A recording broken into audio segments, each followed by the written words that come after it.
best to fire it. Fat Benny's was at the end of the paved section of a county road. Beyond it was all gravel. Portia had been raised in Box Hill, a dark and secluded community hidden by a swamp and a ridge with few whites anywhere near. Box Hill, though, was Times Square compared to the forbidding backwater settlement of Prairie Town on the backside of NxzHTa County, less than 10 miles from the Alabama line. If she had been white, she would have never stopped.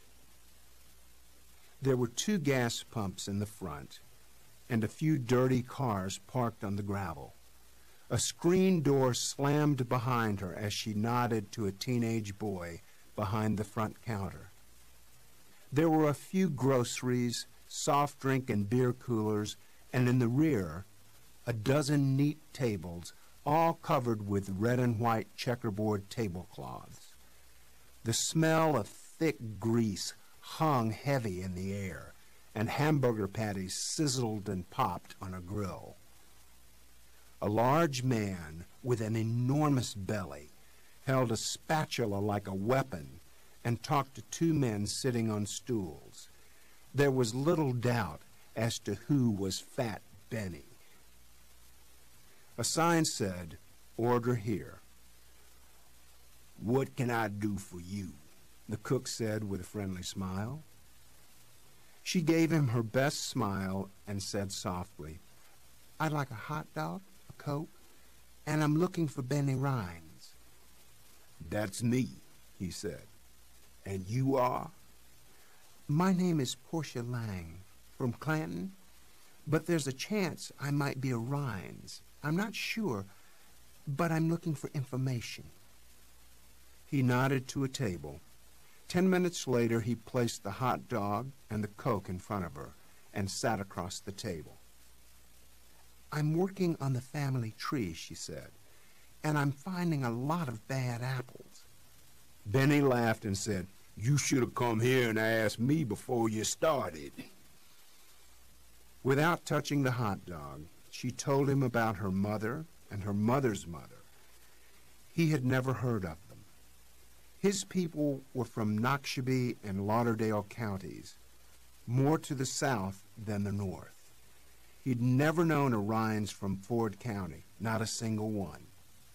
As he talked, she ate rapidly, and she finished as soon as she realized it was another dead end. She thanked him and left. Driving home, she stopped at every small town and checked the telephone directories. There were very few Rhineses in this part of the world. 20 or so in Clay County, a dozen or so in Ycämörë County, near the State University. She had spoken by phone to a dozen in Lee County, in and around Tupelo. She and Lucian had identified 23 members of the Rhines family who had been living in Ford County in the years leading up to 1930, before they all vanished. Eventually, they would find a descendant, an old relative who knew something and might be willing to talk. Chapter 26. On the last Friday in January, Roxy arrived for work at 8:45, and Jake was waiting by her desk, nonchalantly scanning a document as if all was well. It was not. It was time for a performance review, and it was not going to be pretty. Things began pleasantly enough when she barked, "Jake, I'm sick of this place." "And good morning to you." She was already crying. No makeup, unkempt hair, the frazzled look of a wife, mother, woman out of control. "I can't take Lucian," she said. "He's here almost every day, and he's the rudest man in the world. He's vulgar, crude, profane, dirty, And he smokes the filthiest cigars ever made. I loathe that man. Anything else? It's either him or me. He owns the building. Can't you do something? Like what? Tell Lucian to be a nicer person? To stop smoking, cussing, insulting people, telling dirty jokes? To sober up? In case you haven't noticed, Roxy, no one tells Lucian Wilbanks to do anything. She grabbed a tissue and wiped her cheeks. I can't take it. This was the perfect opening, and Jake wasn't about to miss an opportunity. Let's call it resignation, he said with compassion. I'll be happy to provide a good reference. I'm being fired? No. You're resigning, effective immediately. Leave now and you've got the day off. I'll send your last paycheck. The emotion turned to anger as she looked around her desk. She was gone in 10 minutes, slamming doors behind her. Portia walked in promptly at 9 and said, I just passed Roxy on the street and she wouldn't speak to me. She's gone. Here's the offer. On a temporary basis, you can work down here as the secretary and receptionist. You'll be considered a paralegal, not a lowly intern. It's a big promotion all the way round. She absorbed it coolly, said, My typing is not great. Then practice. What does it pay? $1,000 a month for 2 months, a trial run. After 2 months, we'll take a look and reevaluate. Hours? 8:30 to 5, 30 minutes for lunch. What about Lucian? She asked. What about him? He's down here. I kind of like it up there on the second floor where it's safe. Has he bothered you? Not yet. Look, Jake, I like Lucian and we work well together, but I sometimes get the feeling he would like to get a little closer. Know what I mean? I think so. If he touches me, I'll slap his ass across the room. Jake laughed at the visual, and there was no doubt whatsoever Portia could take care of herself. He said, I need to have a chat with Lucian. Let me handle it. I'll warn him. Portia took a deep breath and looked around the office. She nodded, smiled, said, But I'm not a secretary, Jake. I'm going to be a lawyer, just like you. And I'll help you in every way possible. Thank you. I want an answer. Now, on the spot. But I don't want to miss the trial. If I'm stuck at this desk, I'll miss the trial, right? Let's worry about that later. Right now, I need you down here. Okay. So we have a deal? No. $1,000 a month is too low for a secretary, receptionist, and paralegal all rolled into one. Jake threw up his hands and knew he was beaten. Well then, what do you have in mind? $2,000 is more in line with the market. What in hell do you know about the market? Not much, but I know $1,000 a month is too cheap. Okay, $1,500 a month for the first 2 months. Then we'll take a look. She lunged forward, gave him a quick and proper hug, and said, Thanks, Jake. An hour later, Jake dealt with the second office personnel crisis of the morning. Lucian barged in with hardly a knock and fell into a chair. Jake, son, he began in a tone that meant trouble. I've made a decision. For months, even years now, I've been wrestling with the decision about whether to begin the reinstatement process. Sort of start my comeback, you know. Jake, who was hard at work drafting a response to a motion filed by Stillman Rush, slowly put down his pen and managed to look thoughtfully at Lucian.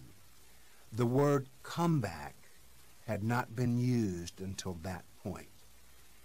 But in the past 3 months, Lucian had managed to drop every other possible hint that he wanted to become a lawyer again.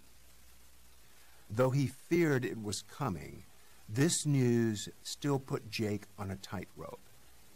He didn't want Lucian around, especially Lucian as a lawyer, because Lucian, as an untitled and unpaid advisor, had already worn thin. Lucian as a lawyer meant Lucian the boss, and Jake wouldn't last. But Lucian the friend was the man who'd given Jake a job, an office, a career, and was as loyal as anyone. "Why?" Jake asked. "I miss it, Jake. I'm too young to sit on the porch. Will you support me?" The only answer was yes. And Jake quickly said, "Of course. You know I will. But how?" "Moral support, Jake. At first, anyway. As you know, before I can be reinstated, I have to pass the bar exam. No small feat for an old fart like me." "You've done it once before. You can do it again," Jake said with requisite conviction. He seriously doubted if Lucian could, starting from scratch, grind through a 6-month cram session, studying on his own while trying to lay off the sour mash. "So you're on board?" "On board how, Lucian? After you're reinstated, what then? You want this office back? You want me around as a flunky? Do we go back to where we were 8, 9 years ago?" "I don't know. But we'll figure it out, Jake. I'm sure we can." Jake shrugged and said, "Yes, I'm on board, and I'll help in any way." And for the second time that morning, Jake lent his assistance to a budding lawyer in his office. Who could be next? "Thanks. While you're here, a couple of housekeeping matters. Roxy quit, and Portia is the interim secretary. She's allergic to cigar smoke, so please go outside and keep your hands to yourself. She spent 6 years in the Army, knows hand-to-hand combat plus karate, and she does not fancy the thought of a creepy old white man pawing at her. Touch her, and she'll crack your teeth, then sue me for sexual harassment. Got it?" "She said this? I swear I've done nothing." "It's just a warning, Lucian, okay? Don't touch her. Don't tell her dirty jokes or make suggestive comments. Don't even swear in her presence. And don't drink or smoke around her. She thinks she's a lawyer and wants to become one. Treat her like a professional."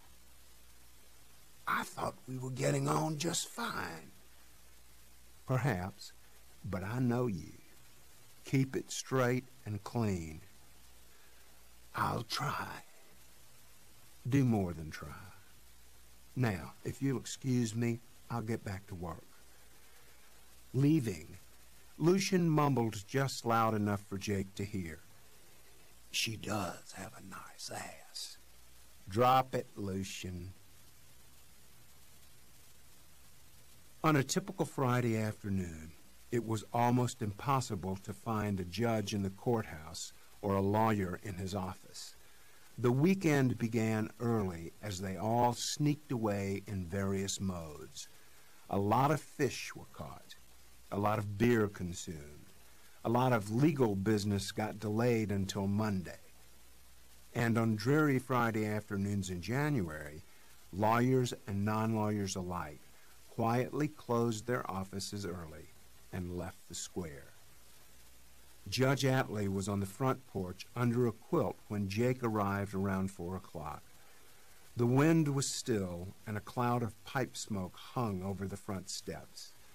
A sign at the mailbox gave the name of the place as Maple Run. It was a stately old semi-mansion with Georgian columns and sagging shutters, another of the many hand-me-downs in Clanton and Ford County. The roof of the Hocutt house was visible 2 blocks over. Reuben Atlee earned $80,000 a year as a judge and spent little of it on his estate. His wife had been dead for years, and from the flower beds and the sagging wicker porch furniture and the torn curtains hanging in the upstairs windows, it was obvious the place was missing the feminine touch it was not getting. He lived alone. His longtime maid was dead too, and he had not bothered with a replacement. Jake saw him in church every Sunday morning and had noticed a general decline in his appearance as the years went by. His suits were not as clean. His shirts were not as starched. The knots in his neckties were not as crisp. He was often in need of a good haircut. It had become obvious that Judge Atlee left the house each morning without getting properly inspected. He wasn't much of a drinker, but enjoyed a toddy most afternoons, especially Fridays. Without inquiring, he fixed Jake a generous whiskey sour and placed it on the wicker table between them. Doing business with the judge on his porch meant having a toddy. He kicked back in his favorite rocker, took a long, soothing sip, and said, "Rumor has it, Lucian's hanging around your office these days." "It's his office," Jake said. They were gazing across the front lawn, brown and dismal in the dead of winter. Both wore their overcoats, and if the whiskey didn't kick in soon, Jake, quiltless, might request a move inside. "What's he up to?" Judge Atlee asked. He and Lucian went back many years, with many chapters in their history. I asked him to do some title work on Seth Hubbard's property and some research, just basic legal stuff like that. Jake would never reveal what Lucian told him that morning, especially to Reuben Atlee. If word got out that Lucian Wilbanks was plotting a comeback, most judges in the area would resign. "Keep him close," Judge Atlee said, once again dispensing advice that had not been sought. "He's harmless," Jake said. "He's never harmless." He rattled the ice around, seemed oblivious to the temperature. "What's the latest on the search for Ansel?" Jake avoided his ice and tried to suck down some more bourbon. His teeth were starting to chatter. He replied, "Not much. Our guys found an ex-wife in Galveston who reluctantly admitted she'd married a man named Ansel Hubbard 35 years ago. They were married for 3 years, had 2 kids, then he skipped town. Owes a fortune in child support and alimony, but she doesn't care. It looks like he stopped using his real name 15 years ago and went underground. We're still digging." "And these are the guys from D.C.? "Yes, sir. It's a firm of ex-FBI types that specializes in finding missing persons. I don't know how good they are, but I do know they're expensive. I have a bill we need to pay." "Keep pushing. In the court's view, Ansel is not dead until we know he's dead. They're combing death records in all 50 states and in a dozen foreign countries. It takes time." "How is discovery proceeding?" "Rapidly. It's a strange case, Judge, because every lawyer involved wants a trial as soon as possible. How many times have you seen that?" "Perhaps never." "The case is a priority in every office, so there's a lot of cooperation." No one's dragging feet. Not a single lawyer. Last week we took 11 depositions in 3 days, all from members of the church who saw Mr. Hubbard the morning before he died. Nothing particularly interesting or unusual. The witnesses are in general agreement that he seemed like himself, nothing bizarre or strange. So far we have deposed 5 people who work in his headquarters and were with him the day before he wrote the will. I've read those, Judge Atlee said, sipping. Move along. Everyone is busy lining up the experts. I found my handwriting guy and a handwriting expert. They will not stipulate that it is Seth Hubbard's handwriting. Not yet. Is there any doubt? No, not really. Then bring it on for a hearing before the trial, and I'll take a look. Perhaps we can settle this issue.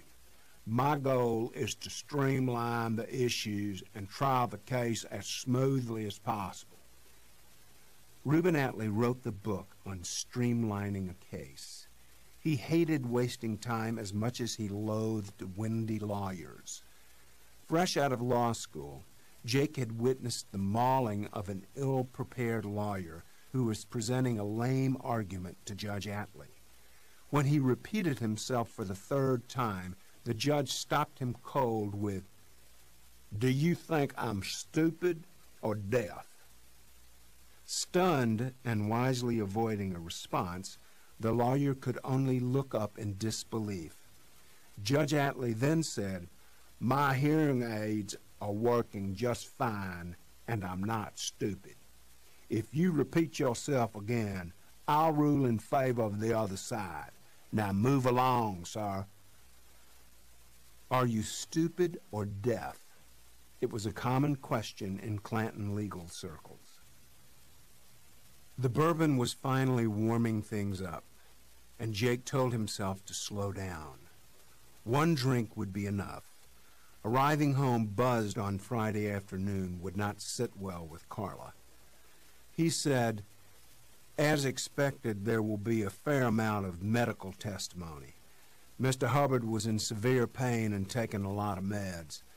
The other side will try to prove this affected his judgment, so I understand, Jake.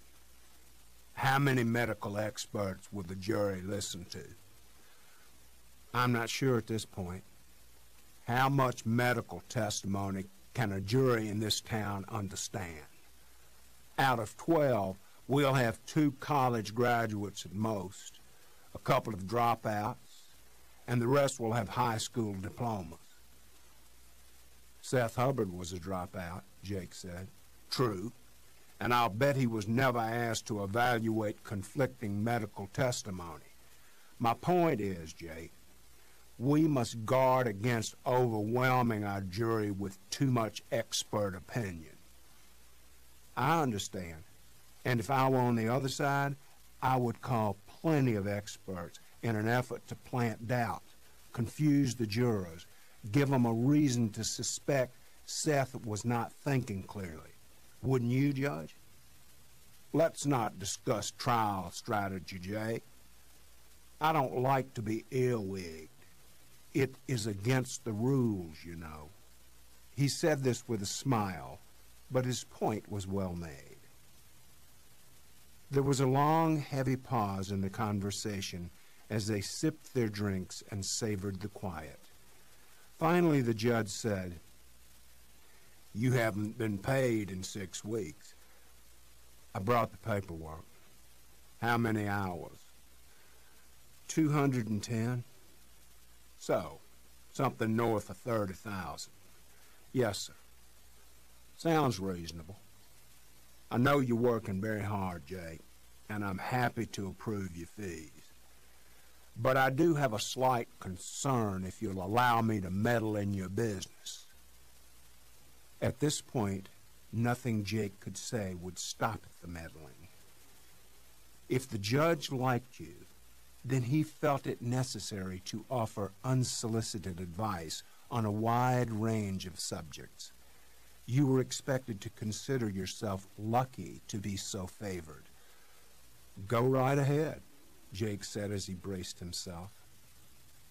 A rattle of the ice, another sip, then, now and in the near future, you will be well paid for your work, and no one will begrudge it. As you've said, this mess was caused by Seth Hubbard, and he knew it was coming. So be it. However, I doubt the wisdom of you giving the impression you're suddenly in the money. Miss Lang moved her family to town, into the Sappington house, which, as we know, is nothing special, and has gone unsold for a reason. But nonetheless, it's not in Lowtown. It's on our side of the tracks. There's been grumbling about this. It looks bad. A lot of folks think she's already tapped into the money, and there is resentment. Now there's talk that you have your eye on the Hocut house. Don't ask how I know. It's a small town. Such a move at this time would get a lot of attention, and none of it favorable. Jake was speechless.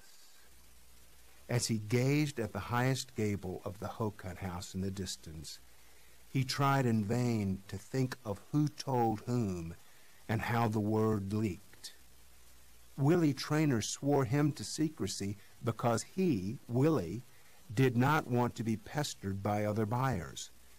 Harry Rex was a confidant of both Jake and Willie, and though he loved to spread gossip maliciously, he would never rat out inside information like this. We're only dreaming, Judge, Jake managed to say. It's out of my range, and I'm still tied up in litigation.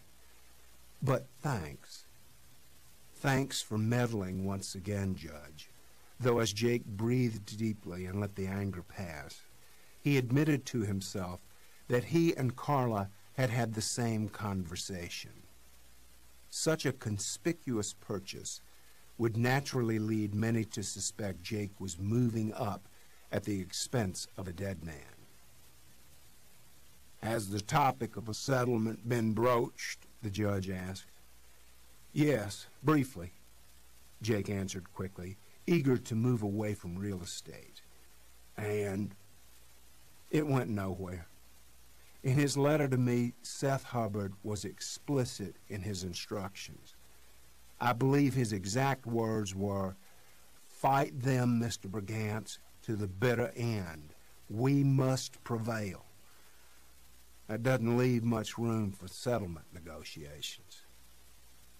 But Seth Hubbard is dead. This lawsuit he created is not. What will you tell Letty Lang when and if the jury rules against her and she gets nothing? Letty Lang is not my client. The estate is, and it's my job to enforce the terms of the will that created the estate. Judge Atlee nodded as if he agreed, but he did not say so. Chapter 27. Charlie Pardieu's arrival benefited from fortunate timing. Simeon was gone again.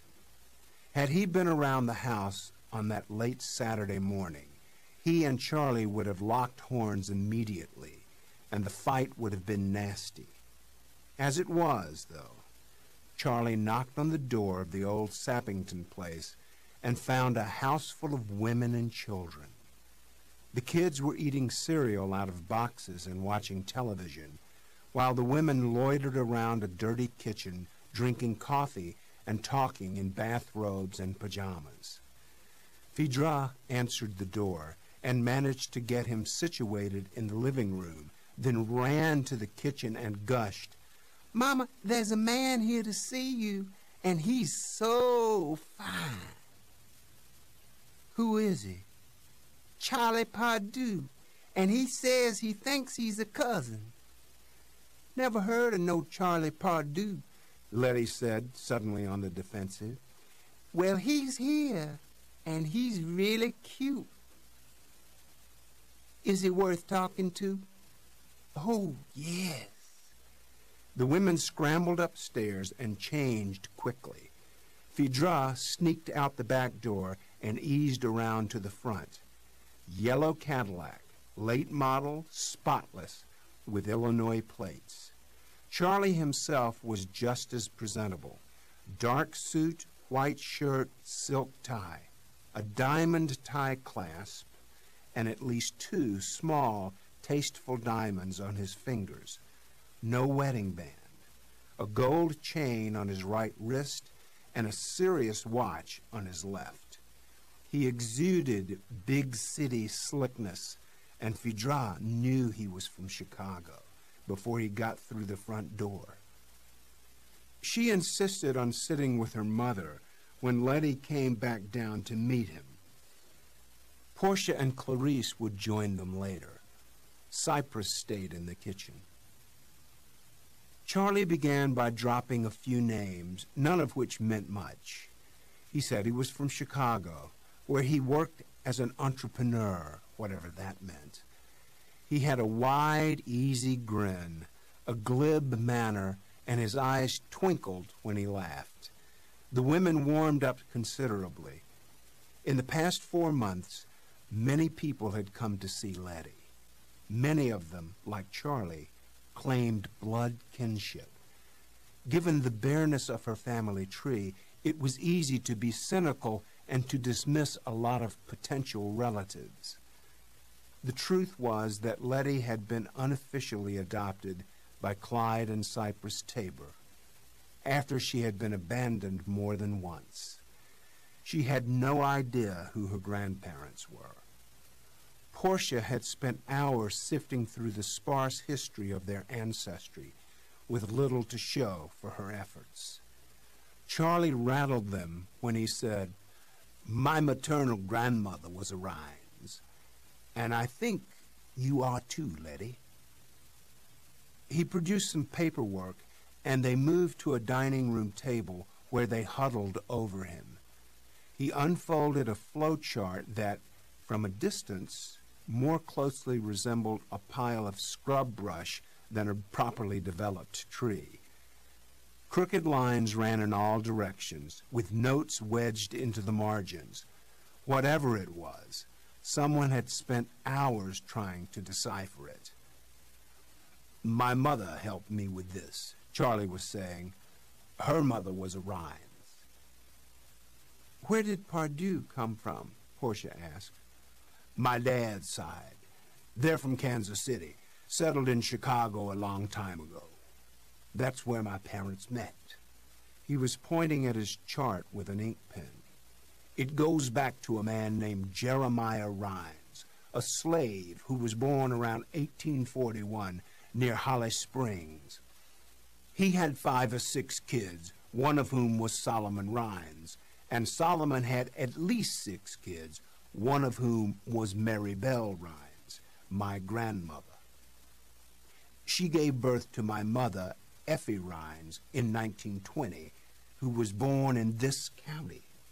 In 1930, Mary Bell Rhines and her husband and some more Rhines took off for Chicago and never looked back." Portia said, "That's the same year the property of Sylvester Rhines was transferred to the Hubbard family."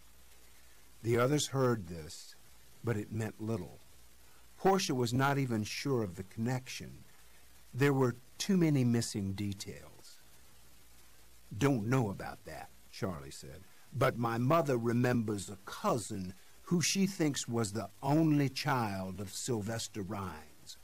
As best we can tell, this cousin was born around 1925. They lost touch after 1930 when the family scattered. But through the years, there was the usual family gossip. This girl supposedly had a baby when she was real young. The daddy caught a train, and the family never knew what happened to the baby. My mother remembers her cousin's name as Lois." "I've heard that my mother's name was Lois," Letty said cautiously. "Well, "Let's look at your birth certificate," Charlie said, as if he had finally arrived at a critical moment. "Never had one," Letty said. "I know I was born in Monroe County in 1941, but there's no official certificate." "No listing of either parent," Portia added. "We found this recently down in Monroe County. The mother is listed as L. Rhines, age 16. The father is H. Johnson, but that's the only mention of him." Charlie was instantly deflated. He had worked so hard and traveled so far to prove his lineage with his newfound cousin, only to hit a dead end. How can you be alive with no birth certificate? Portia continued, "My mother was sort of adopted by Cypress and her husband, and she was 30 years old before she knew the truth. By then, so many of her relatives were dead and scattered, it really didn't matter anyway." Letty said, "I was married with 3 kids when I found out. I couldn't exactly take off and go chase down a bunch of dead kinfolk. Besides, I really didn't care. Still don't. I was a Tabor.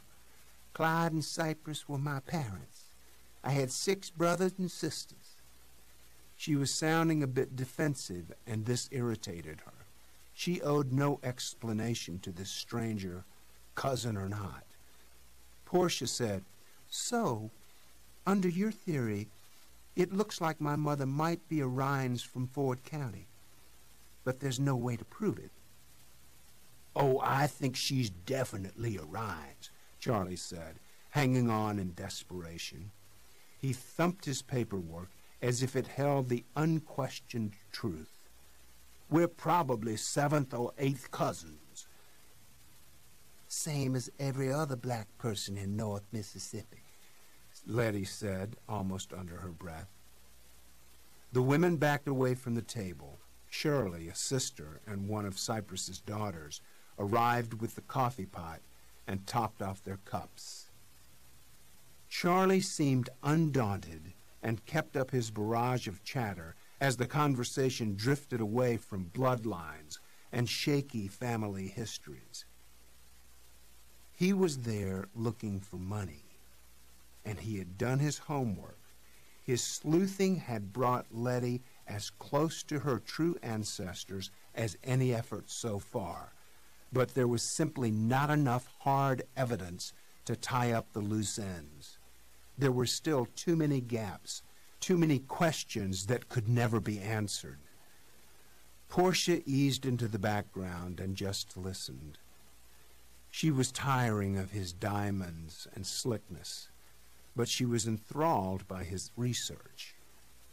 She and Lucien, and now Letty too, were laboring under the unfounded theory that Letty was related to the Rhineses who once owned the land the Hubbards took title to in 1930.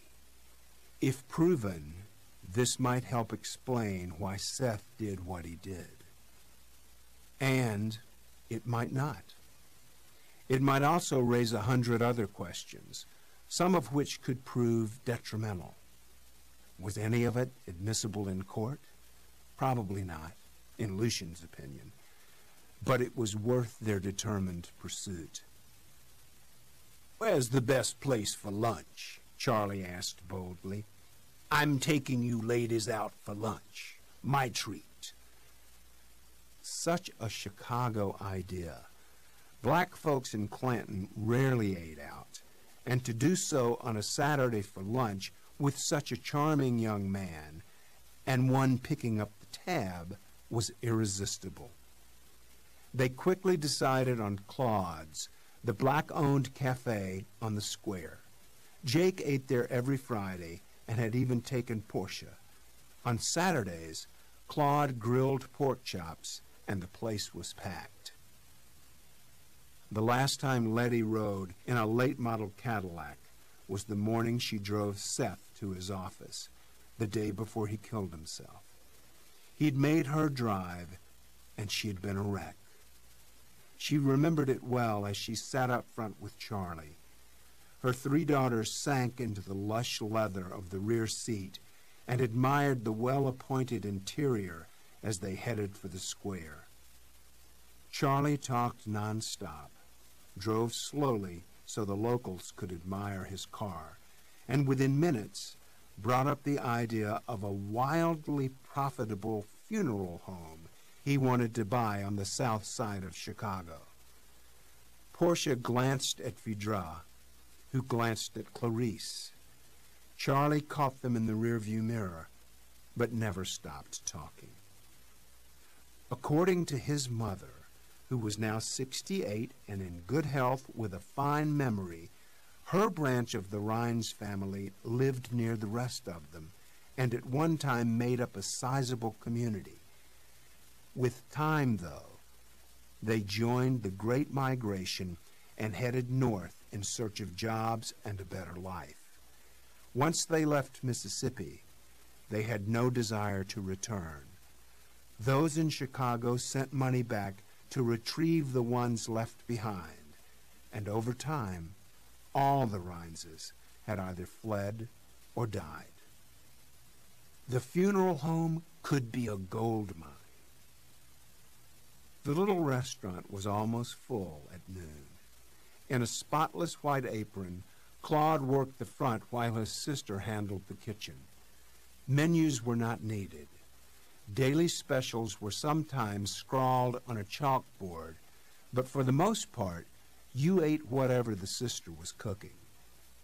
Claude served the food, directed the traffic, worked the cash register, created more gossip than he filtered, and in general ran the place with a heavy hand. By the time Charlie and the ladies settled into their seats and ordered iced tea, Claude had heard that they were all related. He rolled his eyes at this. Wasn't everyone related to Letty these days? 15 minutes later, Jake and Lucian ambled in as if they had just been passing by. They were not. Portia had called Lucian 30 minutes earlier with the heads up. There was a decent chance Charlie could be a link to the past, to the mystery of the Rhines family, and she thought Lucian might want to meet him. Introductions were made. Then Claude set the 2 crackers off to themselves near the kitchen. Over grilled pork chops and mashed potatoes, Charlie continued to tout the dazzling benefits of the mortuary business in a city of 5 million, though the women were losing interest. He had been married but was now divorced, 2 kids living with their mother. He had gone to college. Slowly, the women extracted the details as they thoroughly enjoyed lunch. By the time the coconut cream pie arrived, the women were completely ignoring him and trashing a deacon who had fled with another man's wife. Late in the afternoon, Portia arrived at Lucian's home for the first time. The weather had abruptly turned raw and windy, and the porch was out of the question. She was intrigued to meet Sally, a woman seldom seen around town, but well known nonetheless. Her living arrangement was a source of endless condemnation on both sides of the tracks, but it didn't seem to bother either Sally or Lucian. As Portia had learned quickly, nothing really bothered Lucian, at least nothing related to the thoughts and opinions of other people.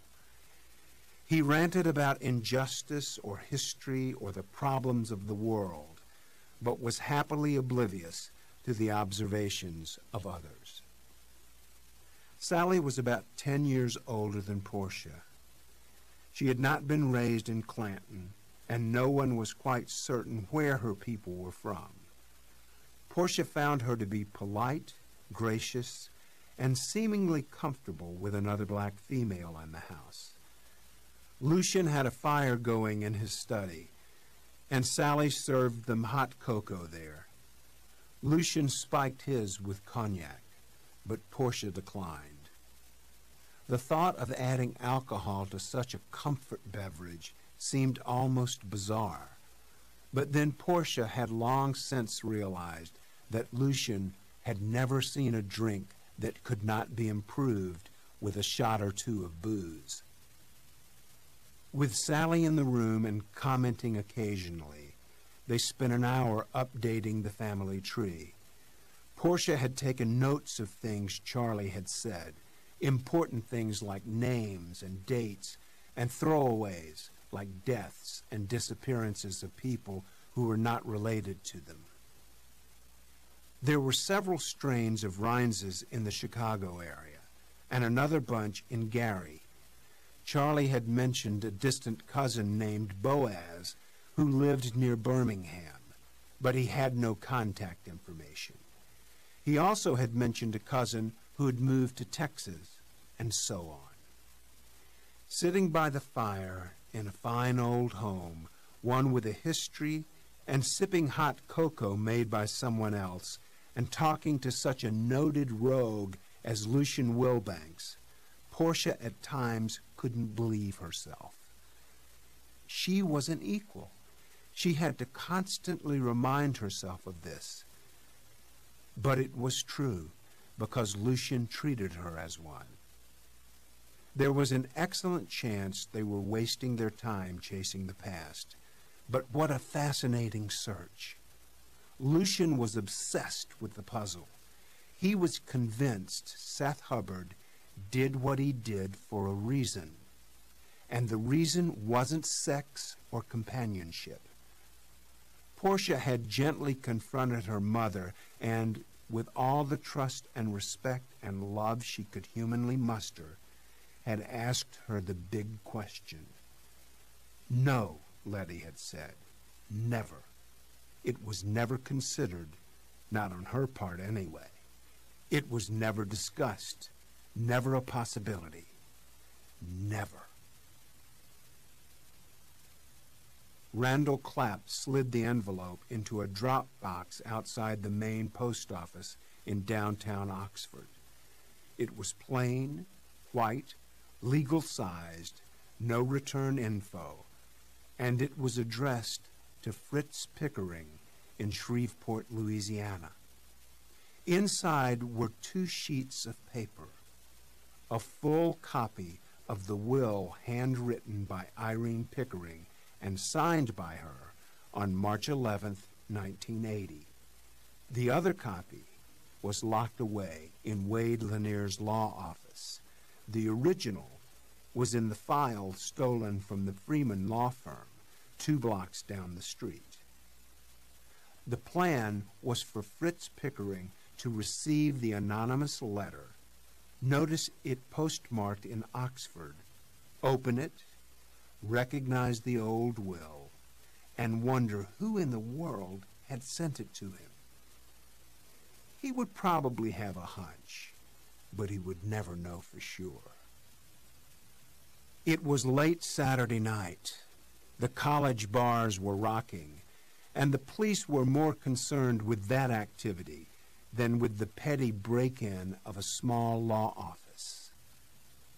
With Clapp in the alley watching things, Agent Irby entered the rear door, and within 5 minutes had returned the Pickering file to its proper and long-neglected resting place.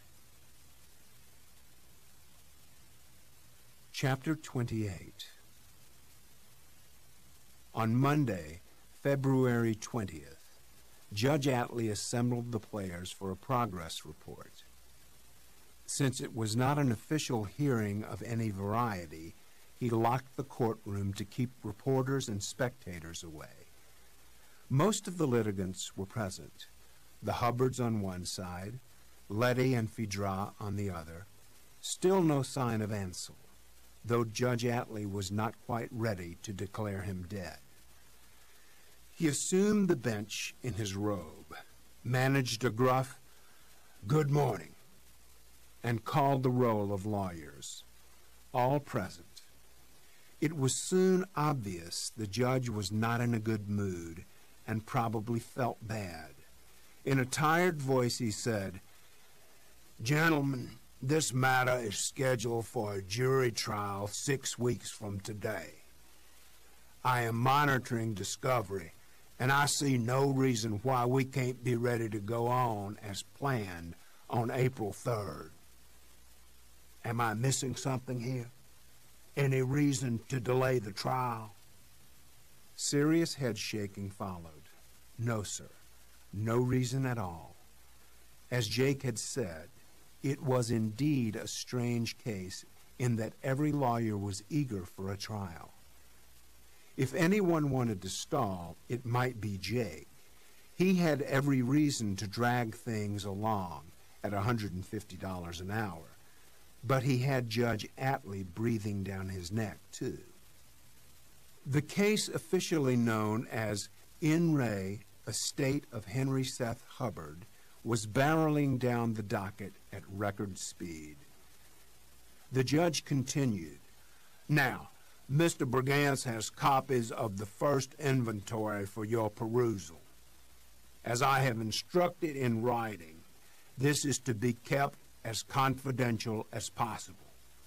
Portia began handing over copies to the other side. "I have sealed this section of the court file because nothing good can come from the dissemination of this sensitive material. You, as the attorneys and your clients, have the right to know what's in the estate. So take a look."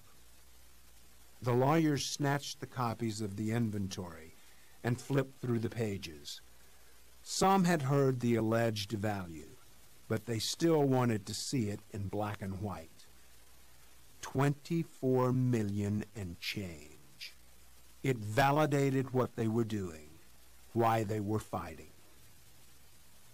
The courtroom was deathly silent for a few moments as it sank in. More money than any of them could ever hope to earn in a long career. Then there were some whispers and a chuckle over a wisecrack. Judge Atlee said, "I address the contestants now. In reviewing the discovery, it seems as though you may have plans to challenge the validity of the handwriting. You have listed 2 experts in this field, and I assume the proponents will need to employ their own. I've looked at the handwriting samples, specifically the will, the burial instructions, the letter Mr. Hubbard left behind on his kitchen table, and the letter he addressed to Mr. Brigance, dated October 1st. I have also seen the other samples of his handwriting that have been filed. Now, Mr. Lanier and Mr. Rush, do you plan to seriously contend that this will was written by someone other than Seth Hubbard?" His tone left little doubt about how he felt. Rush and Lanier stood slowly, neither eager to respond. Lanier said, "Your Honor, we're still debating that point." "Well, hurry up," Judge Atlee said rudely. "It's a waste, and you're wasting my time. A blind man can see it's his handwriting. Any expert who saunters into this courtroom and says otherwise will be laughed at by the jury and scorned by the court." And with that, the handwriting issue was settled. They sat down. Lanier whispered to his sidekick, Lester Chilcott, "What else has he already decided?" Judge Atlee looked at Jake and growled, "Mr. Brigance, any progress in the search for Ansel Hubbard? 5% of this inventory is a lot of money." "Well, no shit, Judge," Jake wanted to say, as he was jolted out of another thought and stood properly, though rattled. "Not really, Your Honor. The search has turned up very little. It appears as though Ansel began using different names a long time ago. We found no proof that he's dead, and certainly nothing to prove he's alive." "Very well. Next on my list is a discussion about the jury pool. It's been over 8 years since I presided over a trial involving a jury, and I admit to being a bit rusty. I've spoken to Judge Noose, Judge Handelford, and others, so I'm getting good advice.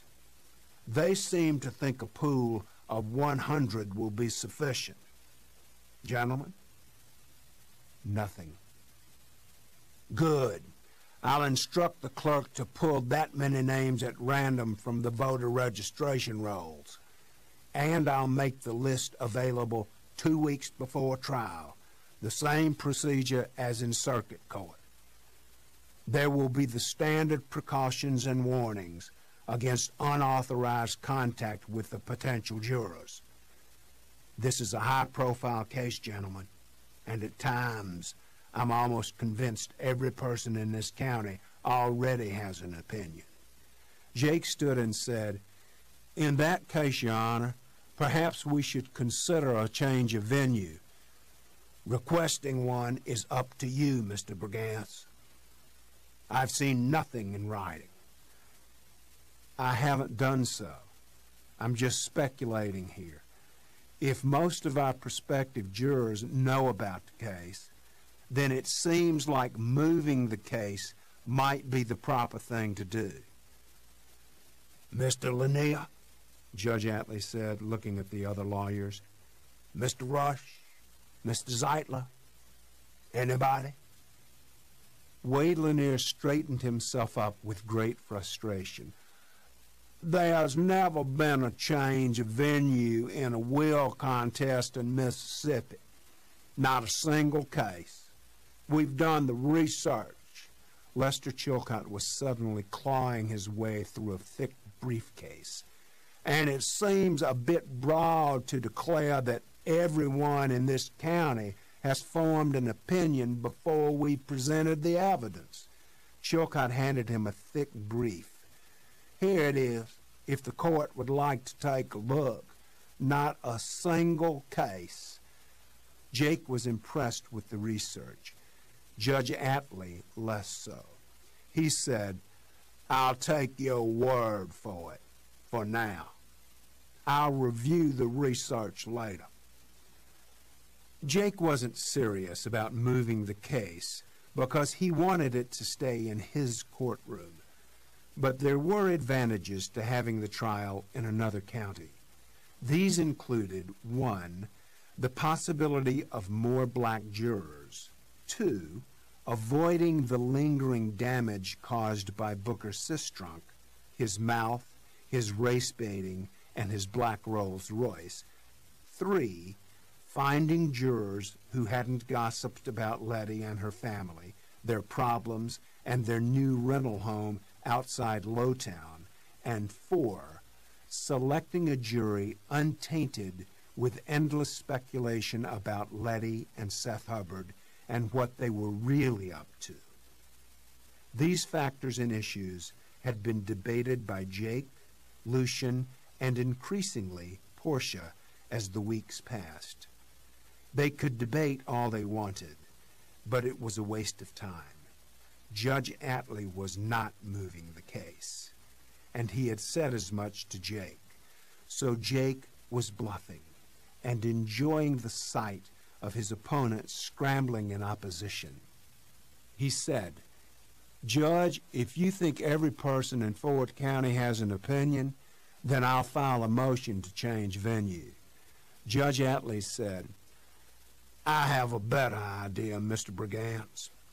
Let's summon our pool and start the selection process. We should know immediately if we're wasting our time here. If it looks as though we can't pick an impartial jury, then we'll just move the trial somewhere else. There are lots of courtrooms in this state, at least one in every county." Jake sat down, as did Lanier and Stillman Rush. Judge Atlee rustled some papers, then launched into a discussion about the remaining depositions. With the lawyers in a remarkably agreeable mood, scheduling posed few problems. A pretrial conference was set for March 20th, 2 weeks before the trial. The meeting was adjourned. The meeting reconvened 15 minutes later in Judge Atlee's office down the hall. Lawyers only. No clients, paralegals, clerks, or anyone else who couldn't be trusted. Just the lawyers and the judge, who had taken off his robe and was puffing away on his pipe. When they were seated, he said, "Gentlemen, for the next few minutes or so, we will at least have a discussion about settling this matter. I have no reservations about going forward with the trial. Indeed, in many ways, I'm looking forward to it. Jury trials are rare for me, and seldom am I dealt facts as intriguing as those presented here. Nonetheless, I would be remiss in my role as the impartial referee not to explore ways to arrive at an outcome that will give all sides something, though less than what they would like. There's a lot of money on the line here, gentlemen. Surely there's a way to slice the pie and make everyone happy." A heavy pause as he sucked hard on the pipe stem. "May I make the first proposal?" As if he needed approval. All lawyers nodded yes, though cautiously. "Very well. Take the 2 smaller bequests of 5% each, pay the church in full, put Ansel's in a trust until we figure what to do at a later date. Take the remaining 90% and split it 3 ways. 1/3 to Letty Lang, 1/3 to Herschel Hubbard, 1/3 to Ramona Hubbard Defoe. If we assume a tax bite of 50%, then each of the 3 will walk away with something in the neighborhood of $3.6 million. Far less than what each wants, but far more than each will get if the other side wins. What do you think?" "I'm sure the church will take it," Jake said. "It kind of leaves us high and dry, Your Honor," said Zach Zeitler, the attorney for Herschel's children. "Same here," said Joe Bradley Hunt, the attorney for Ramona's kids. "Of course," Judge Atlee said, "but it's safe to assume the children will get no small benefit from such a settlement. Their parents get a windfall. Surely it will trickle down. Perhaps you could stipulate that a portion be held in trust for the kids. Just an idea." "Perhaps," Zeitler said, cutting his eyes around at the other attorneys as if his throat was in danger. "Interesting," Wade Lanier mumbled. "I think my folks would consider it." "Same here," said Stillman Rush. His Honor chewed on his battered pipe stem and looked at Jake, who at the moment was stewing because of the ambush.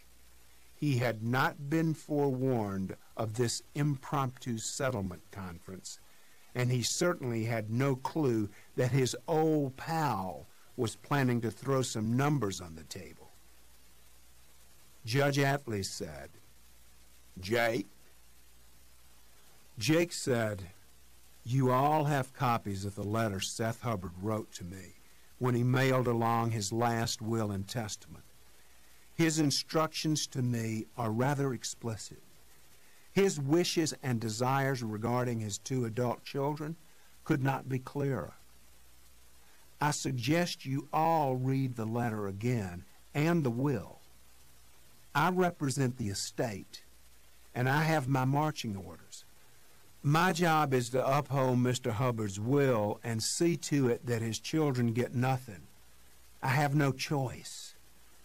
I will not be a part of any compromise or settlement." "Should you discuss this with your client?" Stillman said. "My client is the estate, which is represented by Mr. Quince Lundy, the administrator. I'm talking about Letty Lang, and I don't represent Letty Lang. We have the same interests, the validation of the handwritten will, but I'm not her lawyer. I've made that clear to everyone, especially to her.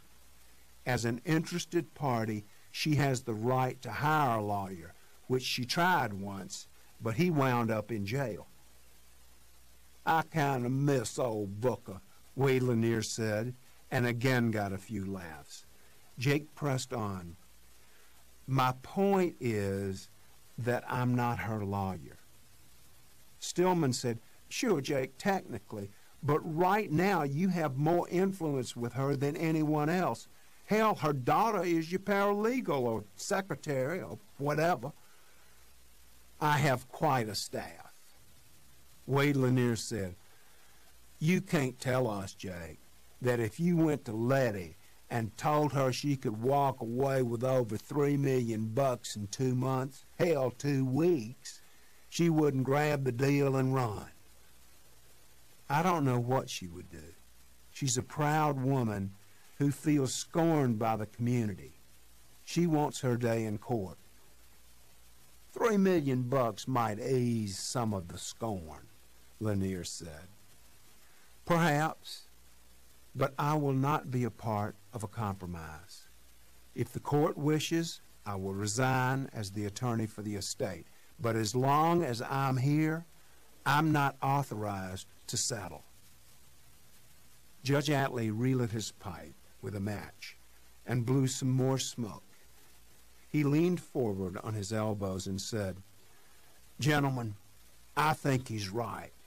If this will is proven to be valid, that is, if the jury believes Mr. Hubbard was of sound mind and not unduly influenced, then we have no choice but to follow the terms of the will. It is explicit. The adult children get nothing. Maybe, Wade Lanier thought to himself, but you don't know what I know. You haven't seen the Irene Pickering will. You don't know that Ms. Letty Lang has a history of worming her way into the private matters of her employers. And when the jury hears and sees this, the adult children of Seth Hubbard will do quite well. Jake's principled defense of his dead client's last will, as well as his somewhat cocky belief that the trial should be held in Clanton, in his courtroom, was severely shaken by a tragedy that occurred later that night in an ice storm near the town of Lake Village in the southern part of Ford County. 2 brothers, Kyle and Bo Roston, were driving home after a high school basketball game. Kyle was Clanton High's senior point guard. Bo was a sophomore substitute. An eyewitness in a car behind them said the driver, Kyle, was proceeding with caution, not in a hurry, and handling the road conditions with skill. Another vehicle topped a hill at a high rate of speed and began sliding. The witness watched in horror as a crash became inevitable. He estimated Kyle was driving about 40 miles per hour. The other vehicle, an old pickup, much faster than that. The head-on collision sent the Rostons' small Toyota flipping through the air and into a ditch. The pickup spun wildly into a field as debris littered the road. The witness was able to stop in time and give assistance. Kyle died at the scene. Bo was extracted by rescue personnel and taken to the hospital in Clanton, where he immediately went into surgery. The trauma to his head was severe, and he was barely alive. The other driver was also hospitalized, but his injuries were not serious. His blood alcohol content was twice the legal limit. A deputy was parked outside his room. The other driver was Simeon Lang. Ozzie called Jake just after midnight and awakened him from a deep sleep. 15 minutes later, Ozzie stopped in front of the house, and Jake hustled outside and into the sheriff's car.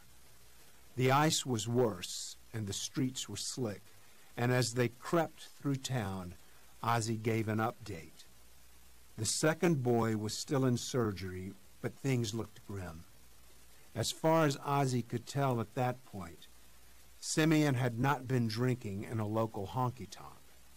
According to Letty, who was already at the hospital, he had not been home in over a week.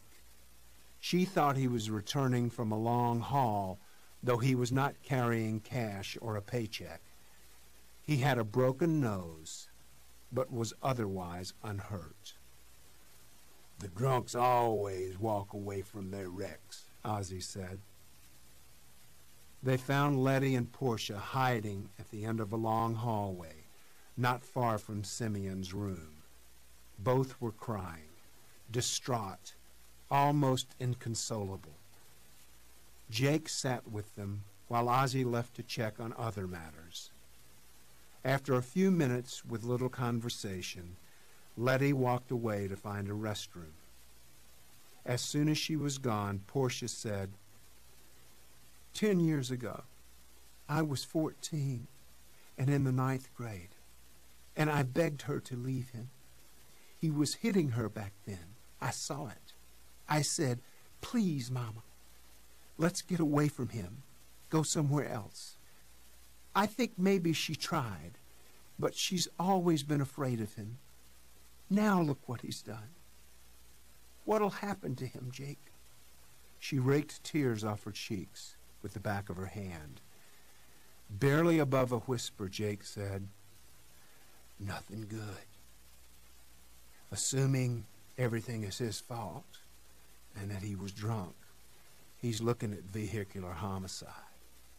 1 count as of now. What's it carry? 5 to 25. The judge has a lot of discretion. And he can't get out of it? No, I see no way. Hallelujah. He'll finally be gone for a long time. She cupped both hands over her mouth and nose and sobbed harder. Those poor boys, she kept saying. The crowd continued to grow around the waiting area on the hospital's main wing. Ozzie spoke to Jeff and Evelyn Roston, the parents, who were too stunned to say much. He talked to one of the boys' uncles and explained that Simeon Lang was in custody and would be moved to the jail within hours. Yes, he was drunk. Still is. I'm very sorry. You better get him out of here, the uncle said, nodding to a group of men nearby. Angry, distraught men, rural types, raised around guns and rifles, and upset enough to do something drastic. Others joined them. The Rostons grew soybeans and chickens and were active in their country church. They had many relatives and friends, and they had never voted for Ozzie. Every deputy on the payroll was at the hospital by 2 a.m. At 3, they sneaked Simeon out of the hospital and took him to jail. Ozzie informed the uncle. Letty and Portia used the same side door and left the hospital. Jake accompanied them to their car. He returned to the main wing, avoided the waiting area, and found Ozzie chatting with 2 of his men. Dumas Lee approached them, camera around his neck, and they immediately went silent. Dumas said, "Say, Jake, you got a minute?" Jake hesitated, looked at Ozzie, who said, "No comment whatsoever." Then asked Dumas, "What's on your mind?" "Just a couple of questions." They walked away side by side down a long corridor. Dumas asked, "Can you confirm it's Simeon Lang?" It was senseless to deny it, so Jake said, "Yes." "And you're his lawyer?" "I am not." "Okay, but he's had a drunk driving charge pending in city court for 4 months. Your name's on the docket as his lawyer." "Careful," Jake warned himself. He breathed deeply and felt a thick knot in his stomach. "I did that as a favor," he said. "I don't care why you did it. Your name's on the docket as his lawyer." "I'm not his lawyer, okay? Never have been. I can't represent the estate of Seth Hubbard and also represent Simeon Lang, the husband of one of the beneficiaries." "Then why did you show up in court on October 19th to request a postponement of his drunk driving case?" "It was a favor. I'm not his lawyer, okay, Dumas?" "Why has the case been postponed for 4 months?" "I'm not the judge." "I'll talk to him later," Dumas fired back. "You do that." No further comment. Jake abruptly turned around and walked away. Dumas followed and kept talking, saying, "Look, Jake, you better talk to me because this is going to look bad." Jake turned around again, and they squared off in the center of the corridor. Jake caught himself, took a deep breath, and said, "Don't draw any conclusions, Dumas. I haven't touched the DUI case in 4 months because I'm not his lawyer. If you will recall, at the time, he was represented by those clowns from Memphis, not by me. So please, be careful here." Dumas was scribbling furiously. Jake wanted to punch him. Everything was suddenly forgotten by screams from the other end of the building. Bo Roston was pronounced dead at 4:15 a.m. Chapter 29. Jake and Carla sat at the kitchen table and waited for the coffee to brew. It was not yet 5 a.m. on Wednesday, February 22nd, a day that would undoubtedly be one of the saddest and darkest in the county's history. 2 teenagers, bright kids, strong students, athletes, church members, popular boys from a good family, slaughtered on an icy road by a drunk. The horrible news was spreading by the minute.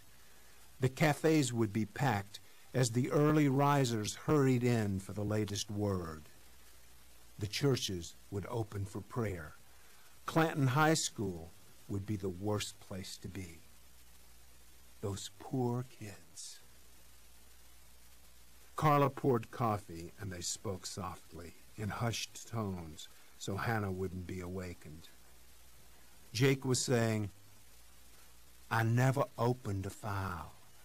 Ozzy called me on Monday, told me Simeon was arrested on Saturday morning and was due in court on Wednesday.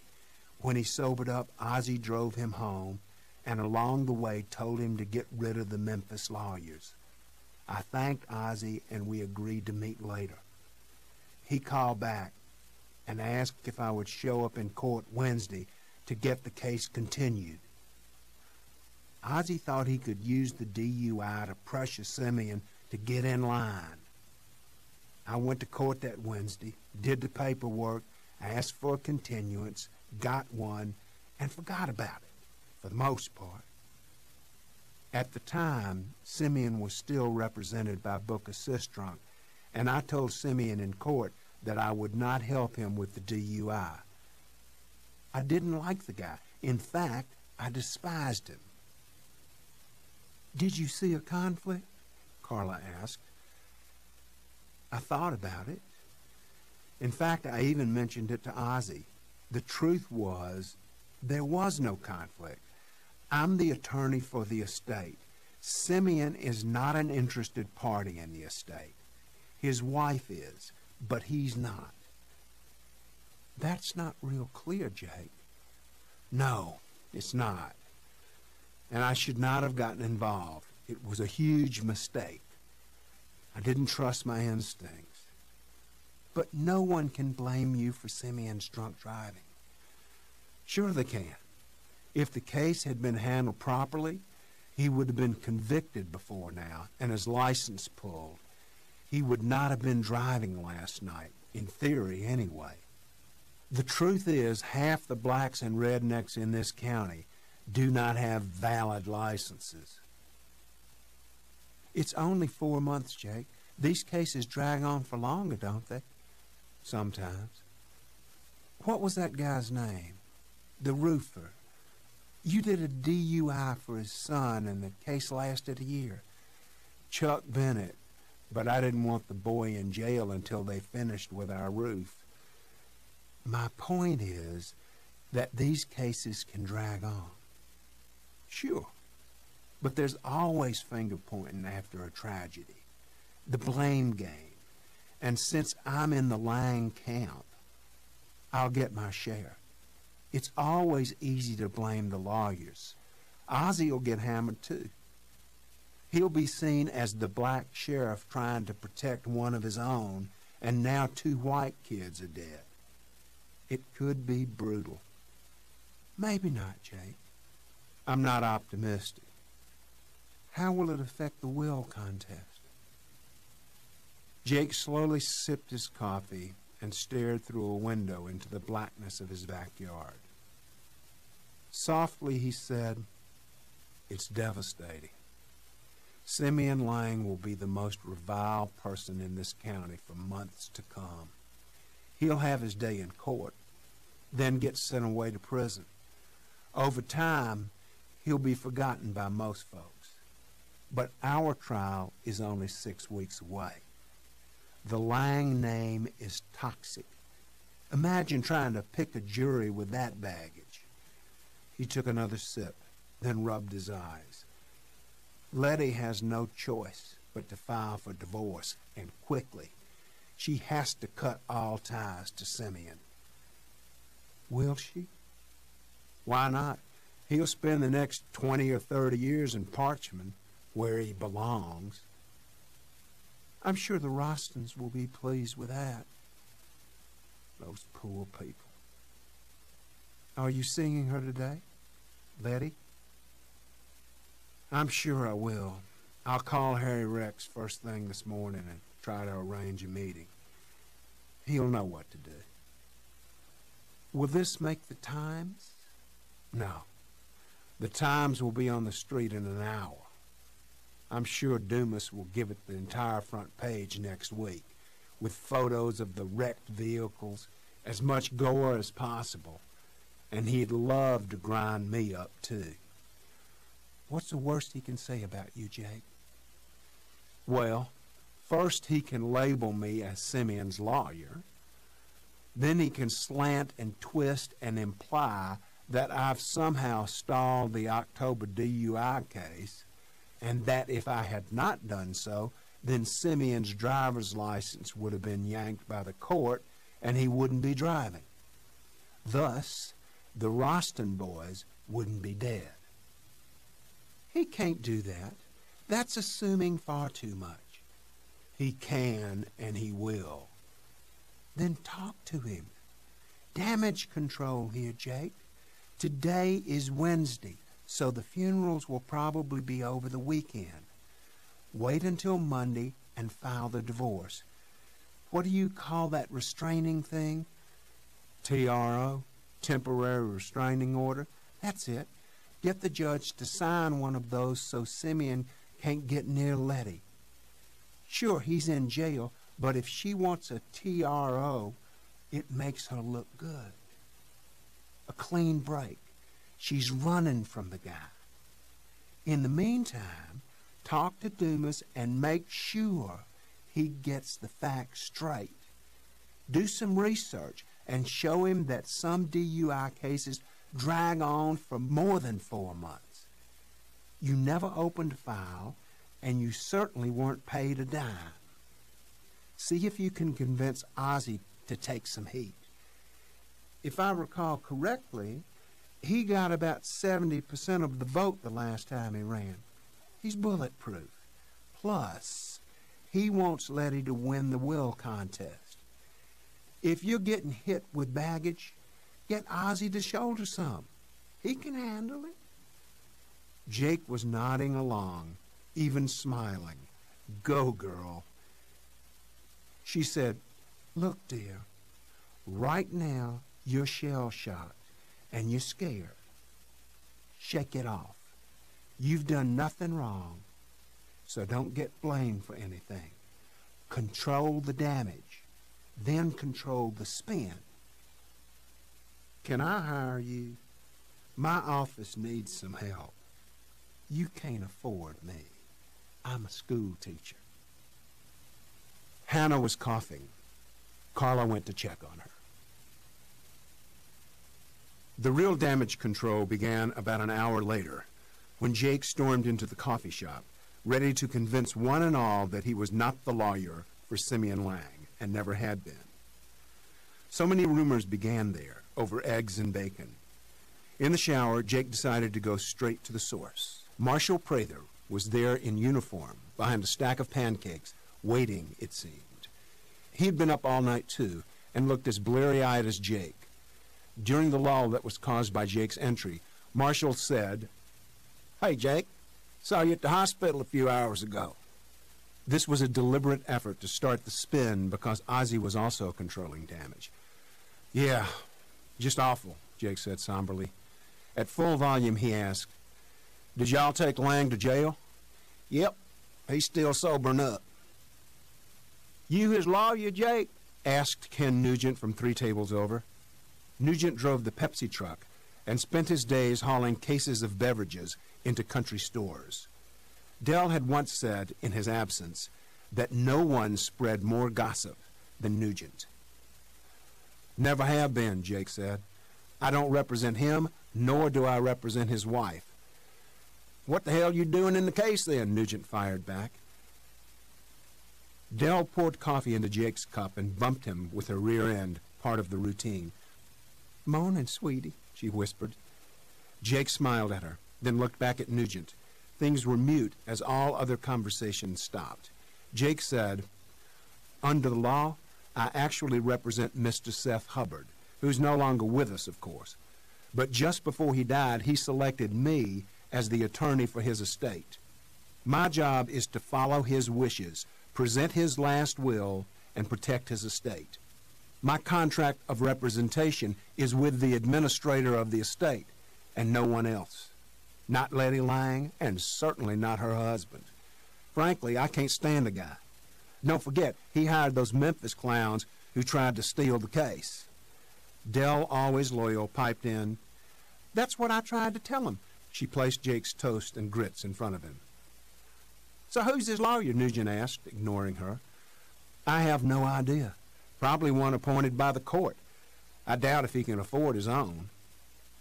"What will he get?" Jake asked Roy Kern, a plumber who had worked on Jake's previous home. "A lot. 2 counts of vehicular homicide at 5 to 25 a pop. Don't know how it'll go down, but Judge Noose is tough in these cases. I wouldn't be surprised if he got 20 or 30 years. "Why not the death penalty?" asked Nugent. "It's not a death case because—" "The hell it ain't. You got 2 dead kids." There was no deliberate effort to kill.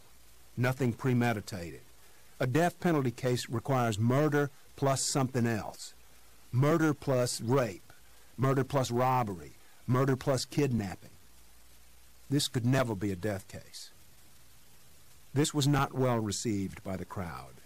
When stirred up, the gang at the coffee shop could resemble the beginnings of a lynch mob, but it always settled down after breakfast.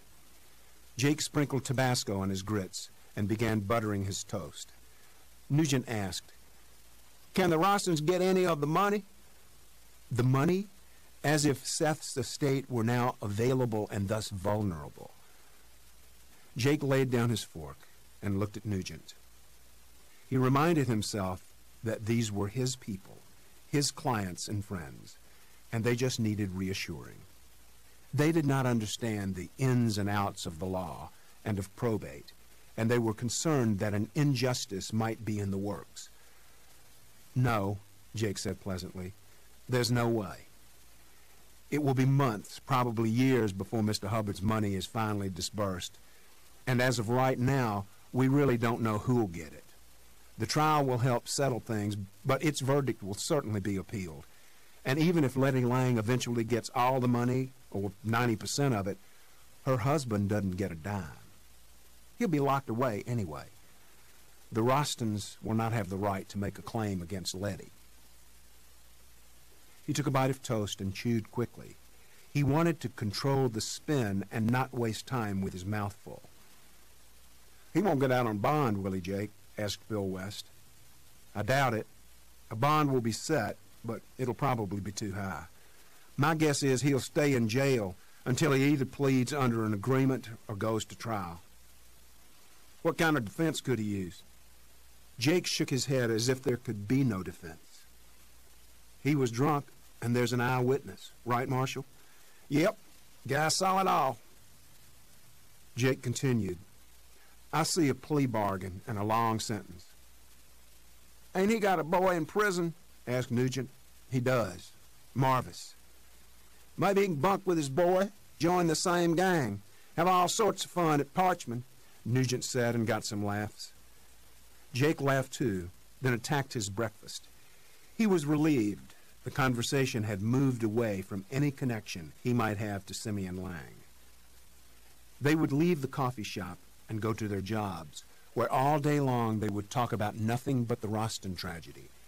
And they would have the inside scoop because they had had breakfast with Jake, the man in the middle. They would assure their co-workers and listeners that their pal Jake was not the lawyer for Simeon Lang, the most hated man in Ford County. They would assuage their fears and promise them that Lang was headed to prison for a long time. Jake had told them so. Bright early morning sunlight streamed through the wooden blinds and fell into neat white rows across the long conference room table. Somewhere in the background, a phone rang constantly, but no one had any interest in answering it. The front door was locked, and every 15 minutes or so, there was a knock. The tense discussions rose, then ebbed and waned, and finally ceased, though there was so much more to say. Harry Rex had walked them through the strategies of a divorce filing. File now, file loudly, file loaded with as many sordid allegations as possible to make Mr. Lang appear to be the creep he really was. Allege adultery, habitual, cruel, and inhuman treatment, desertion, drunkenness, abuse, non-support. Throw in everything, because the marriage is over whether Letty would admit it or not. Pound him, because he cannot respond from jail, and why would he bother anyway? Do it Monday, and make sure Dumas Lee and every other reporter with even a passing interest gets a copy of the filing. Include a request for a restraining order to keep the lout off the property and away from Letty and the kids and grandkids for the rest of their lives. It's about ending a bad marriage, but it's also about posturing for the public. Harry Rex agreed to handle the case. Portia had told him the first threatening phone call came just after 5 a.m. Phaedra took it, and after a few seconds calmly hung up. "He called me a nigger," she said, stunned. "Said we'll pay for killing those boys." They panicked and locked the doors. Portia found a handgun in a closet and loaded it. They turned off the lights and huddled together in the den, watching the street. Then the phone rang again and again. They prayed for sunrise. She said her mother would sign the divorce papers, but once she does, look out for the Langs. Simeon's brothers and cousins were notorious lowlifes, same gene pool, and they would cause trouble. They've been pestering Letty for money anyway, and if they think they're getting cut out, they'll do something stupid. Lucian had had a rough night, but he was there nonetheless and thinking as clearly as ever. He quickly took the position that the trial over the will must not be held in Fort County. Jake had no choice but to request a change of venue, which Atlee would probably deny, but at the very least, it would give them a strong argument on appeal. Lucian had never been excited about Jake's chances of winning before a jury, and he had long been convinced the pool had been contaminated by Booker's sistrunk. Letty's ill-advised decision to move to town and into a home once owned by a slightly prominent white family had not helped her standing in the community. There was already resentment and plenty of suspicion. She was not working and had not worked since Hubbard died. And now this. Now she had the most hated name in the county. Filing for divorce was not even an option. It had to be done. But the divorce could not possibly be finished by the time the trial started on April 3rd. Her name was Lang in the will. It was Lang now, and it would be Lang during the trial. Put him, Lucian, in Wade Lanier's shoes, and he would have the jury loathing every Lang who ever lived. "Sorry, Portia," Lucian said. "No offense. That's just the way it would be." She understood, or at least tried to. She was too exhausted to say much. She had left her mother and sisters wrapped in their bathrobes, huddled by the fireplace, with the gun on the mantel, wondering whether they should send the children to school and what they should tell them. Kirk, a sophomore at Clanton High, knew the Roston boys and was swearing he would never return to the school. They were such nice boys, and he hated his father. His life was over. He wanted to get away, like Portia, join the army and never come back. Jake and Harry Rex had discussed ways to postpone the trial, drag it out, burn some clock, give Harry Rex enough time to get the divorce final, give the system enough time to dispose of Simeon and ship him away, and give the county some distance between the horror of the moment, the two burials, and the fight over the estate of Seth Hubbard. Where would they all be in 6 months? Letty would be divorced. She could even adopt her old name, Letty Tabor. It sounded much better, though Portia reminded herself she would still be stuck with Lang. Simeon would be gone. Sistrunk would be all but forgotten. Surely things would be more conducive to a fair trial in 6 months. His opponents would object vociferously, and with such momentum on their side, why not? Jake was slightly optimistic he could have a chat with Judge Atlee, perhaps another late Friday afternoon meeting on the porch with whiskey sours, and after the edge was knocked off, he could broach the notion of a delay or change of venue. It was worth a try. The only downside was the risk of angering the judge by such an overt attempt at earwigging. And what would the judge do other than to tell Jake to shut up? He wouldn't do that, not after a couple of whiskey sours. He might not like the conversation, but he would never chastise Jake. A slight scolding maybe, but nothing close to permanent damage. Let some time pass, Jake said. Let the rage and horror and sadness lose some of their sting, then die down. They would file the divorce on Monday, and in a week or so, Jake would approach Judge Atlee. Quince Lundy arrived for one of 2 weekly visits. He found them in the conference room, gathered glumly around the table, quiet, subdued, almost mournful, as they stared at the walls and looked at a bleak future. He had heard the news on the Clanton radio station as he drove over from Smithfield. He wanted to ask what the tragedy meant for the trial, but after a few moments in the conference room, he suspected the trial was in serious trouble. Willie Hastings was one of 4 black deputies on Ozzy's staff. His cousin was Gwen Haley, wife of Carl Lee, mother of Tunya, who was now 13 years old and doing well. He knocked on the front door of the Sappington house and waited as he heard feet shuffling hurriedly inside. Finally, the door cracked, and Letty peeked through it.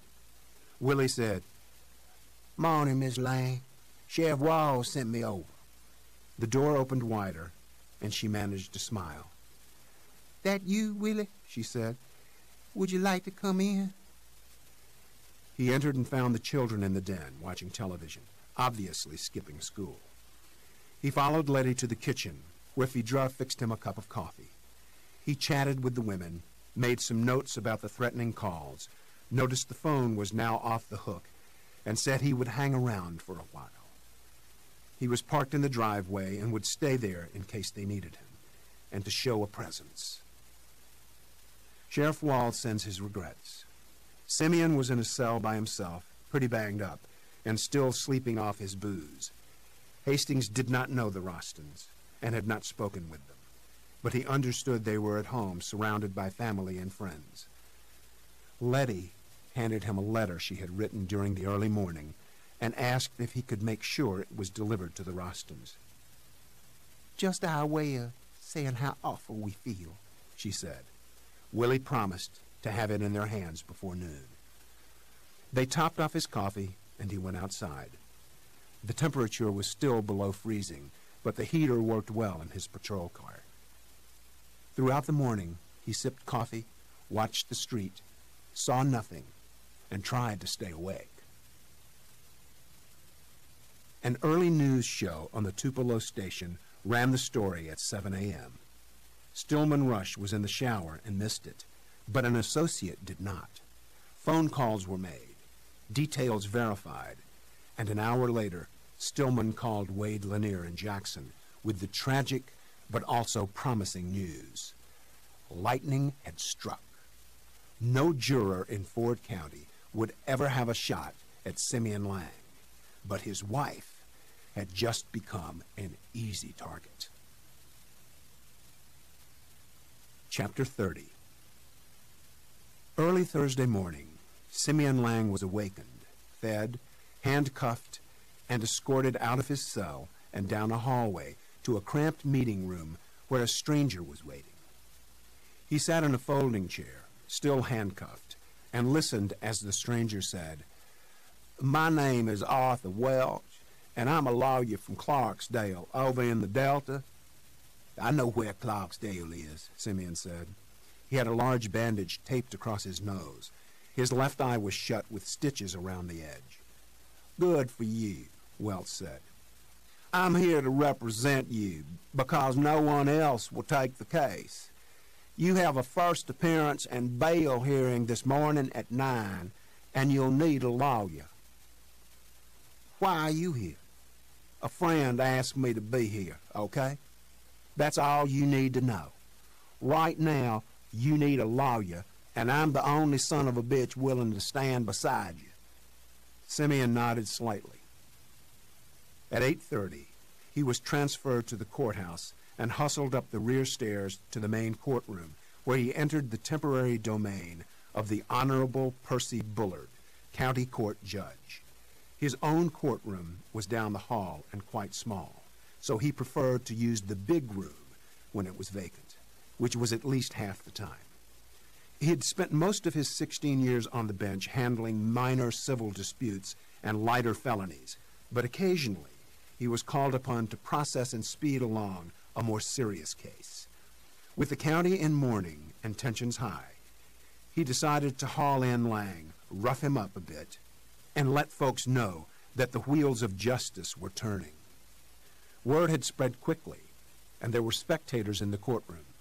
At 9 a.m. sharp, Simeon was led in, and a guiltier defendant had never been seen. His face was a mess. His Orange County jail overalls were too big and blood-stained. He was handcuffed behind his back, and the bailiffs took their sweet time freeing him. Judge Bullard looked at him and said, "State versus Simeon Lang. Over here." He pointed to a spot in front of the bench. Simeon shuffled over, glancing around nervously, as if he might get shot from behind. Arthur Welch stood beside him, while somehow managing to keep his distance. "You are Simeon Lang?" Judge Bullard asked. Simeon nodded. "Speak up." "I am." "Thanks. And you are?" "Your Honor, my name is Arthur Welch, and I practice law over in Clarksdale. I'm here to represent Mr. Lang." Bullard looked at him as if to say, "What the hell for?" Instead, he asked Simeon, "Mr. Lang, is Mr. Welch your lawyer?" "He is." "Okay. Now, Mr. Lang, You have been charged with 2 counts of vehicular homicide and 1 count of driving under the influence. How do you plead? Not guilty. No surprise there. I'll set a preliminary hearing in about 30 days. Mr. Welch, you will be notified by my clerk. I assume you'd like to discuss bail. As if reading from a script, Welch said, Yes, Your Honor, we would like to request a reasonable bail at this time. Mr. Lang has a wife and family here in the county and has lived here his entire life. He is not a risk to flee and has assured me, and will assure you, that he always shows up in court when required to. Thank you. Bail is hereby set at $2 million, $1 million for each count of vehicular homicide. Anything else, Mr. Welch? No, Your Honor. Very well. Mr. Lang, you are remanded to the custody of the Ford County Sheriff until you make bail or are called for by this court. He tapped his gavel lightly and winked at Welch.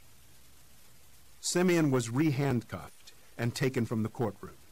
Welch followed him, and outside, under the rear terrace, exactly where the criminal defendants were always photographed when they were newsworthy enough to be photographed, Dumas Lee clicked away and got plenty of shots of Lang and his lawyer. Later, he chatted with Welch, who had little to report, but was nonetheless quite willing to talk. He was completely vague on his involvement in a case 2 hours from home. Welch had been rolled out of bed at 5 that morning with a profane phone call from Harry Rex Vonner, an old roommate from law school. Welch had handled 2 of Harry Rex's divorces, and Harry Rex had handled 2 of Welch's, and they owed each other so many favors and debts and IOUs that keeping score was impossible. Harry Rex needed him instantly in Clanton, and Welch, cursing for 2 hours, made the drive. He had no plans to represent Simeon Lang beyond the indictment and would punt the case in a month or so. As Harry Rex explained, in some of the most colorful and abusive language imaginable, it was important for the local folks to see and realize that Simeon Lang was not represented by Jake Brigance, but rather by some scumbag they'd never heard of. Welch understood perfectly. It was another clear example of what was never taught in law school. It was early on Friday afternoon. The weather was cold and damp, and Jake was suffering through the weekly ritual of trying to tie up some of the week's loose ends so they wouldn't grow and fester and ruin his Monday. Among his many unwritten but nonetheless serious rules was one that required him to return every phone call by noon Friday. He preferred to avoid most of his phone calls, but that was not possible. Returning them was easy to put off. They often slid from one work day to the next, but he was determined not to drag them through the weekend. Another rule forbade him to take worthless cases that would pay little or nothing and turn his obnoxious clients into people he could choke. But, like every other lawyer, he routinely said yes to some deadbeat whose mother taught Jake in the 4th grade, or whose uncle knew his father, or the broke widow from church who couldn't afford a lawyer, but couldn't live without one. Invariably, these matters turned into fish files, the ones that grew fouler the longer they sat in a corner, untouched. Every lawyer had them. Every lawyer hated them. Every lawyer swore he would never take another. You could almost smell them the first time the client walked in the door. Freedom for Jake would be an office free from fish files, and he still approached every new year with the determination to say no to the deadbeats. Years ago, Lucian had said repeatedly, "It's not the cases you take that make you, it's the cases you don't take. Just say no." Nonetheless, his special drawer for fish files was depressingly full, and every Friday afternoon he stared at them and cursed himself. Without knocking, Portia walked into his office, obviously upset. She was patting her chest as if she couldn't breathe. "There's a man here," she said almost in a whisper, because she couldn't speak any louder. "Are you okay?" he asked, once again tossing aside a fish file. She shook her head rapidly. No, it's Mr. Roston, the boy's father. What? Jake said as he bolted to his feet. She kept patting her chest. He wants to see you. Why? Please, Jake, don't tell him who I am. They stared at each other for a second, neither with a clue. Okay. Put him in the conference room. I'll be down in a minute. Jeff Roston was not much older than Jake, but under the circumstances, he was a very old man. He sat with his hands together and his shoulders sagging, as if burdened by an enormous weight. He wore heavily starched khakis and a navy blazer, and looked more like a casual preppy than a man who grew soybeans. He also wore the face of a father in the midst of an unspeakable nightmare. He rose, and they shook hands, and Jake said, "I'm terribly sorry, Mr. Roston." "Thank you. Let's go with Jeff and Jake, okay?" "Sure." Jake sat beside him along one side of the table, and they faced each other.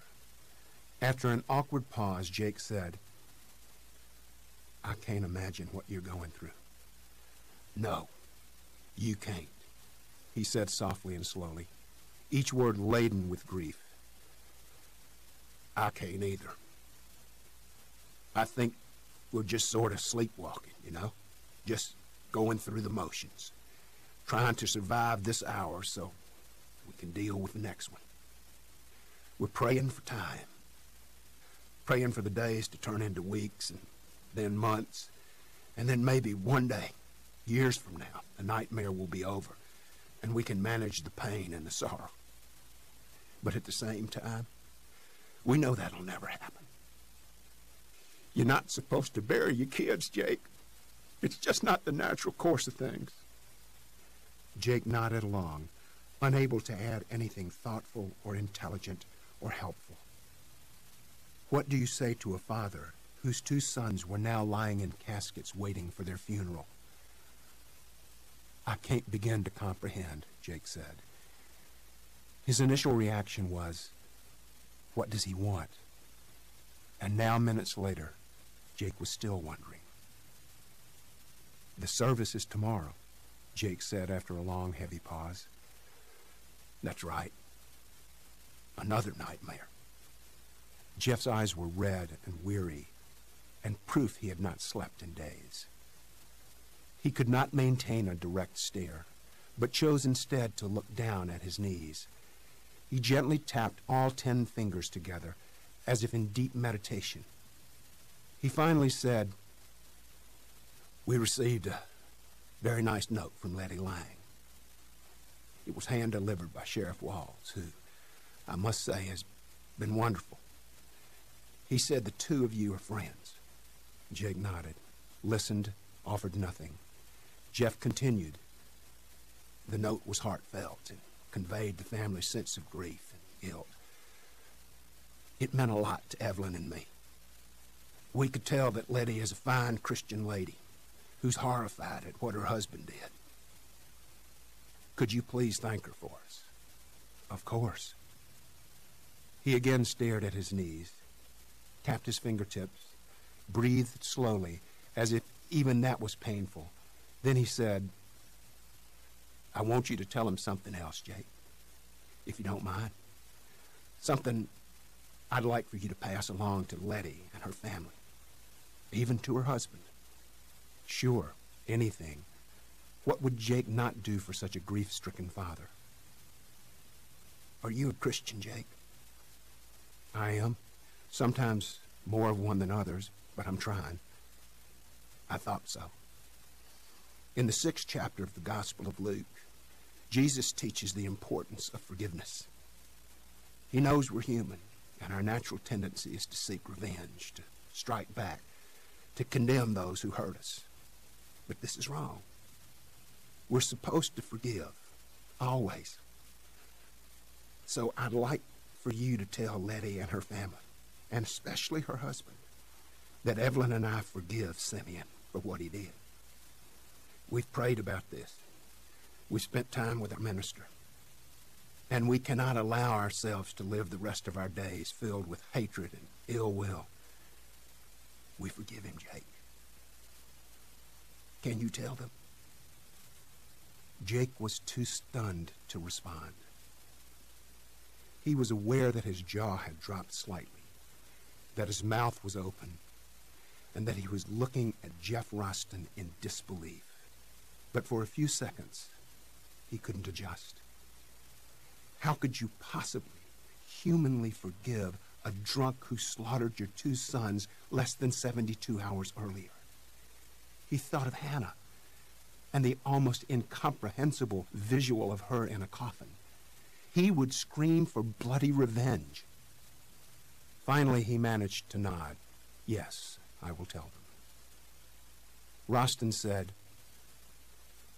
when we bury Kyle and Bo tomorrow, when we say goodbye, we will do so with complete love and forgiveness. There's no room for hatred, Jake. Jake swallowed hard and said, that black girl out there is Letty's daughter, Simeon's daughter. She works for me. Why don't you tell her? Without a word, Jeff Roston rose and walked to the door. He opened it, and with Jake following, he stepped into the reception area and looked at Portia. So you're Simeon Lang's daughter, he said, and she almost flinched. Slowly she stood and faced him and said, yes, sir. Your mother sent me a very nice note. Please thank her. I will, yes. Thanks, she said nervously.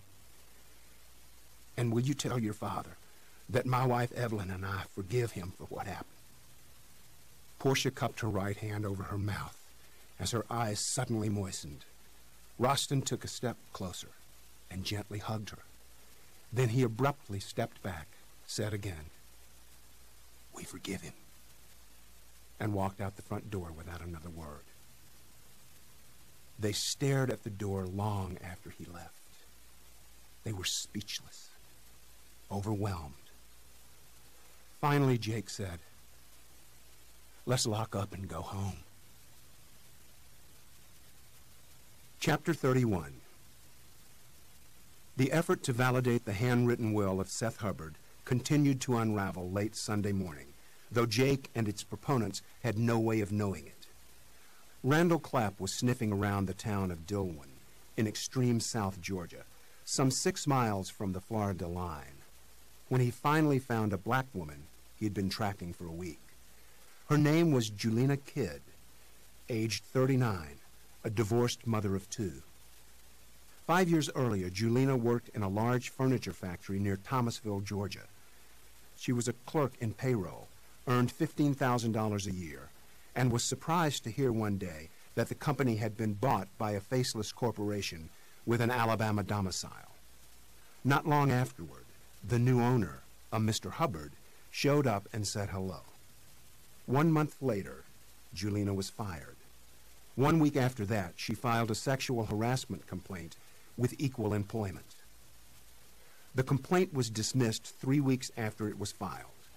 Her lawyer in Valdosta would not discuss the case with Clapp, said he'd lost contact with Julina and had no idea where she was. When Clapp found her, she was living in subsidized housing with her 2 teenagers and a younger sister, and she was working part-time for an oil jobber. Initially, she had little interest in talking to an unknown white man. Clapp, though, did this for a living and was adept at extracting information. He offered her $200 in cash, plus lunch, for 1 hour of her time, and direct answers to his questions. They met at a truck stop and ordered the special, baked chicken. Clapp, a simmering racist who would never be tempted to chase a black woman, struggled to control his thoughts. This one was a knockout.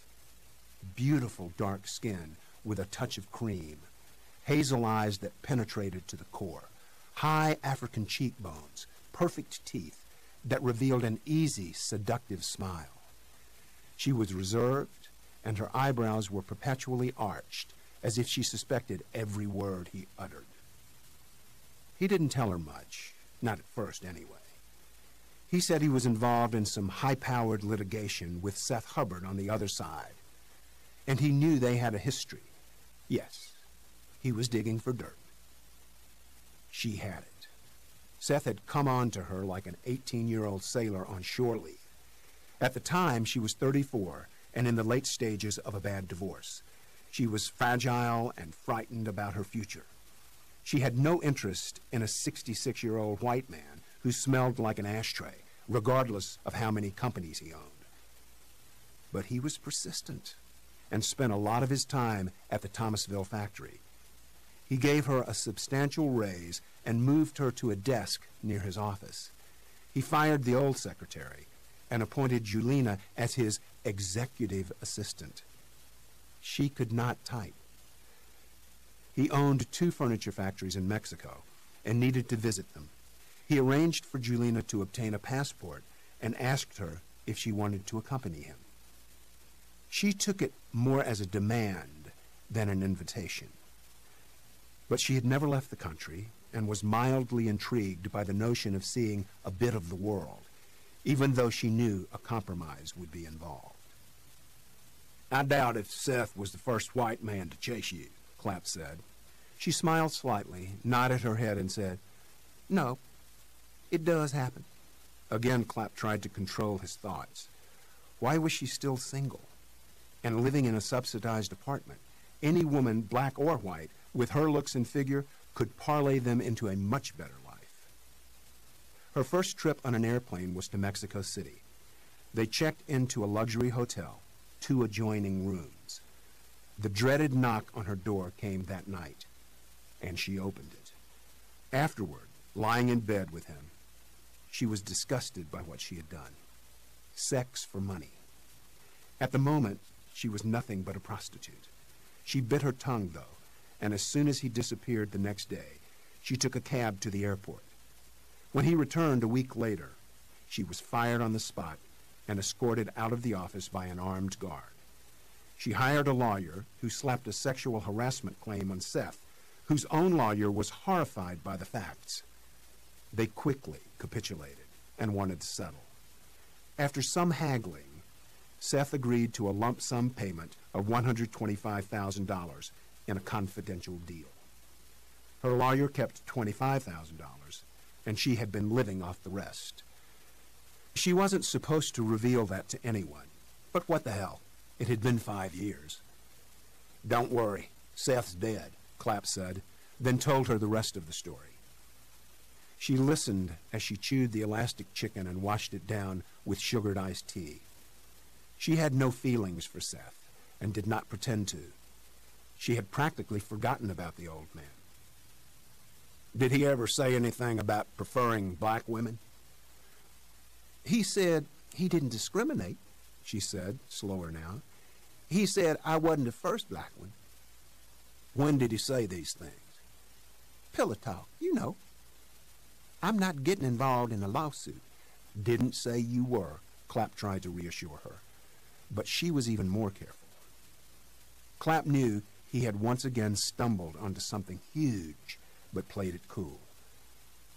But I'm sure the lawyers I work for would be willing to pay for your testimony. Is that legal? Of course it's legal. Lawyers pay for testimony all the time. Every expert charges a fortune. Plus, they fly you up there and cover your expenses. How much? Don't know, but we can talk about it later.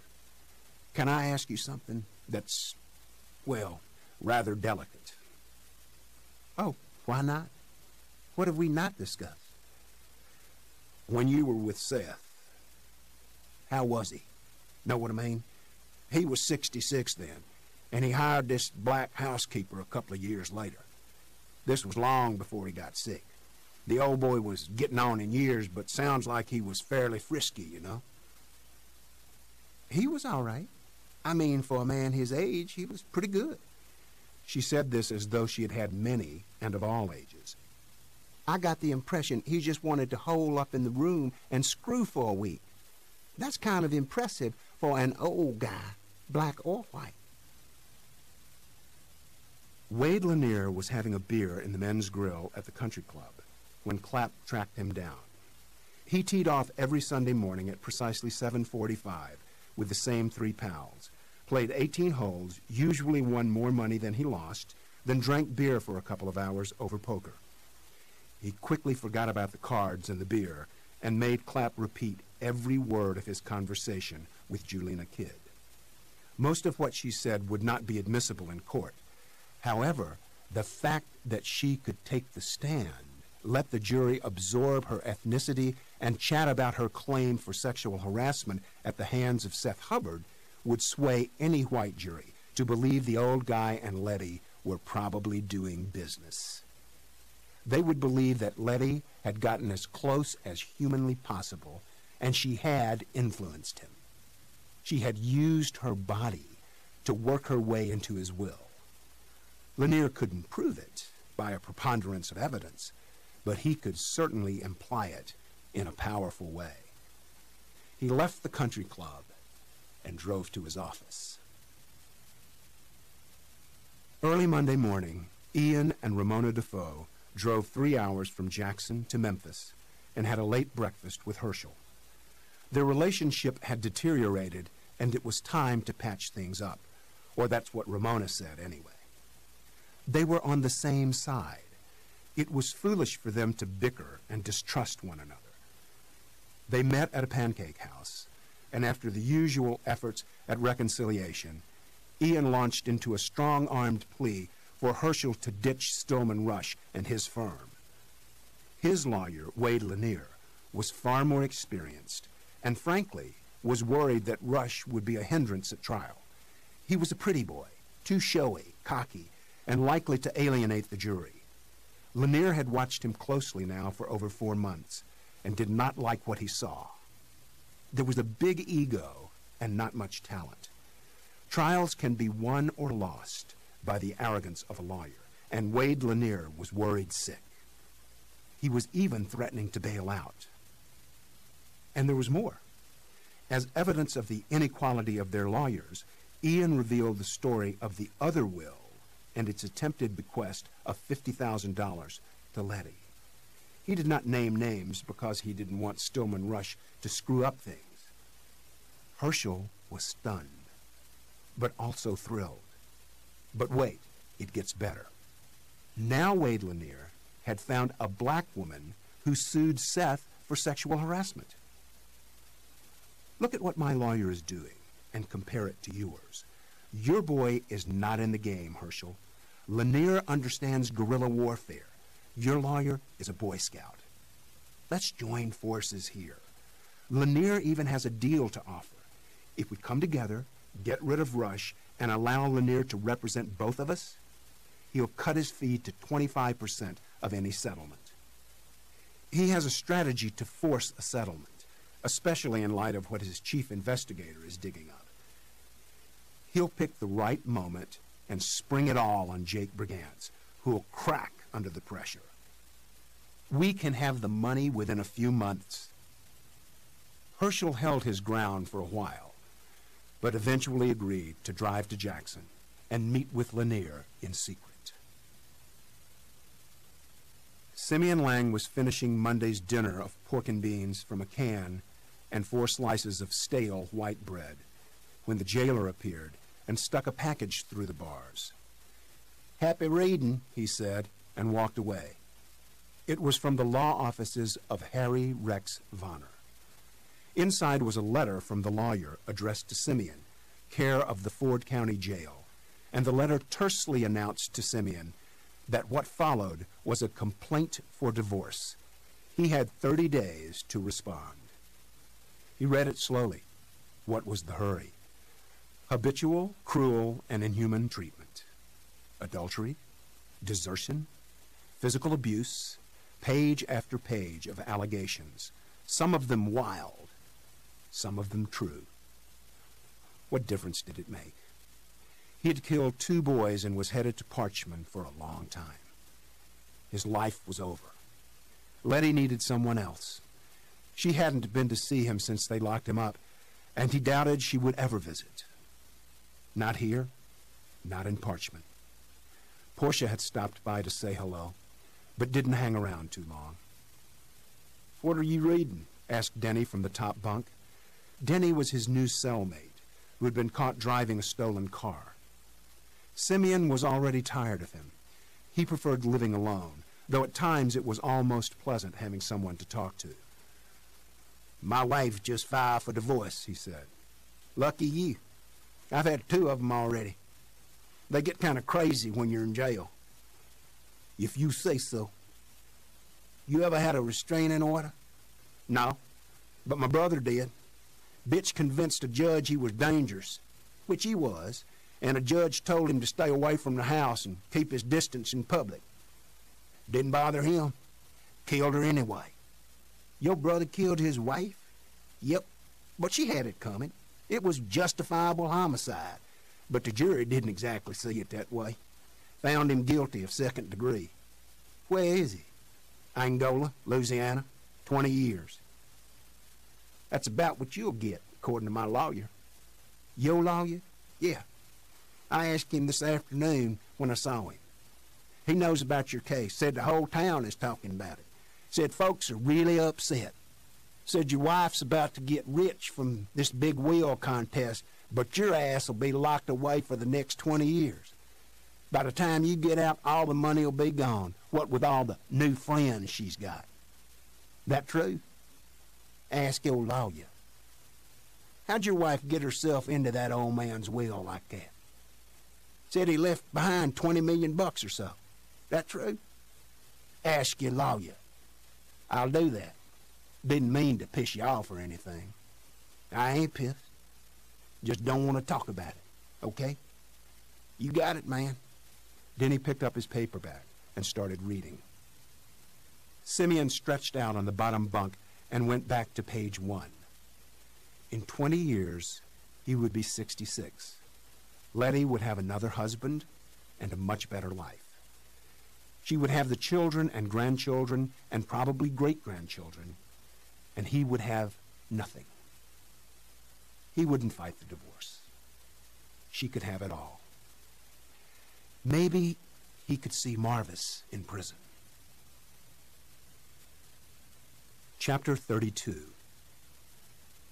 8 days after the Roston tragedy, and just as it was beginning to wind down and folks were discussing other matters, it bolted back onto center stage in the weekly edition of the Ford County Times.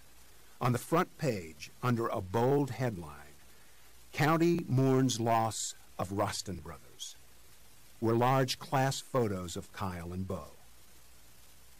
Below it and beneath the fold were photos of their wrecked car, their coffins being carried out of their church, and their classmates holding candles at a vigil outside Clanton High School. Dumas Lee had missed little. His stories were long and detailed. On page 2 was a large photo of Simeon Lang, his face ominously bandaged, leaving the courthouse in handcuffs the previous Thursday with his attorney of record, Mr. Arthur Welch of Clarksdale. The story that accompanied the photo made no mention of Jake Brigance, primarily because Jake had threatened Dumas and the newspaper with a libel suit if it even remotely implied that he represented Simeon. There was mention of the old but still pending DUI charge from the previous October, but Dumas did not pursue it or imply that it had been improperly handled. He was terrified of litigation and usually backed down quickly. The 2 obituaries were lengthy and heartbreaking. There was a story from the high school with glowing comments from classmates and teachers. There was one from the accident scene, with Ozzie providing the details. The eyewitness had a lot to say and got his photo in the newspaper. The parents were silent, and Uncle asked that their privacy be respected. Jake had read every word by 7 a.m. and felt exhausted. He skipped the coffee shop because he was tired of the endless prattling about the tragedy.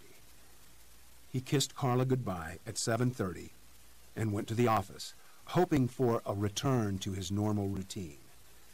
His goal was to spend most of the day working on cases other than Hubbard. He had a handful of clients in real need of some attention. Just after 8 o'clock, Stillman Rush called with the news that he had just been fired by Herschel Hubbard. Jake listened thoughtfully. On the one hand, he was delighted to see Stillman hit the back door because he really didn't care for the guy. But on the other hand, he was bothered by Wade Lanier's powers of manipulation. In his only other major trial, that of Carl Lee Haley, Jake had gone toe-to-toe with Rufus Buckley, then an accomplished district attorney. And while Buckley was quite skilled in the courtroom and smooth on his feet, he was not overly bright, not a crafty manipulator or a clever schemer, not at all like Wade Lanier, who seemed to be always one step ahead. Jake was convinced Lanier would do anything, lie, cheat, steal, cover up, whatever it took to win at trial. And he had the experience, quick wit, and bag of tricks to do so. Jake wanted Stillman in the courtroom, bungling things and strutting in front of the jury. Jake sounded sufficiently sad to say goodbye, but forgot about the call within the hour. Portia needed reassuring. They had fallen into the habit of having a morning coffee around 8:30, always in Jake's office. The family had received 4 threatening calls in the days after the accident, but now the calls seemed to have stopped. A deputy still hung around the house, sitting in the driveway, checking the rear door at night, and the family was feeling safer. The Rostons had handled themselves with such grace and courage that the raw feelings had been contained, at least for now. However, if Simeon decided he wanted a trial, then the entire nightmare would be replayed. Portia, Letty, and the rest of the family were worried about the spectacle of a trial, of having to face the Roston family in court. Jake doubted that would ever happen, and if it did, it would be at least a year away. For 3 months, he had been prodding Letty to get a job, any job.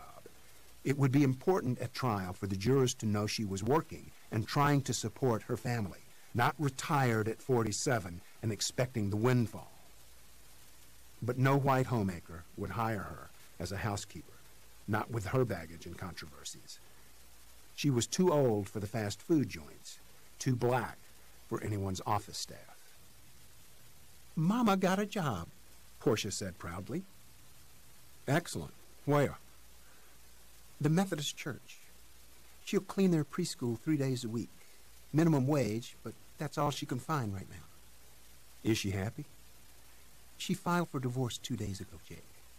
And her last name is pretty toxic around here. She has a son in prison, a house full of deadbeat relatives, a 21-year-old daughter with 2 unwanted kids. Life's pretty tough for my mom. A job that pays $3.50 an hour is not likely to bring much happiness." "Sorry I asked."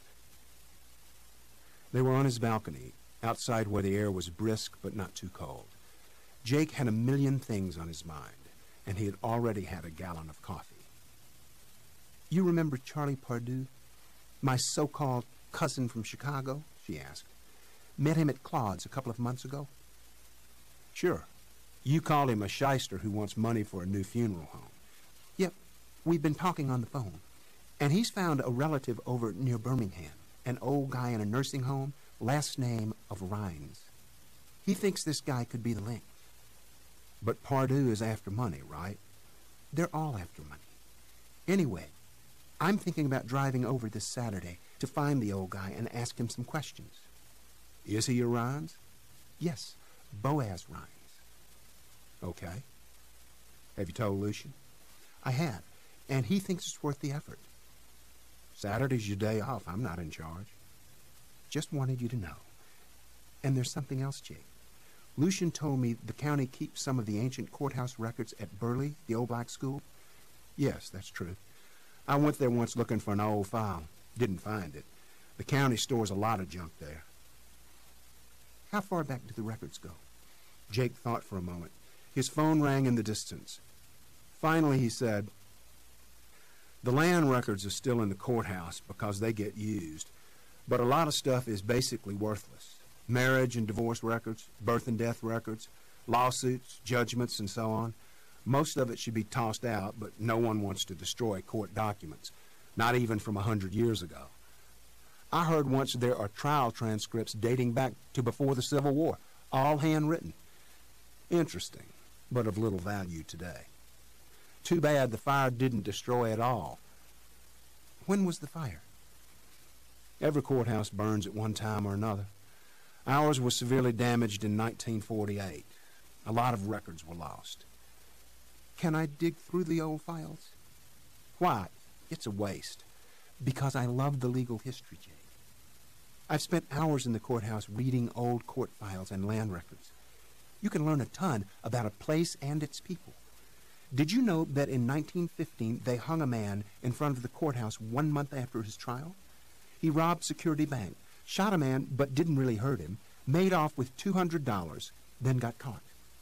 They tried him on the spot, then strung him up. That's pretty efficient. I guess they didn't worry about overcrowded prisons or congested dockets. Anyway, I'm fascinated with this stuff. I've read an old will from 1847 where some white guy gave away his slaves, talked about how much he loved and treasured them, then gave them away like horses and cows. Sounds depressing. You'll never find a Brigance who owned a slave. We were lucky to have a cow. Anyway, I need written permission from a member of the bar to get into the old files. County rule. Done. Just do it after hours. You still digging for your roots? Sure. I'm looking everywhere. The Rhineses abruptly left this county in 1930 without a trace, without a clue, and I want to know why. Lunch in the rear of Bates Grocery was a selection of 4 vegetables chosen at random from a collection of 10 pots and skillets simmering on a large gas stove. Mrs. Bates herself pointed, dipped, served, and commented as she loaded the plates and handed them over, while Mr. Bates punched the cash register and collected $3.50, iced tea included, with cornbread. Jake and Harry Rex made the drive out once a month when they needed to eat and talk without being overheard. It was a rural crowd, farmers and farm workers, with a pulpwood cutter sometimes thrown in for balance. All white. Blacks would be served without incident, but that had yet to happen. Blacks shopped up front in the grocery. In fact, Tonya Haley had bought a sack of groceries there and was walking the mile back to her home when she was abducted 3 years earlier. The 2 lawyers huddled around a small table as far away as possible from the others. The table rocked and the ancient floor squeaked, and just above them a rickety fan spun unevenly, though it was still wintertime and the entire building was drafty. In another corner, a pot-bellied stove radiated a thick, pungent heat that kept the narrow room comfortable. After a few bites, Harry Rex said, "Dumas did a good job, for him anyway. That boy loves a good car wreck as much as any lawyer." I had to threaten him. But yes, he did us no harm. No more than was already done. Thanks for hauling in Arthur Welch for a cameo. He's an idiot, but my kind of idiot. The stories we could tell. We once spent 2 nights in a county jail when we were supposed to be in law school. Almost got kicked out. Jake knew better than to take the plunge, but couldn't help himself. Why were you in jail? Harry Rex shoveled in a load of collard greens and began. Well, we'd been to New Orleans for a long weekend, and we were trying to get back to Ole Miss. I was driving, drinking, and somewhere down in Pike County we got lost. Saw blue lights, and I said, "Shit, Welch, you got to take the wheel. Here come the cops, and I'm drunk." Welch said, "I'm drunk too, big ass. You on your own." But we were in his car, and I knew for a fact he was not as drunk as I was. I said, "Hey, Welch, you ain't had but a couple of beers. I'm stopping this thing right now, and you get your ass over here." The blue lights were getting closer. He said, "No way. I've been drunk since Friday. Plus, I already got 1 DUI, and my old man will kill me if I get another." I hit the brakes and slid to a stop on the shoulder. The blue lights were right behind us. I grabbed Welch, who was quite a bit smaller back then, and tried to pull him over to the driver's side, and this really pissed him off. He fought back. He grabbed his door handle and stuck his feet into the floorboard, and I couldn't budge him. I was really mad by now, so I backhanded him, slapped the shit out of him right across the nose, and this jolted him so bad he let go for a second. I grabbed his hair and yanked him over, but the car had a stick shift in the console, and he got all caught up in it. We were both tangled up and mad as hell, cussing and clawing like a couple of cats. I had him in a death grip when the trooper said through the window, "Excuse me, fellas." We froze. At the station, the trooper talked to both of us and declared us to be equally drunk. This was before breathalyzers and such, back in the good old days. He gulped some tea, then attacked a small heap of fried okra. "So what happened?" Jake finally asked. "I wouldn't call my dad, and Welch wouldn't call his. A lawyer was visiting a client in jail and heard about the two drunk Ole Miss law students in a cell back there, sobering up and missing classes. He went to the judge, pulled some strings, and got us out. The dean was waiting on us at school, threatened to kill us or at least disbar us before we even graduated. With time, we got it all dismissed. The dean knew I would be too valuable in addition to the state bar to give up on. Of course. Needless to say, Welch and I go way back. A lot of skeletons. He'll take care of Simeon until the will contest is over. Then get rid of him. Dude's going down anyway. Not much anybody can do for him." How much damage to our case?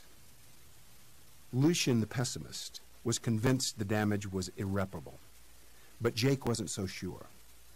Harry Rex swiped his face with a cheap paper napkin and said, "You know how trials go, Jake.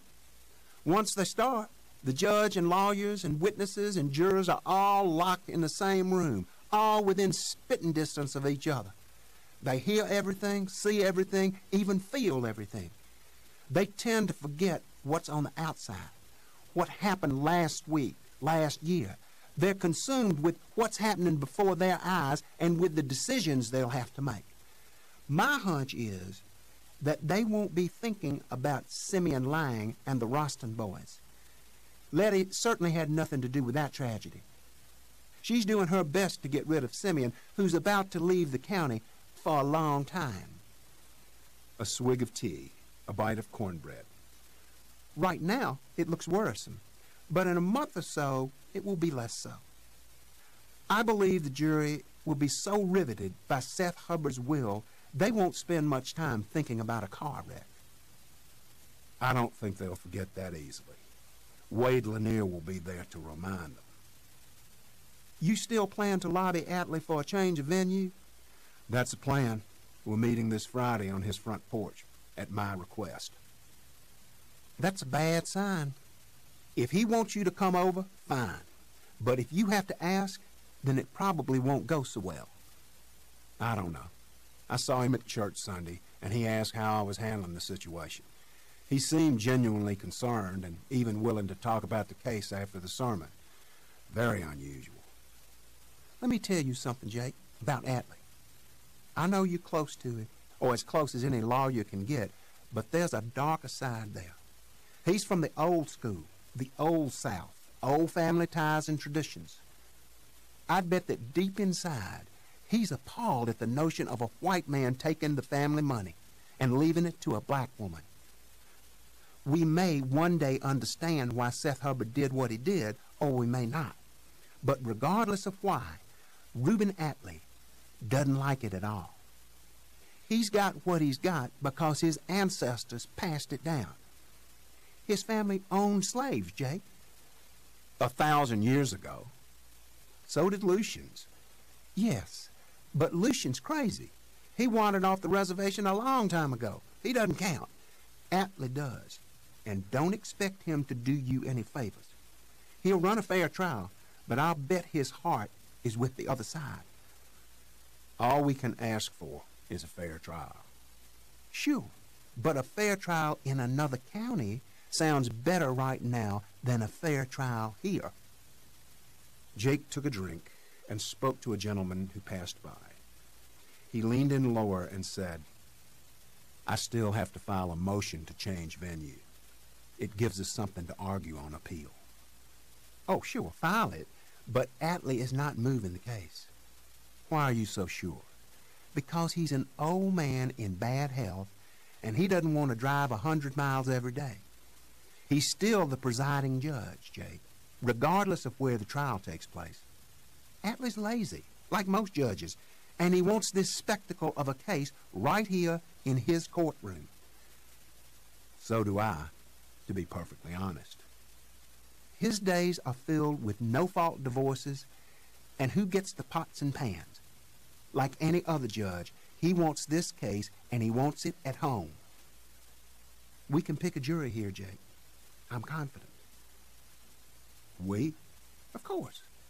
You can't do it by yourself. We proved that during the Haley trial. You're okay in the courtroom, but it's my brains that won the case." "Gee, I didn't remember it that way." "Just trust me, Jake. You want some banana pudding?" "Sure, why not?"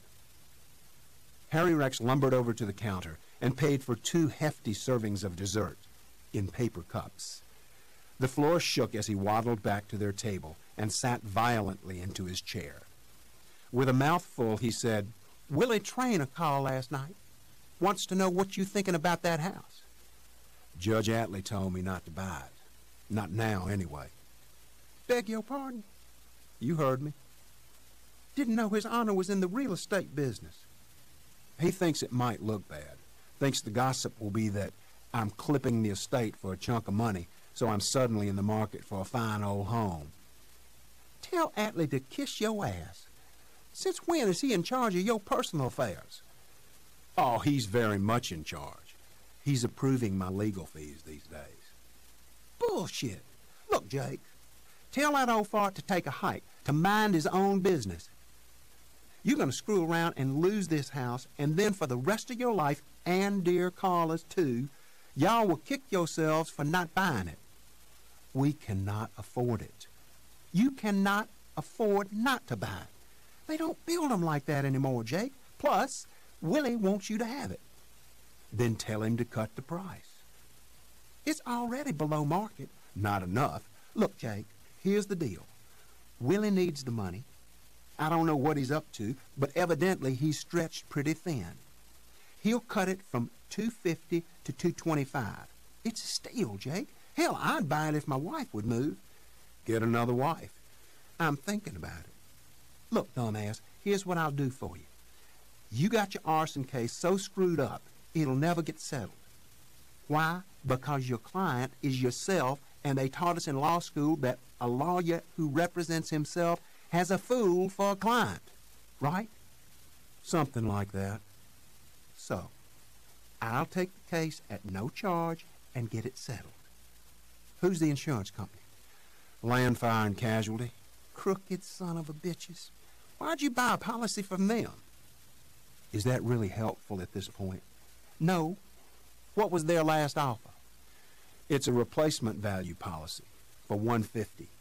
Since we paid only $40,000 for the house, Land is claiming it was worth $100,000 when it burned. I kept the receipts, invoices, contractors' bills, everything, and I can prove we put another $50 into the house. This was over a 3-year period. That plus market appreciation, and I'm claiming the house was worth $150 when it burned.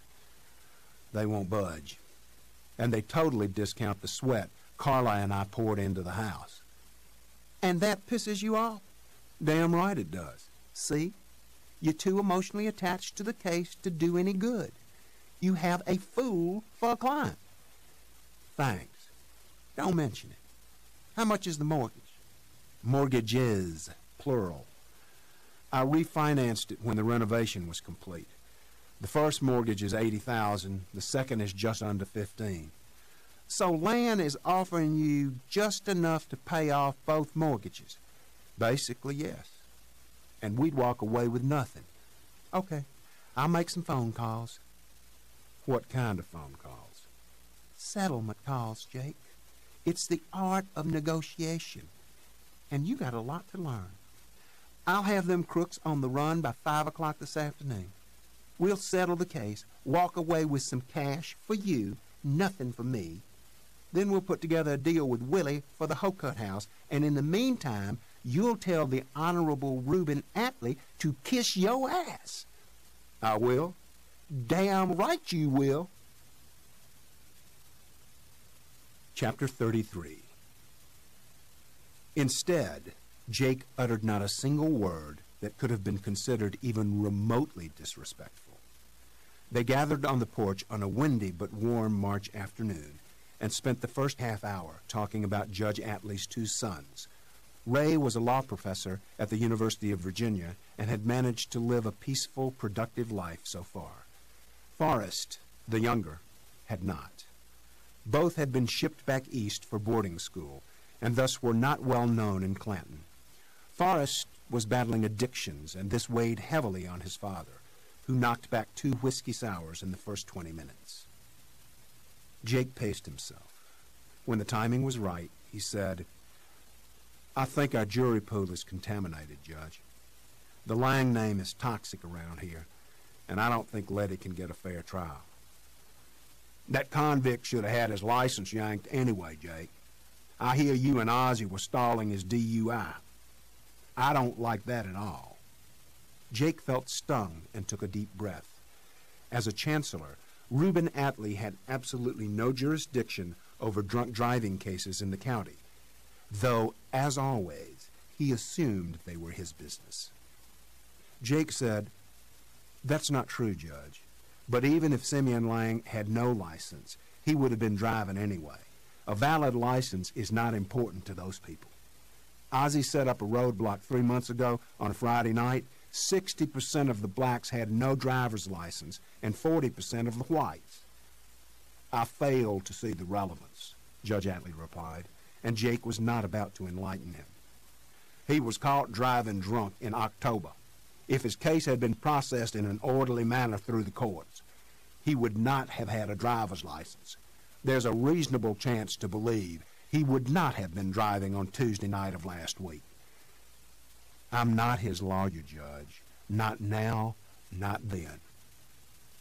Both rattled their ice cubes and let the moment pass. Judge Atlee took a sip and said, "File your motion to change venue, if you wish. I can't stop you." "I'd like for the motion to be taken seriously. I get the impression you made up your mind some time ago. Things have changed." "I take everything seriously. We'll learn a lot when we start picking a jury. If it appears as though folks know too much about the case, then I'll call time out and we'll deal with it. I thought I'd explained this already." "You have?" "Yes, sir." "What happened to our pal Stillman Rush?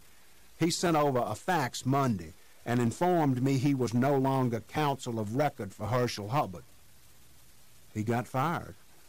Wade Lanier has been maneuvering for months, trying to consolidate the contestants into his camp. Looks like he scored big." "Not much of a loss. Just one less lawyer to deal with. I found Stillman less than impressive." Jake bit his tongue and managed to say nothing. If His Honor wanted to trash another lawyer, Jake was certainly willing to participate. But he had a hunch that nothing else would be said, not by the old guy. "Have you met this fella Arthur Welch from Clarksdale?" Judge Atlee asked. "No, sir. I just know he's a friend of Harry Rex's." "We spoke by phone this morning, and he says he'll represent Mr. Lang in the divorce also, though there won't be much to do. He says his client will agree to waive everything and get it over with. Not that it matters. With his bail and the charges, he won't be getting out any time soon." Jake nodded in agreement. Arthur Welch was doing exactly what Harry Rex told him to do, and Harry Rex was briefing Jake on all of it. "Thanks for granting the restraining order," Jake said. That certainly read well in the newspaper. It seems rather foolish to tell a man who's in jail and locked up for a while that he can't get near his wife and family, but not everything I do makes sense. True, Jake thought, but said nothing. They watched the grass bend with the wind and the leaves scatter. Judge Atlee sipped his drink and thought about what he had just said. Changing the subject, he asked, "Any news on Ansel Hubbard?" "Nothing really. We've spent $30,000 so far and still don't know if he's alive. The pros suspect he is, though, primarily because they can find no evidence that he's ever died. But they're digging. Stay after it. I'm still cautious about proceeding to trial without something definite." "We really should delay it for a few months, Judge, while we finish the search. And while the people around here get over the Roston tragedy." "That too. Bring it up when we meet on March 20th. I'll consider it then." Jake took a deep breath and said, "Judge, I need to hire a jury consultant for the trial." "What's a jury consultant?" Jake was not surprised by the question. Jury consultants did not exist back in the judge's heyday as a lawyer, nor did His Honor pay attention to trends. Jake said, "An expert who does several things. First, he will study the demographics of the county and analyze this in light of the case to compose the model juror. He will then do a telephone survey using generic names but similar facts to gauge the public's reaction. Once we get the names in the pool, he'll do background research on all the prospective jurors, at a safe distance, of course. When the selection process begins, he'll actually be in the courtroom to observe the pool. These guys are quite good at reading body language and such. And once the trial starts, he'll be in the courtroom every day reading the jurors. He'll know which witnesses are believed and which are not believed, and which way the jury is leaning." "That's a lot. How much does he cost?" Jake gritted his teeth and said, $50,000. The answer is no. "Sir?" "No. I will not authorize the expenditure of that kind of money from the estate. Sounds like a waste to me." "It's pretty standard these days in big jury trials, Judge." "I find such a fee unconscionable. It's the lawyer's job to pick the jury, Jake, not some fancy consultant's. Back in my day, I relished the challenge of reading the minds and body language of prospective jurors and picking just the right ones. I had a real talent for it, Jake, if I do say so myself." "Yes, sir. Like the case of the one-eyed preacher."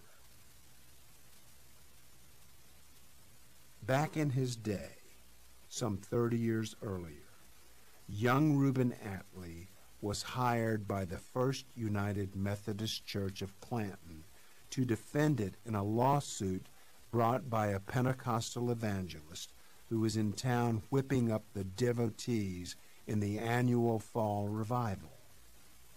Part of his routine was to visit other mainstream churches in town and exorcise evil spirits on their front steps. He and a handful of his rabid followers claimed that these older, more sedate congregations were corrupting the Word of God and placating backsliders and otherwise serving as havens for alleged Christians who were lukewarm at best. God had ordered him to call out these heretics on their own turf, and so each afternoon during revival week, he and his little gang huddled at the various churches for prayers and rants. For the most part, they were ignored by the Methodists, Presbyterians, Baptists, and Episcopalians.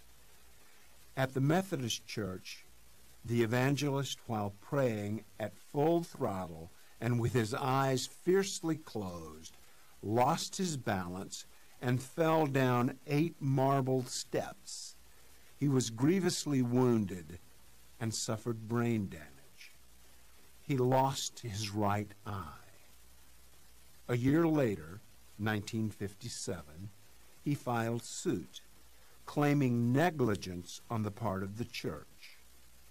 He wanted $50,000. Reuben Attlee was incensed over the lawsuit and eagerly took on the defense of the church, and for no fee. He was a man of faith and considered it his Christian duty to defend a legitimate house of worship from such a worthless claim. During jury selection, he famously and arrogantly told the judge, "Give me the first 12. The lawyer for the preacher wisely acceded, and the first 12 were sworn in and seated in the jury box. The lawyer proved the church's front steps were in bad repair and had been neglected for years. There had been complaints and so on. Reuben Attlee stomped around the courtroom, full of arrogance and bluster and indignation that the lawsuit had even been filed. After 2 days, the jury gave the preacher $40,000, a record for Ford County. It was a nasty rebuke to lawyer Attlee, and he was ridiculed for years until he got himself elected chancellor. Later, it was learned that 5 of the first 12 jurors were also Pentecostals, a notoriously clannish and sensitive bunch. A cursory probing by any lawyer would have revealed this. 30 years on, "Give me the first 12" was often mumbled in jest by lawyers as they surveyed the pool of prospects sitting expectantly in the main courtroom. The one-eyed preacher was later elected to the state senate, brain damage and all. Jake said, "I'm sure Wade Lanier will have a jury consultant. He uses them all the time. I'm just trying to level the playing field, that's all." "Did you use one in the Haley trial?" Judge Attlee asked. "No, sir.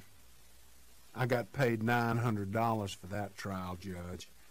By the time it was over, I couldn't afford my telephone bill." "And you won anyway.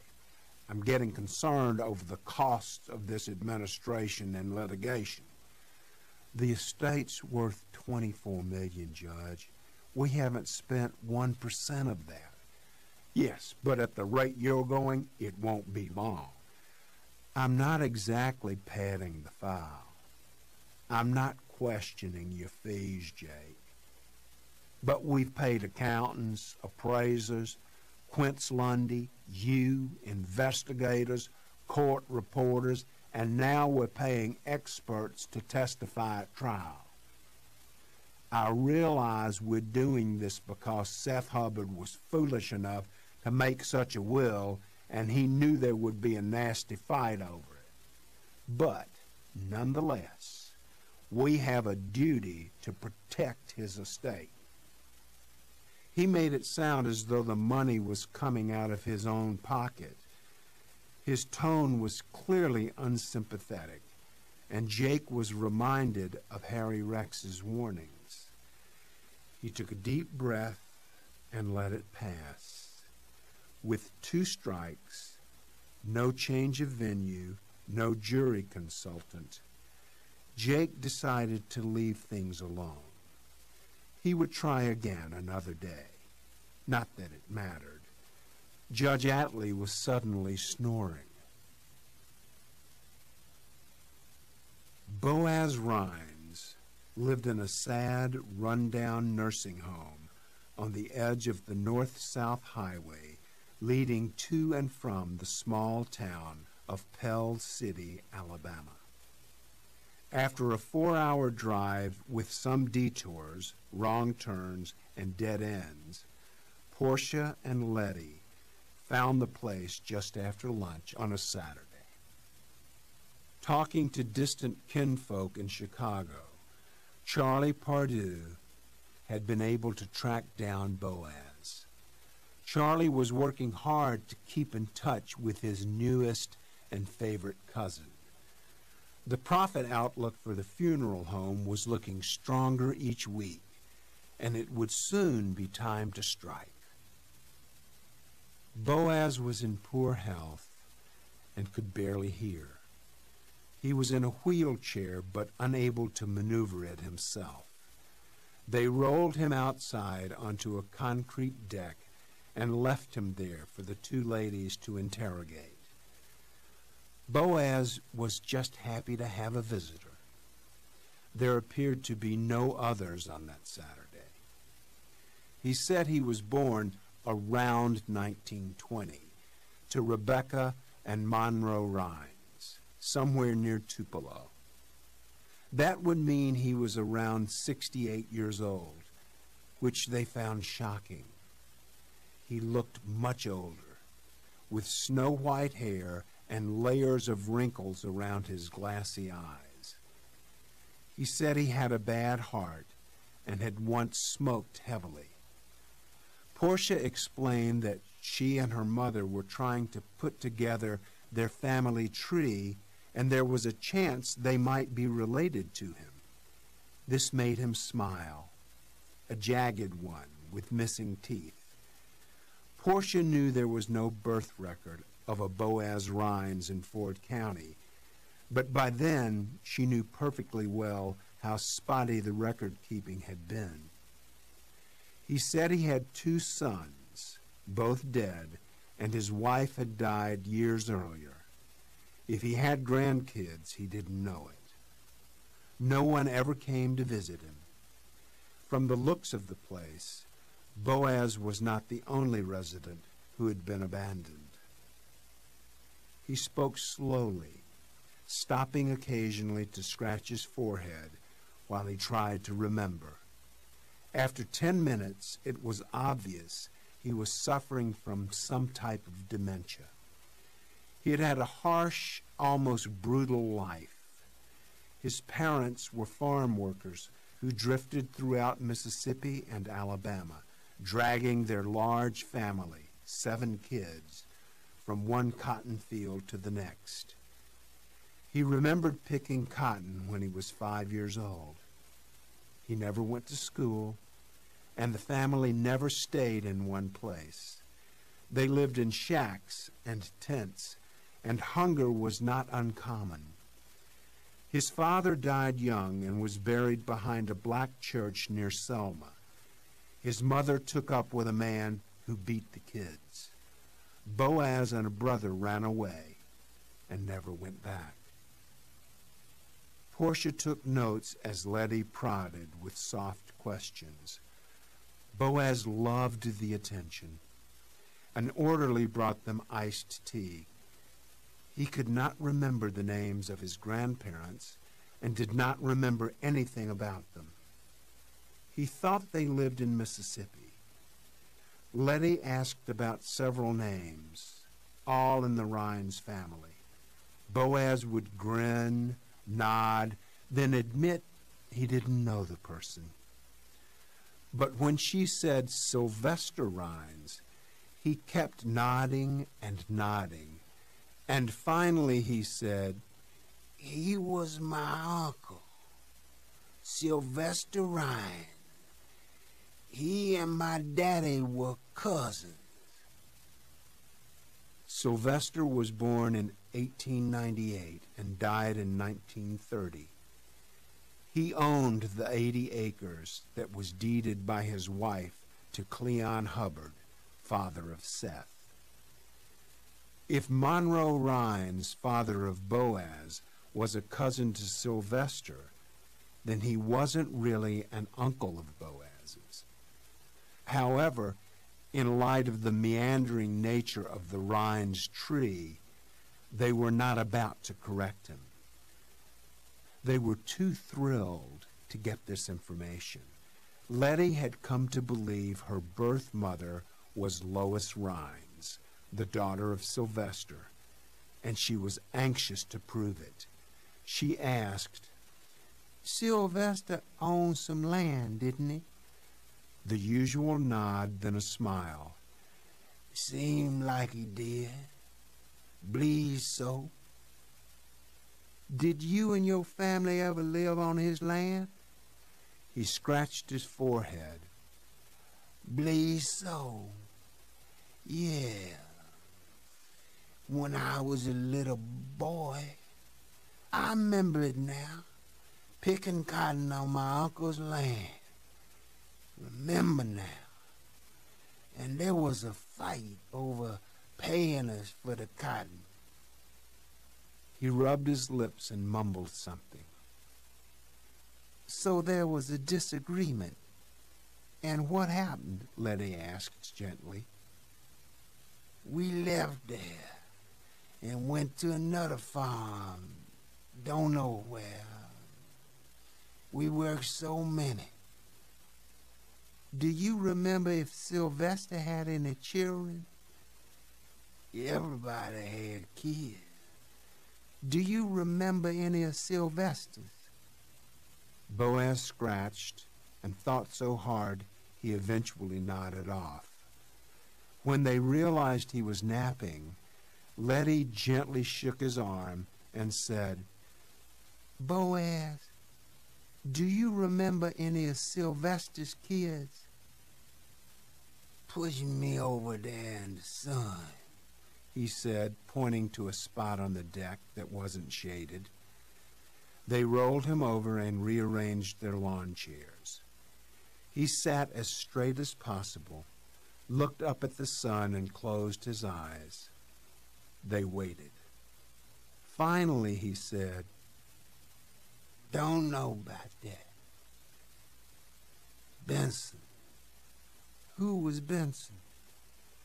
"The man who beat us." "Do you remember a little girl named Lois? Lois Rhines?"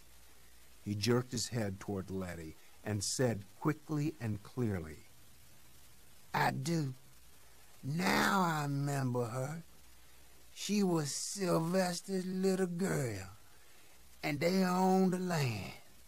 Lois. Little Lois. It won't common, you know, for colored folk to own land, but I remember now. At first it was good. Then they had a fight." Letty said, "I think Lois was my mother." "You don't know?" "No, I don't.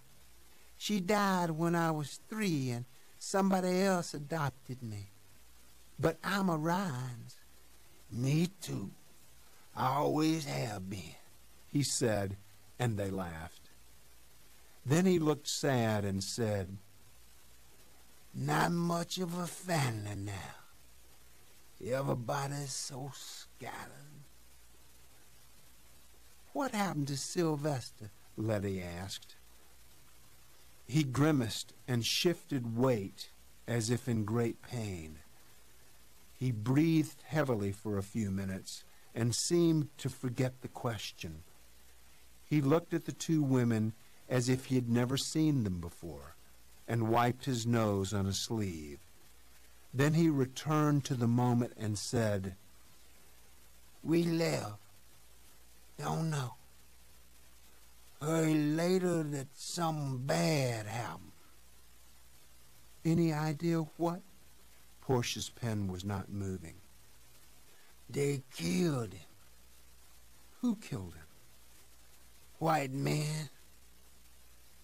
Why did they kill him? Another drifting away, as if the question had not been heard. Then, don't know. We were gone. I remember Lois now, a sweet little girl. Benson was the man who beat us. Portia was wondering if they could believe anything at this point. His eyes were closed and his ears were twitching as if gripped by a seizure. He repeated, Benson. And Benson married your mother? Letty asked gently. All we heard was some white man got it. Chapter 34. Jake was in the middle of a fairly productive morning when he heard the unmistakable sound of Harry Rex's size 13s clomping up his already battered wooden staircase. He took a deep breath, waited, then watched as the door burst open without the slightest trace of a polite knock. "Good morning, Harry Rex," he said. "You ever heard of the Whiteside clan from over by the lake?" he asked, huffing as he fell into a chair. Distantly, "Why do—" "Craziest bunch of lunatics I've ever run across. Last weekend, Mr. Whiteside caught his wife in bed with one of their sons-in-law. So that makes 2 divorces all of a sudden. Before that, one of their daughters had filed, and I got that one. So now I got—" "Harry Rex, please. I really don't care." Jake knew the stories could go on forever. "Well, excuse me. I'm here because they're all in my office right now, kicking and scratching, and we just had to call the law. I'm so sick of my clients, all of them." He wiped his forehead with a sleeve. "You got a Bud Light?" "No. I have some coffee." "The last thing I need. I talked to the insurance company this morning, and they're offering $135. Take it, okay? Now." Jake thought he was joking and almost laughed. The insurance company had been stuck on $100,000 for 2 years. "You're serious?" "Yes, I'm serious, dear client. Take the money. My secretary is typing the settlement agreement now. She'll bring it over by noon. Take it and get Carla to sign it and hustle the damn thing back to my office, okay?" "Okay. How'd you do it?" "Jake, my boy, here's where you screwed up. You filed the case in circuit court and demanded a jury because after the Haley trial, you let your ego get carried away and you figured any insurance company would be terrified of facing you, the great Jake Brigance, in front of a jury in Ford County. I saw it, others saw it. You sued for punitive damages, and you figured you'd get a big verdict, make some real money, and knock a home run on the civil side. I know you, and I know that's what you were thinking, deny it or not. When the insurance company didn't blink, the 2 sides settled into the trenches, things got personal, and the years went by. The case needed a fresh set of eyes, and it also needed someone like me who knows how insurance companies think. Plus, I told them I'd non-suit the case in circuit court, dismiss it, and then refile in chancery court where I pretty much control the docket and everything else. The idea of facing me in chancery court in this county is not something other lawyers like to think about.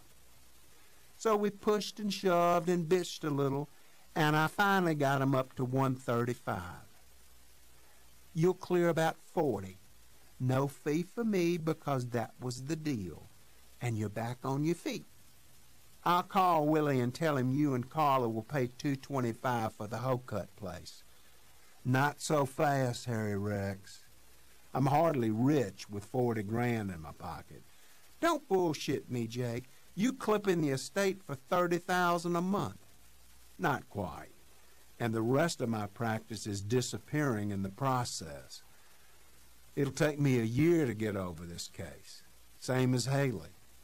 But at least you're getting paid on this one. I am. And I appreciate you using your amazing skills to settle my fire claim. Thank you, Harry Rex. I'll get the paperwork signed by this afternoon. And I'd feel better if you would take a fee. A modest one. Not for a friend, Jake, and not a modest one. If it were a fat fee, I'd say screw the friendship. Besides, I can't take any more income this quarter. Money's piling up so fast I can't stuff any more in the mattress. I don't want the IRS becoming alarmed and sending in their goons again. It's on me. What do I tell Willie? Tell him to keep cutting the price. He's in town this weekend, throwing another gin and tonic party Saturday afternoon. He told me to invite you and Carla. Y'all in? I'll have to ask the boss. Harry Rex climbed to his feet and began stomping away. See you Saturday. Sure. And thanks again, Harry Rex. Don't mention it. He slammed the door, and Jake chuckled to himself. What a relief to have the lawsuit settled. He could close a rather thick and depressing fish file, pay off the 2 mortgages, get the banks off his back, and pocket some cash. He and Carla could never replace their home. But wasn't that the case in every major fire claim? They weren't the only ones who'd lost everything in a disaster. Finally, they could move on and put the past behind them. 5 minutes later, Portia knocked on the door. She had something to show Jake, but they would need to take a short drive. At noon, they left the office and crossed the tracks and drove through Lowtown, the colored section. Beyond it, at the far eastern edge of Clanton, was Burley, the old black elementary and middle school that had been abandoned in 1969 with desegregation. Not long afterward, it had been reclaimed by the county, spruced up, and put to good use as a facility for storage and maintenance. The school was a complex of 4 large barn-like buildings of white wood and tin roofs. The parking lot was filled with the vehicles of county employees. Behind the school was a large maintenance shed with gravel trucks and machinery scattered around it. East, the black high school was across the street. Jake had known many blacks who had gone to school at Burley, and while they were always grateful for an integrated system, there was usually a twinge of nostalgia for the old place and the old ways. They got the leftovers, the worn-out desks, books, chalkboards, typewriters, file cabinets, athletic gear, band instruments, everything. Nothing was new.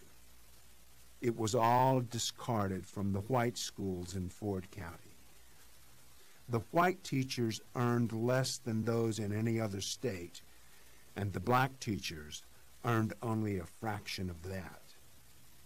Combined, there wasn't enough money for a single good school system, but for decades the county, like all the rest, tried to maintain 2. separate but equal, was a cruel farce. But in spite of its sizable disadvantages, Burley was a place of pride for those lucky enough to study there. The teachers were tough and dedicated. The odds were against them, so their successes were even sweeter. Occasionally, an alum made it through college, and he or she became a model for the younger generations. "You say you've been here," Portia said as they walked up the steps to what was once the administration building.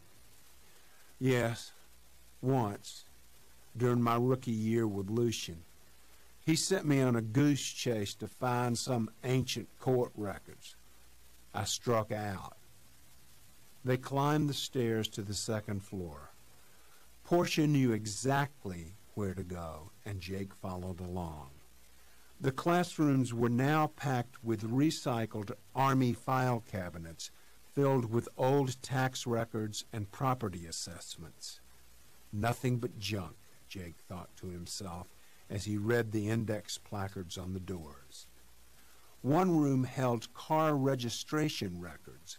Another archived ancient editions of the local newspapers, and so on.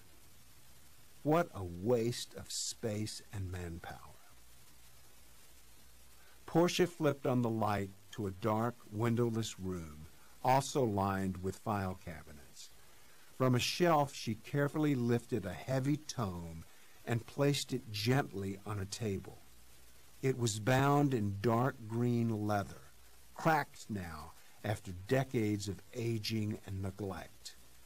In the center was one word: docket. She said, "This is a docket book from the 1920s, specifically August of 1927 through October of 1928.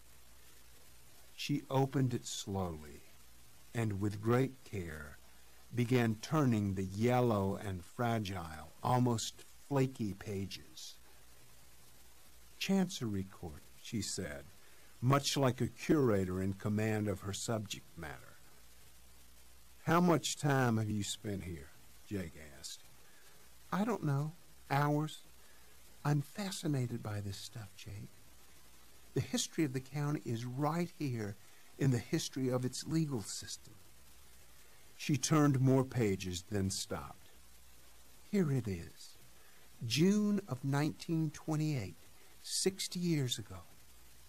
Jake leaned down for a closer look. All entries were by hand, and the ink had faded significantly. With an index finger, she went down one column and said, "On June 4th, 1928. She moved to the right to the next column. "The plaintiff, a man named Cleon Hubbard, filed a lawsuit against the defendant." She moved to the next column. "A man named Sylvester Rhines." She moved to the next column. "The lawsuit was described simply as a property dispute." Next column shows the attorney. Cleon Hubbard was represented by Robert E. Lee Wilbanks. "That's Lucian's grandfather," Jake said. Both were hunched over the docket book, shoulder to shoulder. She said, "And the defendant was represented by Lamar Thisdale. An old guy, dead for 30 years. You still see his name on wills and deeds." "Where's the file?" Jake asked, taking a step back. She stood straight and said, "I can't find it." She waved an arm around the room. "If it exists, it should be in here, but I've looked everywhere. There are gaps in everything, and I guess it's because of the courthouse burning down." Jake leaned on a file cabinet and pondered things. So, they were fighting over some land in 1928. Yes, and it's safe to say it's the 80 acres Seth owned when he died. We know from Lucian's research that Sylvester owned no other land at that time. Cleon Hubbard took title to the property in 1930, and it's been in the Hubbard family ever since. And the fact that Sylvester still owned the land in 1930 is pretty clear evidence he won this lawsuit in 1928. Otherwise, Cleon Hubbard would have owned it. That's what I was going to ask you. You're the lawyer. I'm just the lowly secretary. You're becoming a lawyer, Portia. I'm not sure you even need law school. Are you assuming Sylvester was your great-grandfather? Well, my mother is pretty sure these days that he was her grandfather, that his only child was Lois, and that Lois was her mother. That would make the old guy my great-grandfather. Not that we're that close or anything. Have you told Lucian what his ancestors were up to? No. Should I? I mean, why bother? It's not his fault. He wasn't alive. I would do it just to torment him. He'll feel like crap if he knows his people represented old man Hubbard and lost. Come on, Jake. You know how Lucian hates his family and their history. Yes, but he loves their assets. I would tell him. Do you think the Wilbanks firm has any of its old records? Jake grunted and smiled and said, I doubt if they go back 60 years. There's a pile of junk in the attic, but nothing this old. As a rule, lawyers throw away nothing, but over time, the stuff just disappears. Can I go through the attic? I don't care. What are you looking for? The file. Something with clues. It's pretty clear there was a dispute over the 80 acres. But what was behind it? And what happened in the case? How could a black man win a lawsuit over land in the 1920s in Mississippi? Think about it, Jake. A white landowner hired the biggest law firm in town, one with all the power and connections, to sue some poor black man over a property dispute. And the black man won, or so it appears. Maybe he didn't win. Maybe the case was still dragging on when Sylvester died. Exactly. That's it, Jake. That's what I have to find out. Good luck. I'd tell Lucian everything and enlist his help. He'll cuss his ancestors, but he does that before breakfast most days anyway. He'll get over it. Believe me, they did far worse. Great. I'll tell him. And I'll start digging through the attic this afternoon. Be careful. I go up there once a year and only when I have to. I seriously doubt you'll find anything. We'll see. Lucian took it well. He offered a few of his usual vile condemnations of his heritage, but seemed placated by the fact that his grandfather had lost the case against Sylvester Rhymes. Without invitation, he launched into history and explained to Portia, and at times throughout the afternoon to Jake as well, that Robert E. Lee Wilbanks had been born during Reconstruction and had spent most of his life laboring under the belief that slavery would one day return. The family managed to keep the carpetbaggers away from its land, and Robert, to his credit, built a dynasty that included banks, railroads, politics, and the law. He'd been a harsh, unpleasant man, and as a child, Lucian had feared him. But give the devil his due. The fine home Lucian now owned had been built by dear old Grandpa and properly handed down. After hours, they climbed to the attic and slid further into history. Jake hung around for a while, but soon realized it was a waste of time. The files went back to 1965, the year Lucian inherited the law firm after his father and uncle were killed in a plane crash. Someone, probably Ethel Twitty, the legendary secretary, had cleaned house and purged the old records. Chapter 35.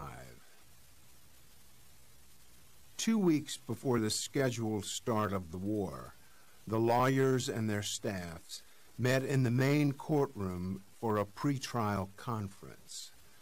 Such gatherings were unheard of back in the old days, but the more modern rules of engagement called for them and even provided an acronym, the PTC.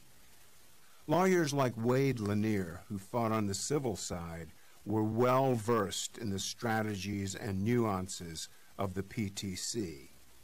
Jake less so. Reuben Atlee had never presided over one, though he would not admit this. For him and his chancery court, a major trial was a nasty divorce with money on the line. These were rare, and he handled them the same way he had for 30 years. Modern rules be damned. Critics of the new rules of discovery and procedure whined that the PTC was nothing more than a rehearsal for the trial, and thus it required the lawyers to prepare twice. It was time-consuming, expensive, burdensome, and also restrictive.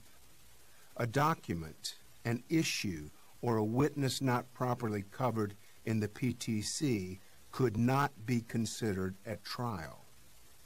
Old lawyers like Lucian, who reveled in dirty tricks and ambushes, hated the new rules because they were designed to promote fairness and transparency. "Trials are not about fairness, Jake. Trials are about winning," he had said 1,000 times. Judge Atlee wasn't too keen on them either, though he was duty-bound to follow them. At 10 o'clock Monday morning, March 20th, he shooed away the handful of spectators and told the bailiff to lock the door. This was not a public hearing. As the lawyers were getting situated, Lester Chilcott, Lanier's co-counsel, walked over to Jake's table and laid down some paperwork. "Updated discovery," he said, as if everything were routine. As Jake flipped through it, Judge Atlee called them to order and began scanning faces to make sure all lawyers were present. "Still missing, Mr. Stillman Rush," he mumbled into his microphone. Jake's surprise quickly turned to anger. In a section where all potential witnesses were listed, Lanier had included the names of 45 people. Their addresses were scattered throughout the Southeast, with 4 in Mexico. Jake recognized only a handful. A few he had actually deposed during discovery. A document dump was a common dirty trick, one perfected by corporations and insurance companies, in which they and their lawyers hid discoverable documents until the last possible moment. They then dumped several thousand pages of documents on the opposing lawyer just before the trial, knowing he and his staff could not possibly dig through them in time. Some judges were angered by document dumps. Others let them slide. Wade Lanier had just pulled off a witness dump, a close cousin.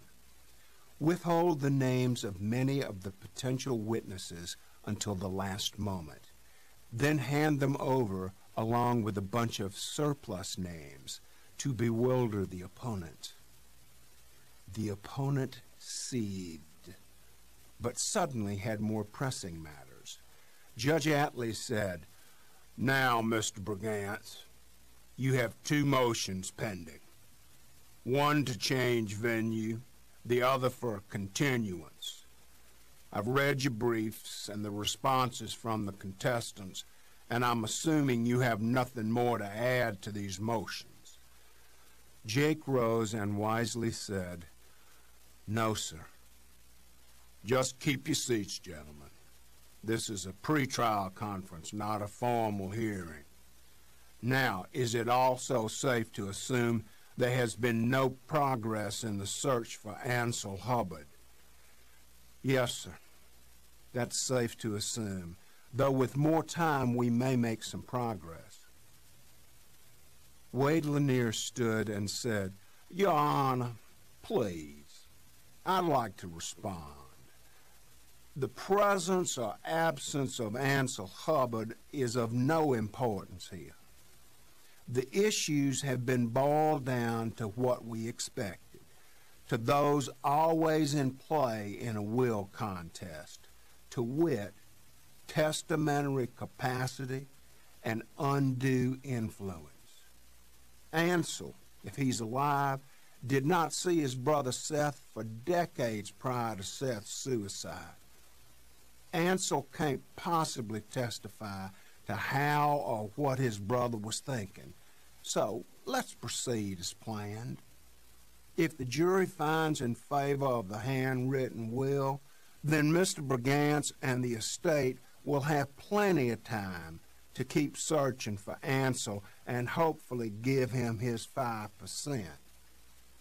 But if the jury rejects the handwritten will, then Ansel himself becomes irrelevant because he's not mentioned in the prior will. Let's move on, Judge. You set the trial date of April 3rd many months ago, and there's no good reason not to go on as planned." Lanier was not flashy, but he was down to earth, even homey and persuasive. Jake had already learned the man could argue effortlessly, off the cuff, and convince anybody of just about anything. "I agree," Judge Atlee said gruffly. "We will proceed as planned on April 3rd. Here, in this courtroom. Please sit down, Mr. Lanier." Jake took notes and waited for the next argument. Judge Atlee looked at his notes, adjusted the reading glasses far down his nose, and said, "I count 6 lawyers sitting over here on the contestant side of the courtroom. Mr. Lanier is the chief counsel for the children of Seth Hubbard, Ramona Defoe and Herschel Hubbard. Mr. NxzHTa is the chief counsel for the 2 children of Herschel Hubbard. Mr. Hunt is the chief counsel for the 2 children of Ramona Defoe. The rest of you guys are associates." He removed his glasses and stuck a stem in his mouth. A lecture was coming. "Now, gentlemen, when we get to trial, I have no intention of tolerating a lot of excessive and unnecessary chatter from 6 lawyers. In fact, no one except lawyers Lanier, NxzHTa, and Hunt will be allowed to speak in court on behalf of the contestants. God knows that should be enough. And I'm not going to subject the jury to 3 different opening statements, 3 different closing arguments, and 3 different examinations of witnesses. If there is an objection, I do not want 3 or 4 of you jumping up and waving your arms and yelling, 'Objection, objection.' Do you follow me?" Of course they did. He was speaking slowly, clearly, and with his usual heavy authority. He continued, I suggest that Mr. Lanier take the lead for the contestants and handle the bulk of the trial. He certainly has more trial experience, not to mention the clients with the greatest interest. Divide the work any way you want. I wouldn't dare give advice, he said gravely, advising.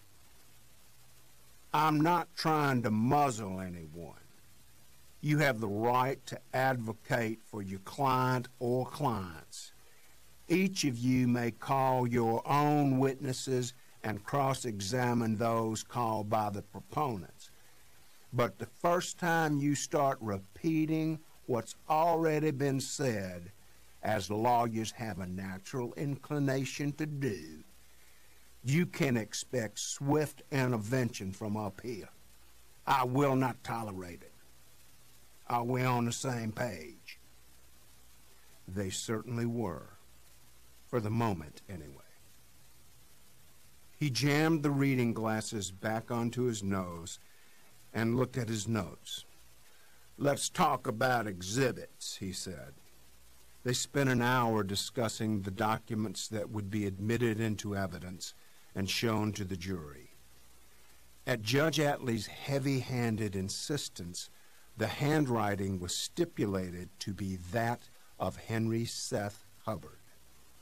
Arguing otherwise would be a waste of time. The cause of death was stipulated. 4 large color photos were approved. They showed Seth hanging from the tree and eliminated any doubt as to how he died. Then Judge Atlee said, "Now, let's review the witnesses. I see that Mr. Lanier has added quite a few." Jake had been waiting impatiently for over an hour. He tried to keep his cool, but it was difficult. He said, Your Honor, I'm going to object to a lot of these witnesses being allowed to testify at trial. If you'll look on page 6, beginning there and running for a while, you see the names of 45 potential witnesses. Looking at their addresses, I'm assuming these people worked in Mr. Hubbard's various factories and plants. I don't know, because I've never seen these names before. I've checked the latest updated responses to interrogatories, and of the 45, only 15 or 16 have ever been mentioned by the contestants before today. Under the rules, I was entitled to have these names months ago. It's called a witness dump, Your Honor. Dump a pile of witnesses on the table 2 weeks before the trial, and there's no way I can possibly talk to them all and find out what their testimony might be. Forget depositions. It would take another 6 months. This is a clear violation of the rules, and it's underhanded. Judge Atlee scowled at the other table and said, Mr. Lanier. Lanier stood and said, May I stretch my legs, Your Honor? I have a bad knee. Whatever. Lanier began pacing in front of his table, limping slightly.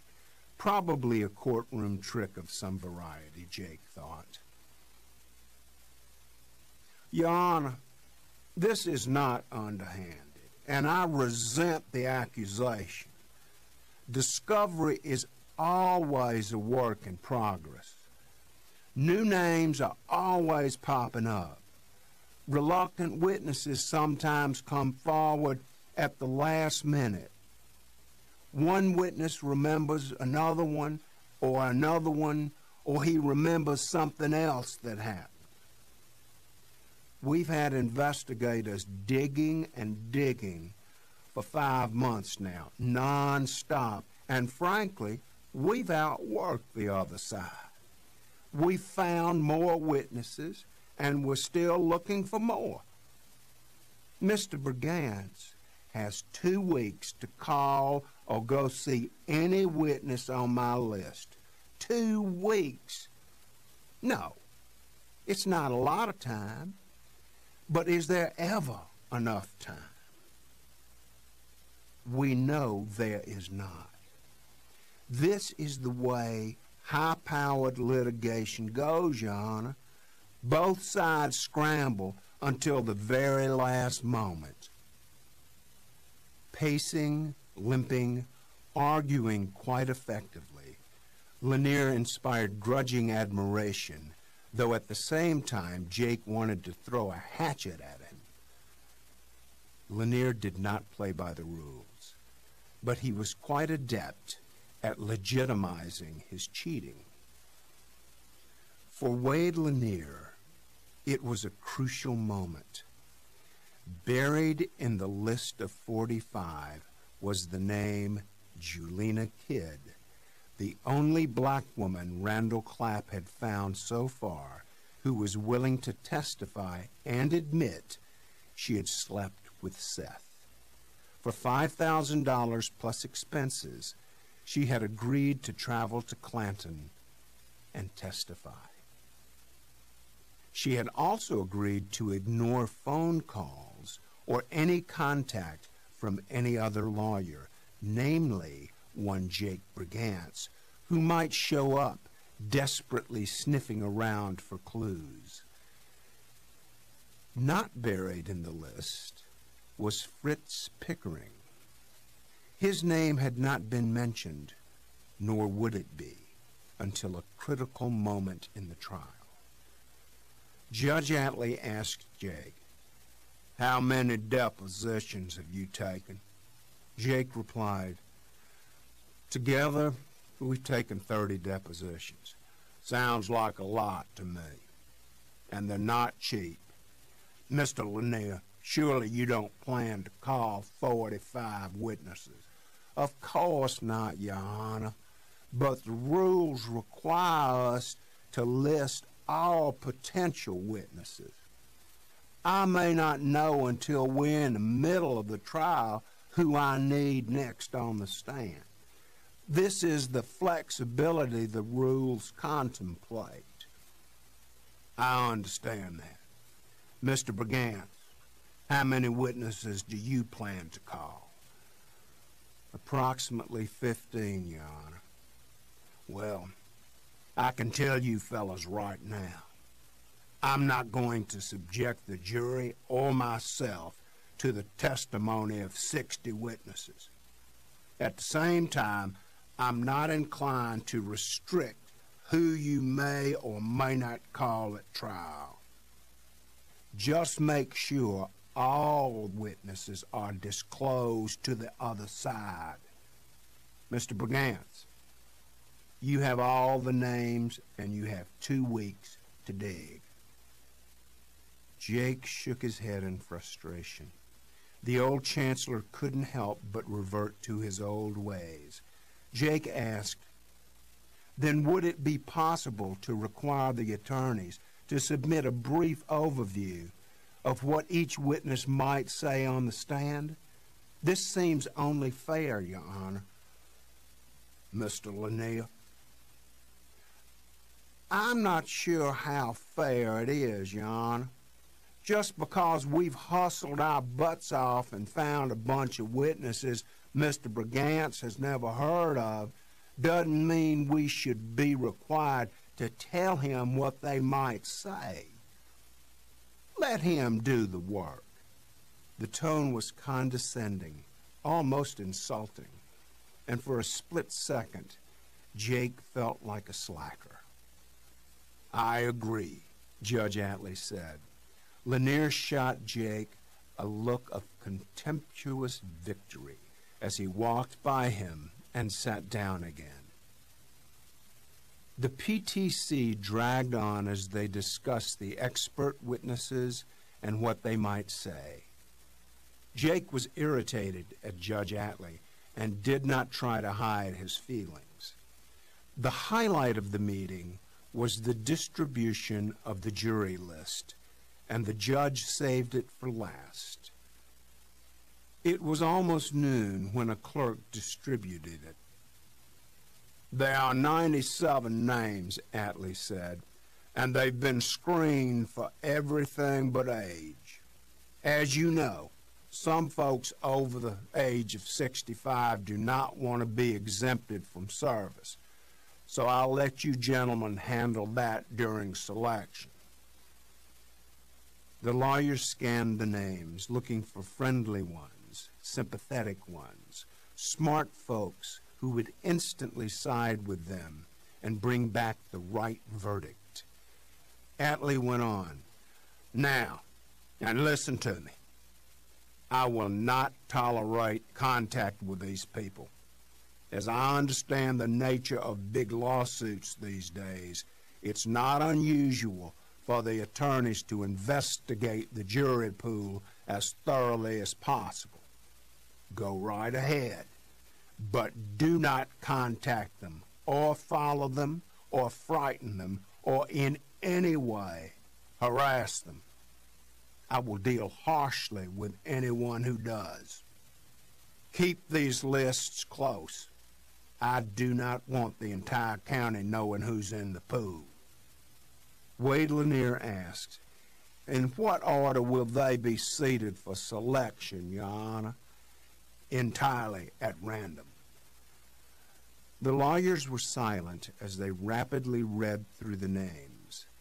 Jake had a distinct advantage because it was home turf. Every time he looked at a jury list, though, he was astonished at how few names he recognized. A former client here, a church member there, a high school buddy from Caraway, his mother's first cousin. A quick review yielded maybe 20 hits out of 97. Harry Rex would know even more. Ozzie would know all the black ones and many of the whites. Lucian would boast about how many he knew, but in reality, he had been sitting on the front porch for too long. Wade Lanier and Lester Chilcott from Jackson recognized no one, but they would have plenty of help. They were chumming up with the Sullivan firm, at 9 lawyers still the biggest in the county, and there would be a lot of advice. At 12:30, Judge Atlee was tired and dismissed everyone. Jake hurried out of the courtroom, wondering if the old man was physically up to a grueling trial. He was also worried about which rules would control the trial. It was obvious the official rules, the new ones on the books, would not be strictly adhered to. Regardless of the rules, Jake and every other lawyer in the state knew the Supreme Court of Mississippi was famous for deferring to the wisdom of local chancellors. They were there in the heat of the battle. They saw the faces, heard the testimony, felt the tension. Who are we, the Supreme Court had asked itself over the decades, to sit here far removed and dispassionately substitute our judgment for Chancellor so-and-so? As always, the trial would be governed by Rubin's rules, whatever they happened to be at any particular moment. Wade Lanier and Lester Chilcott walked straight to the offices of the Sullivan firm and made their way to a conference room on the second floor. A platter of sandwiches was waiting, as was a feisty little man with a crisp upper Midwest accent. He was Myron Pankey, a former lawyer who had found a niche in the relatively new field of jury consultation, an area of expertise now nudging itself into many major trials. For a handsome fee, Pankey and his staff would work all sorts of miracles and deliver the perfect jury, or at least the best available. A phone survey had already been done, 200 registered voters in counties adjoining Ford County had been interviewed. 50% said a person should be able to leave his or her estate to anyone, even at the expense of his or her own family.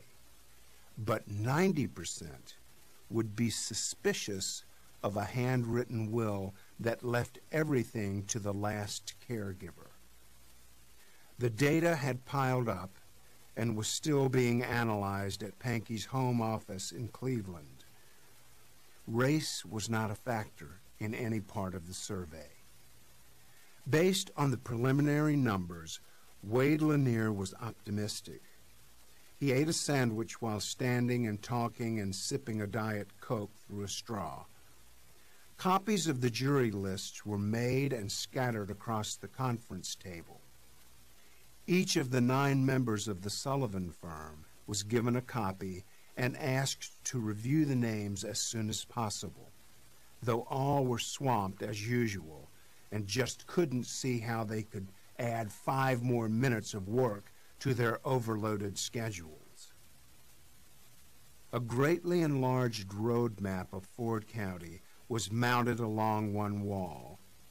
A former Clanton cop named Sonny Nance was already sticking numbered pins onto streets and roads where the jurors lived. Nance was from Clanton, married to a woman from Caraway, and said he knew everyone. He had been hired by Myron Pankey to showcase this knowledge. At 1:30, 4 more new employees arrived and received their instructions. Lanier was blunt but precise. He wanted color photos of each home, each neighborhood, each vehicle if possible. If there were stickers on the bumpers, take photos, but do not, under any circumstances, take the risk of getting caught. Pose as survey takers, bill collectors, insurance runners, delivering checks, door-to-door proselytizers, whatever might be believable, but talk to the neighbors and learn what you can without being suspicious. Do not, under any circumstances, have direct contact with any potential juror. Find out where these people work, worship, and send their kids to school. We have the basics: name, age, sex, race, address, voting precinct, and nothing else. So there are a lot of blanks to be filled in. Lanier said, "You cannot get caught. If your activity arouses suspicion, then immediately disappear. If you are confronted, give them a bogus name and report back here.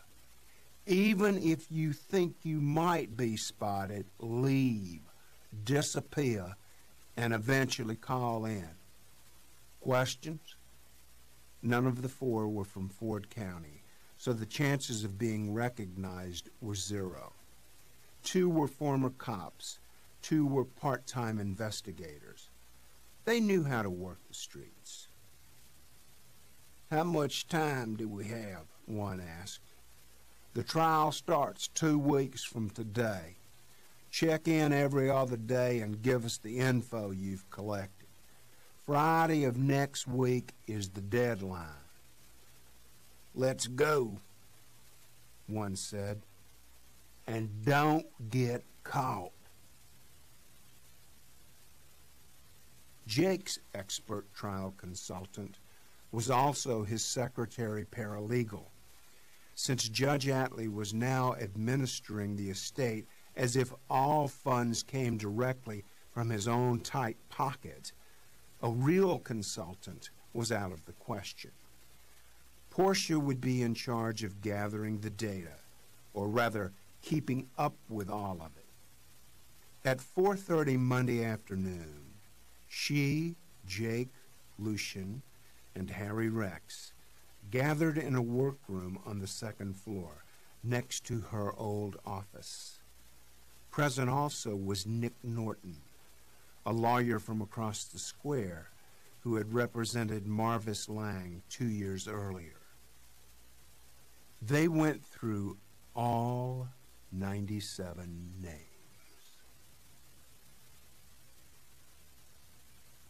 Chapter 36. From their looks and accents, it was obvious to Lonnie they were a bunch of Russians, and after watching them drink straight vodka for an hour, he was certain.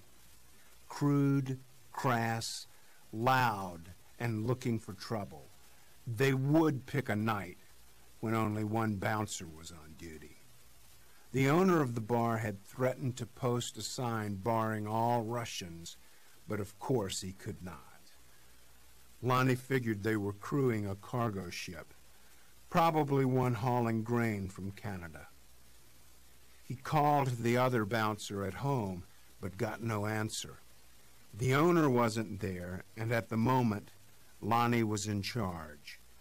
More vodka was ordered.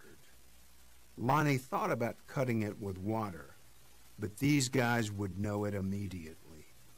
When one slapped a waitress on her shapely rear end, events spiraled out of control, and quickly. The lone bouncer, a man who had never shied away from violence, barked at the offending Russian, who barked back in another language while rising angrily. He threw a wild punch which missed, and then took one that didn't. From across the room, a gang of patriotic bikers hurled beer bottles at the Russians, all of whom were springing into action. Lonnie said, "Oh, shit," and thought about leaving through the kitchen, but he'd seen it all before many times. His bar had a tough reputation, which was one reason it paid so well, and in cash. When another waitress was knocked down, he ducked around the bar to help her. The melee raged on just a few feet away, and as he reached to grab her, a blunt object of some variety struck him in the back of his head. He fell comatose, blood pouring from his wound and draining into his long gray ponytail. At 66, Lonnie was simply too old to even watch such a brawl. For 2 days he lay unconscious in a Juneau hospital. The owner of the bar reluctantly came forward and admitted he had no paperwork on the man, just a name, Lonnie Clark. A detective was hanging around, and when it became apparent he might never wake up, a plan was hatched. The owner told them which flophouse Lonnie called home, and the cops broke in. Along with almost nothing in the way of assets, they found 30 kilos of cocaine, wrapped neatly in foil and seemingly untouched. Under the mattress, they also found a small plastic binder with a zipper. Inside was about $2,000 in cash, an Alaska driver's license that turned out to be fake, name of Harry Mendoza, a passport, also fake, for Albert Johnson, another fake passport for Charles Noland, a stolen Wisconsin driver's license for Wilson Steglitz, expired, and a yellowed naval discharge summary for one Ansel F. Hubbard, dated May 1955. The binder consisted of Lonnie's worldly assets, discounting, of course, the cocaine, which had a street value of roughly $1.5 million.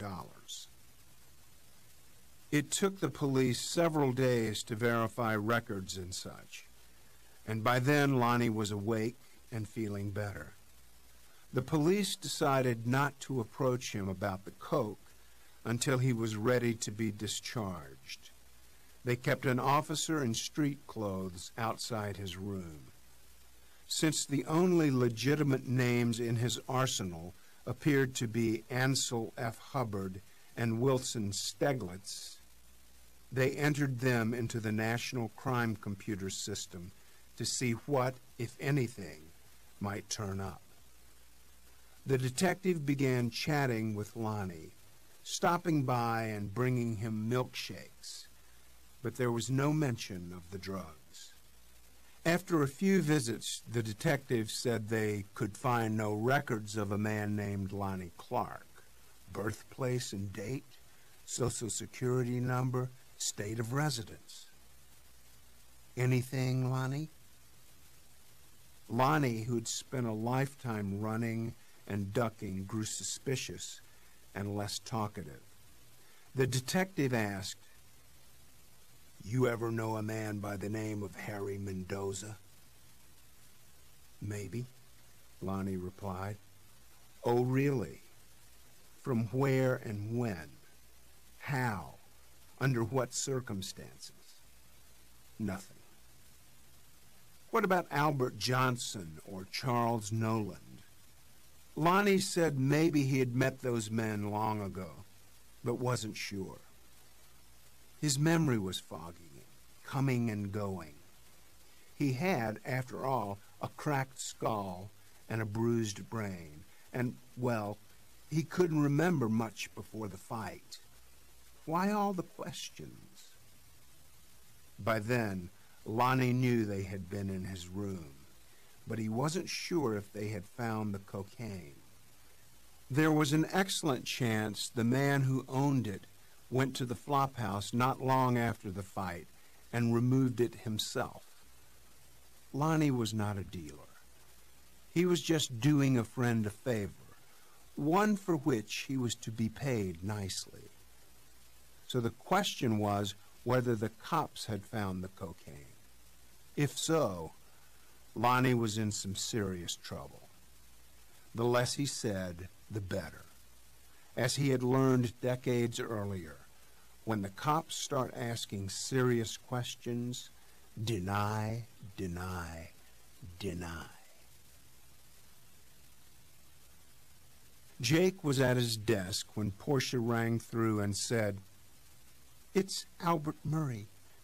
Jake grabbed the phone and said hello. Murray ran a firm out of D.C. and specialized in locating missing persons, both nationally and internationally. So far, the estate of Seth Hubbard had paid the firm $42,000 to find a long-lost brother and had almost nothing to show for it. Its results had been thoroughly unimpressive, though its billing procedures rivaled those of any big city law firm.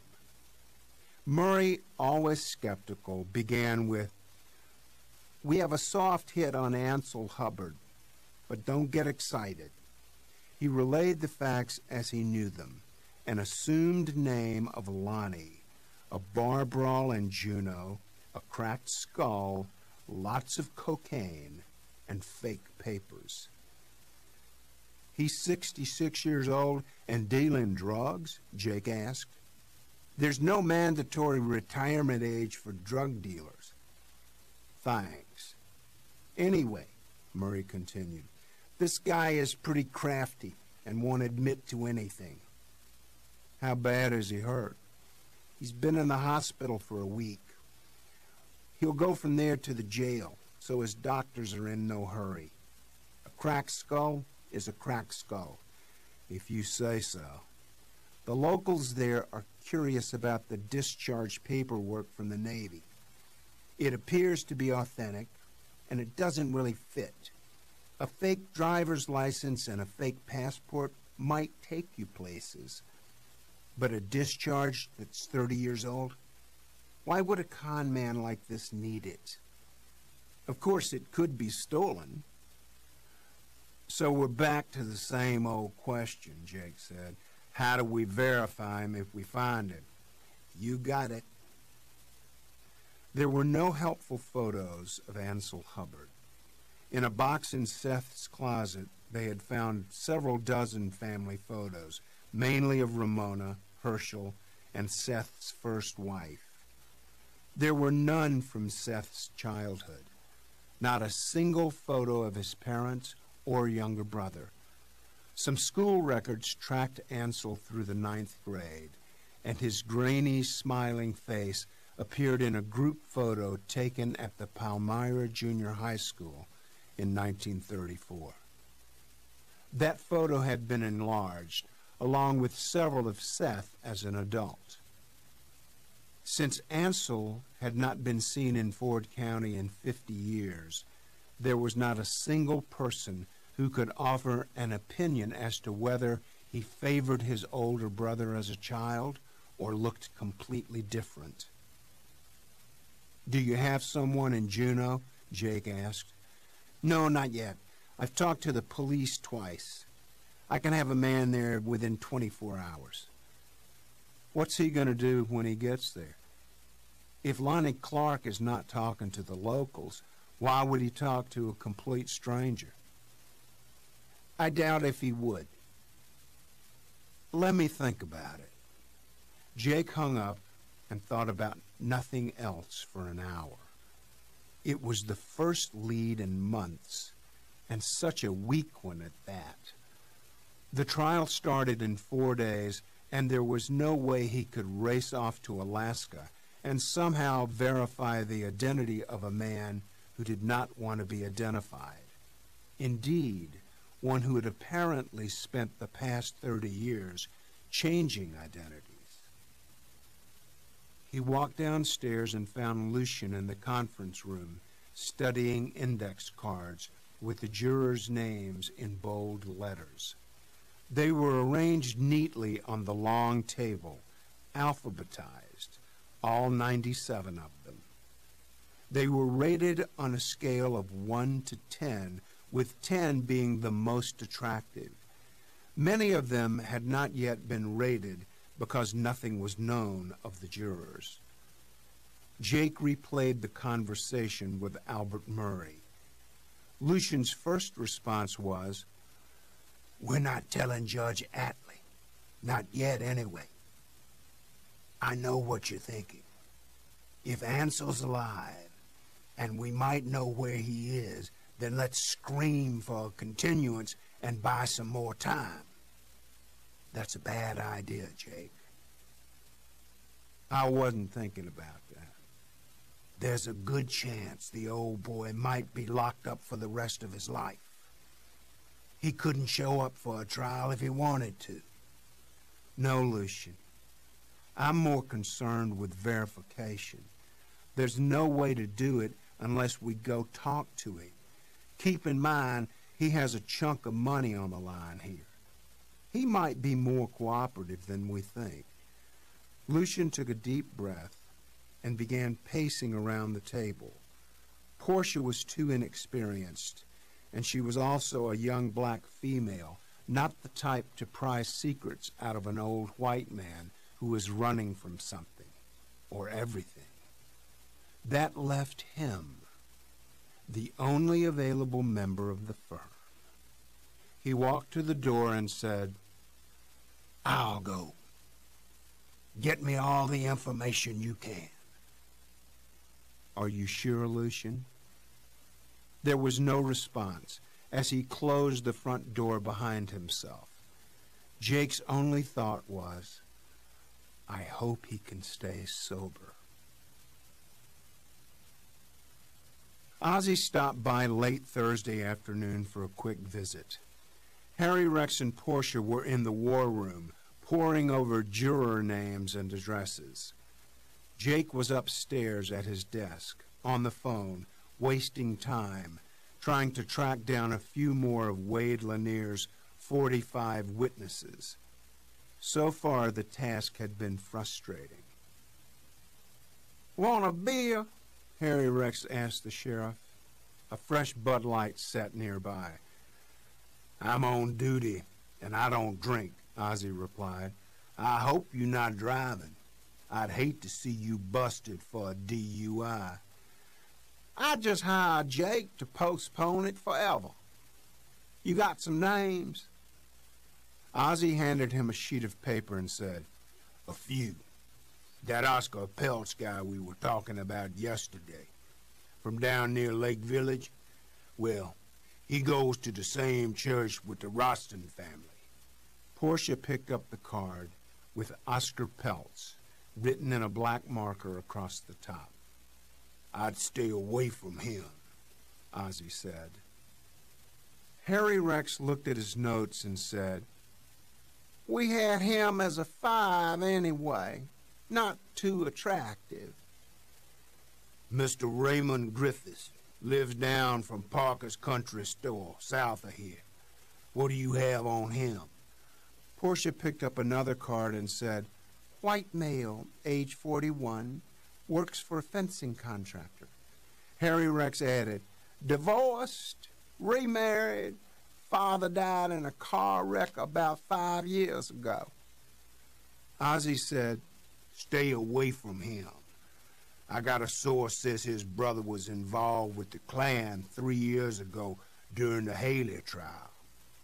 Don't think the brother ever joined up, but he was a bit too close. They might be presentable on the surface, but could be a rough bunch." "I had him as a 4, Harry Rex said. "I thought you were after all the black folks." "That's a waste of time. All black folks get automatic 10s in this trial." "How many are on the list, Portia?" 21 out of 97. "We'll take them." "Where's Lucian?" Ozzie asked. "Jake ran him off. Any luck with Purnell Phillips? You thought Moss Jr. might know him." "He's Moss Jr.'s wife's 3rd cousin, but they try to avoid family gatherings. Backwater Baptist. He wouldn't get too many points from me." "Portia, let's give him a 3, she said with the authority of a veteran jury consultant. "That's the problem with this damn pool," Harry Rex said. "Far too many 3s and 4s, not enough 8s and 9s. We're going to get clobbered." "Where's Jake?" Ozzie asked. "Upstairs, fighting the phone."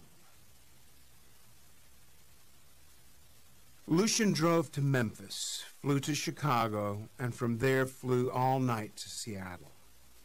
He drank on the flight, but went to sleep before being excessive. He killed 6 hours in the Seattle airport, then caught a 2-hour flight to Juneau on Alaska Air. He checked into a hotel downtown, called Jake, slept 3 hours, showered, even shaved, and dressed himself in an old black suit that hadn't been worn in a decade. With the white shirt and paisley tie, he could pass himself off as a lawyer, which was exactly what he planned to do. With a battered briefcase in hand, he walked to the hospital. 22 hours after leaving Clanton, he said hello to the detective and got the latest scoop over coffee. The update revealed little. An infection was causing his brain to swell, and Lonnie was not in the mood to talk. His doctors wanted things quiet, and the detective had not spoken to him that day. He showed Lucian the fake paperwork they found in the flophouse, along with the naval discharge. Lucian showed the detective 2 enlarged photos of Seth Hubbard. Maybe there was a vague resemblance, maybe not. It was a long shot. The detective called the owner of the bar and insisted he come to the hospital. Since he knew Lonnie well, he could look at the photos. He did, and saw nothing. After the owner left, and with little else to do, Lucian explained to the detective the purpose of his visit. They had been looking for Ansel for 6 months, but it had been a cold trail. His brother, the one in the photos, had left him some money in a will. Not a fortune, but certainly enough to scramble Lucian from Mississippi to Alaska overnight. The detective had little interest in a lawsuit so far away. He was more concerned with the cocaine. No, he did not believe Lonnie Clark was a drug dealer. They were about to crack a syndicate out of Vancouver, and they had a couple of informants. The buzz was that Lonnie was simply hiding the stuff for a fee. Sure, he would serve some time, but time measured in months and not years. And no, he would not be allowed to travel back to Mississippi for any reason, if in fact his name was really Ansel Hubbard. After the detective left, Lucian roamed around the hospital to familiarize himself with the maze of corridors and annexes and split levels. He found Lonnie's room on the 3rd floor and saw a man standing nearby, flipping through a magazine, trying to stay awake. He assumed he was an officer. After dark, he returned to his hotel, called Jake for the update, and went to the bar.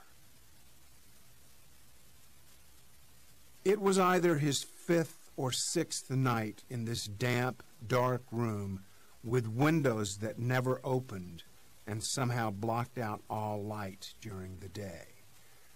The nurses came and went, sometimes tapping softly on the door as they pushed it open, and other times appearing at his bedside without making a sound to warn him. He had tubes in both arms and monitors above his head. He had been told he wouldn't die, but after 5 or 6 days and nights with virtually no food but plenty of meds and too many doctors and nurses, he wouldn't mind a prolonged blackout. His head pounded in pain, and his lower back was cramping from the inactivity, and at times he wanted to rip off all the tubes and wires and bolt from the room. A digital clock gave the time as 11:10. Could he leave? Was he free to walk out of the hospital? Or were the goons waiting just outside his door to take him away? No one would tell him. He had asked several of the friendlier nurses if someone was waiting, but all responses had been vague. Many things were vague. At times the television screen was clear, and then it would blur. There was a constant ringing in his ears that made him mumble. The doctors denied this. The nurses just gave him another pill. There were shadows at all hours of the night, observers sneaking into his room. Maybe they were students looking at real patients. Maybe they were just shadows that did not really exist. They changed his meds frequently to see how he would react. Try this one for the pain, this one for the blurred vision, this one for the shadows. This one is a blood thinner. This is an antibiotic. Dozens and dozens of pills, and at all hours of the day and night. He dozed off again, and when he awoke, it was 11:17. The room was pitch black. The only light, a red haze cast off from a monitor above his head, one he could not see. The door opened silently, but no light entered from the dark hallway. But it wasn't a nurse. A man, a stranger, walked straight to the side of the bed. Gray hair, long hair, a black shirt, an old man he had never seen before. His eyes were squinted and fierce, and as he leaned down even closer, the smell of whiskey almost slapped Lonnie in the face. He said, "Ansel, what happened to Sylvester Rhymes?" Lonnie's heart froze as he stared in horror at the stranger who gently placed a hand on his shoulder. The whiskey smell grew stronger. He repeated, "Ansel, what happened to Sylvester Rhines?" Lonnie tried to speak, but words failed him. He blinked his eyes to refocus, but he was seeing clearly enough. The words were clear too, and the accent was unmistakable. The stranger was from the deep south. "What?" Lonnie managed to whisper, almost in a gasp. "What happened to Sylvester Rhines?" The stranger repeated, his laser-like eyes glowing down at Lonnie. There was a button on the bedstead that summoned a nurse. Lonnie quickly punched it. The stranger withdrew, became a shadow again, then vanished from the room. A nurse eventually arrived. She was one of his least favorites and didn't like to be bothered. Lonnie wanted to talk, to tell her about the stranger, but this gal was not a listener. She asked what he wanted, and he said he couldn't go to sleep. She promised to check back later. The same promise as always. He lay in the dark, frightened. Was he frightened because he had been called by his real name? Because his past had caught up with him? Or was he frightened because he wasn't sure he had actually seen and heard the stranger? Was he finally losing his mind? Was the brain damage becoming permanent? He faded away, drifting in and out of blackness, sleeping for only a moment or two before thinking of Sylvester. Chapter 37. Jake walked into the coffee shop at 5 minutes after 7 on Saturday morning, and as usual, the conversation lagged for a few seconds as he found a seat and swapped a few insults.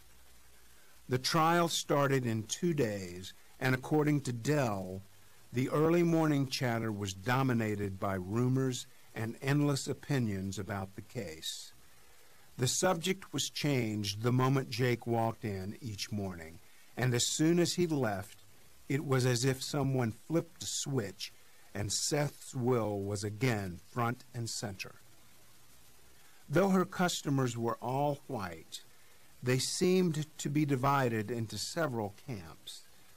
There were strong opinions that a man in his right mind should be able to give away his property as he pleased, regardless of his family. Others argued he wasn't in his right mind. Letty had her share of detractors. She was widely believed to be a loose woman who took advantage of poor old Seth. Jake stopped by at least once a week when the cafe was empty and got the lowdown from Dell. Of particular interest was a regular named Tug Whitehurst, a state meat inspector. His brother was on the jury list, though she was certain Tug had not mentioned this. He wasn't much of a talker, but during one conversation he did side with Carrie Hull when Hull declared it was no one's business how he left his estate. Hull was notoriously broke and in debt, and everyone knew his estate would be a disaster, but this was allowed to pass without comment. At any rate, Dell thought Tug Whitehurst would be okay with Jake, but who knew about his brother? At this point in the case, Jake was desperate for any information about the chosen 97. He sat at a table with a couple of farmers and waited on his grits and toast. Bass fishing dominated the conversation, so Jake had little to offer. For at least the last 3 years, a great debate had raged in certain circles over whether the largemouth bass population in Lake Chitula was declining or increasing. Opinions were strong and loud, and there appeared to be no room for compromise. Experts were plentiful. Just as the tide shifted in favor of a dwindling population, someone would land a trophy and the debate would fire up again. Jake was weary of the topic, but now thankful for it nonetheless. It kept attention away from the Hubbard case. As he was eating, Andy Furr asked, Say, Jake, is the trial still a go for Monday? "It is." So no chance of a postponement or anything like that? "I don't see one. The prospective jurors will be there at 9, and we should get started soon after. You coming?" No, gotta work. Y'all expecting a crowd? "You never know. Civil trials tend to be fairly dull. We may start off with some spectators, but I suspect they'll disappear quickly." Dell topped off his coffee and said, "The place will be packed, and you know it. We haven't had this much excitement since the Haley trial." Oh, I forgot about that one, Jake said, and got a few laughs. Bill West said he had heard the FBI had just raided the offices of 2 supervisors down in Polk County, a notoriously corrupt place, and this ignited a round of condemnation from almost everyone but Jake and Dell. It also changed the subject, and for that, Jake was grateful. At that moment, facing a long weekend at the office, all he wanted was breakfast. Portia arrived around 9 o'clock, and they had a coffee together on the balcony as the town came to life around them. She reported that she had had an early breakfast with Letty, who was nervous, even fragile, and terrified of the trial. Letty was exhausted from the strain of living in a house packed with relatives, and of trying to work part-time, and of trying to ignore the fact that her husband was in jail for killing 2 boys. Add a pending divorce and a gut-wrenching will contest, and Letty was understandably a wreck. Portia admitted she was exhausted too. She was working long hours at the office and sleeping little. Jake was sympathetic, but only to a point. Litigation often required 18-hour days and lost weekends, and if Portia was serious about becoming a lawyer, she needed a good dose of the pressure. In the past 2 weeks, they had pushed each other into memorizing all 97 names on the jury list. If Jake said R, then Portia responded 6, Rady, Rakestraw, Reese, Riley, Robbins, and Robard. If Portia said W, then Jake responded 3, Wampler, Whitehurst, Witten. Back and forth, the mental contests raged throughout each day. Jury selection in Mississippi was normally a one-day ordeal at most. Jake was continually fascinated by trials in other states where it took 2 weeks or a month to pick a jury. He could not fathom such a system. Neither could Mississippi judges. They were dead serious about selecting fair and impartial panels. They just didn't waste time. Speed would be crucial. Quick decisions would be required. The lawyers on both sides would not have much time to think about names or to look them up in some batch of research. It was imperative that they know the names and quickly put them with faces. Jake was determined to know every single juror and their ages, addresses, jobs, education, churches, as much info as they could gather. Once the 97 names were filed away, Portia was given the task of wading through the courthouse records. She spent hours in the deed books and land records searching for transactions over the past 10 years. She combed the court dockets looking for plaintiffs and defendants, winners and losers. Of the 97, 16 had gone through a divorce in the past 10 years. She wasn't sure what that meant in the course of a trial over a will, but she had the knowledge anyway. One gentleman, a Mr. Eli Rady, had filed 4 lawsuits and lost them all.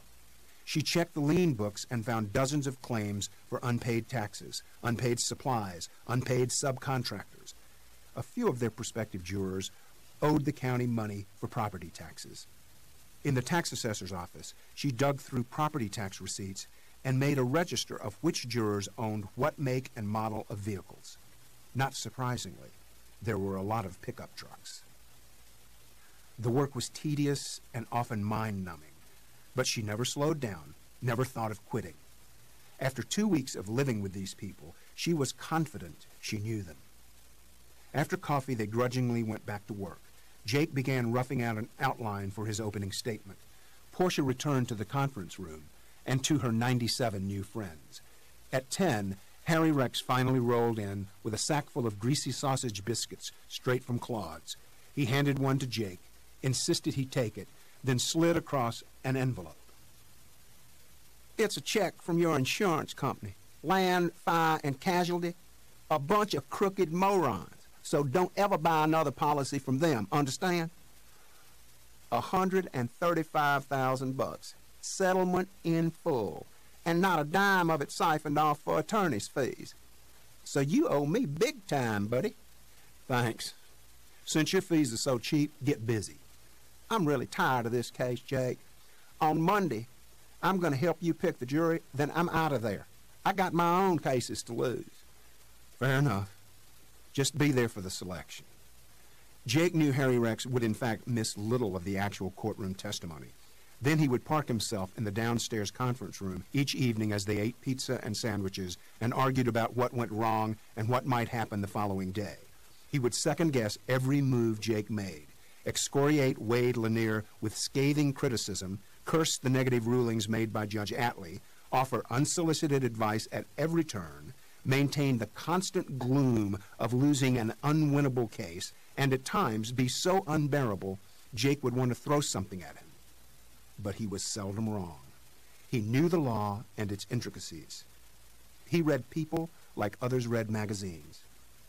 Without being obvious, he watched the jurors as they watched Jake, and his advice would be invaluable. Despite Seth Hubbard's rather explicit command that no other lawyer in Ford County profit from his estate, Jake was determined to find a way to channel some fees to Harry Rex. Seth wanted his last-minute, handwritten will to survive all challenges, and whether he liked it or not, Harry Rex Vonner was crucial to the effort. The phone on Jake's desk started a muted ringing. He ignored it. Harry Rex said, "Why have y'all stopped answering the phones around here? I've called 10 times this week and nobody answered." "Portia's been in the courthouse. I've been busy. Lucian doesn't answer the phone." "Think of all the car wrecks and divorces and shoplifting cases you're missing. All the human misery out there trying like hell to get through." "I'd say we're tied up right now." "Any word from Lucian?"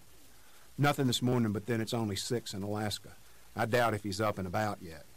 "He's probably just now getting in. You're an idiot, Jake, for sending Lucian on a road trip. Hell, he gets drunk between here and his house. Put him on the road in airport lounges, hotel bars, you name it, and he'll kill himself." "He's cutting back. He plans to study for the bar and get reinstated." "Cutting back for that old goat means stopping at midnight." "When did you get so clean and sober, Harry Rex? You've been drinking Bud Light for breakfast." "I know how to pace myself. I'm a professional. Lucian's just a drunk, that's all." "Are you going to perfect those jury instructions or just sit here and badmouth Lucian all morning?" Harry Rex stood and began lumbering away. "Later. You got a cold Bud Light?" "No." When he was gone, Jake opened the envelope and studied the check from the insurance company.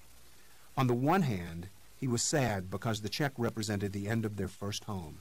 Sure, it went up in flames more than 3 years earlier, but the lawsuit against the insurance company gave Carla and him hope that it might be rebuilt. That was still possible, but unlikely. On the other hand, the check meant cash in the bank, not much by any means, but after paying off the 2 mortgages, they would net close to $40,000. It wasn't exactly unrestricted, but it did take some pressure off. He called Carla and said a small celebration was in order. Find a babysitter. Lucian sounded normal on the phone, though normal for him meant the usual scratchy voice and the pained delivery of a drunk trying to shake off cobwebs. He said their man, Lonnie Clark, had a rough night. The infection would not subside. The doctors were more concerned than the day before, and most important, he was not receiving visitors. "What are your plans?" Jake asked. "Hang around for a while. Maybe take a road trip. You ever been out here, Jake? Pretty spectacular. With mountains on 3 sides and the Pacific right here at the door. The town's not a big place and not that pretty, but man, what scenery. I like it. I think I'll get out and explore." "Do you think it's him, Lucian?" "I know less than I did when I left Clinton. Still a mystery. The cops don't care who he is or what's happening back there. They've got a drug ring to break up. I like it here, Jake. I might stay a while. I'm in no hurry to get back. You don't need me in that courtroom." Jake certainly agreed, but said nothing. Lucian continued, "It's cool, and there's no humidity, Imagine that, Jake. A place with no humidity. I like it here. I'll keep an eye on Lonnie and chat with him when they let me. Are you sober, Lucian? I'm always sober in the morning. It's 10 at night when I run into trouble. Keep in touch. You got it, Jake. Don't worry. They dropped off Hannah at Jake's parents in Caraway and drove an hour to Oxford, where they drove through the Ole Miss campus and soaked in the sights and memories of another lifetime. It was a warm, clear spring day, and the students were out in shorts and bare feet. They slung frisbees across the grove, sneaked beer from coolers, and soaked up the sun as it was disappearing. Jake was 35, Carla 31, and their college days seemed so recent, yet so long ago. A walk through campus always triggered a wave of nostalgia and disbelief. Were they really in their 30s? It seemed like they were students just last month. Jake avoided walking near the law school. That nightmare was not distant enough. At dusk, they drove to the Oxford Square and parked by the courthouse. They browsed for an hour in the bookstore, had a coffee on the balcony upstairs, then went to dinner at the Downtown Grill, the most expensive restaurant within 80 miles. With money to burn, Jake ordered a bottle of Bordeaux, $60. Returning at almost midnight, they took their customary turns and slowly drove by the Hocutt House. Some of its lights were on, and the grand old place beckoned them. Parked in the driveway was Willie Trainor's Spitfire with Tennessee plates. Still a bit loose from the wine, Jake said, "Let's check on Willie." No, Jake, it's too late, Carla protested. Come on. Willie won't care. He had stopped the sob and was shifting into reverse. Jake, this is so rude. For anyone else, yes, but not for Willie. Plus, he wants us to buy this place. Jake parked behind the Spitfire. What if he has company? Now he has more. Let's go. Carla reluctantly got out. They paused for a second on the narrow sidewalk and took in the sweeping front porch. The air was rife with the fragrant aromas of tree peonies and irises. Pink and white azaleas burst forth from the flower beds. I say we buy it, Jake said. We can't afford it, she replied. No, but the bank can. They stepped onto the porch, rang the bell, and heard Billie Holiday in the background. Willie eventually came to the door in jeans and a T-shirt and pulled it open with a big smile. Well, well, he said, if it's not the new owners. We were just in the neighborhood and wanted a drink, Jake said. I hope we're not intruding, Carla said, somewhat embarrassed. Not at all. Come in, Willie insisted as he waved them in. They went to the front parlor where he had a bottle of white wine on ice. It was almost empty, and he quickly grabbed another and uncorked it. As he did so, he explained that he was in town to cover the trial.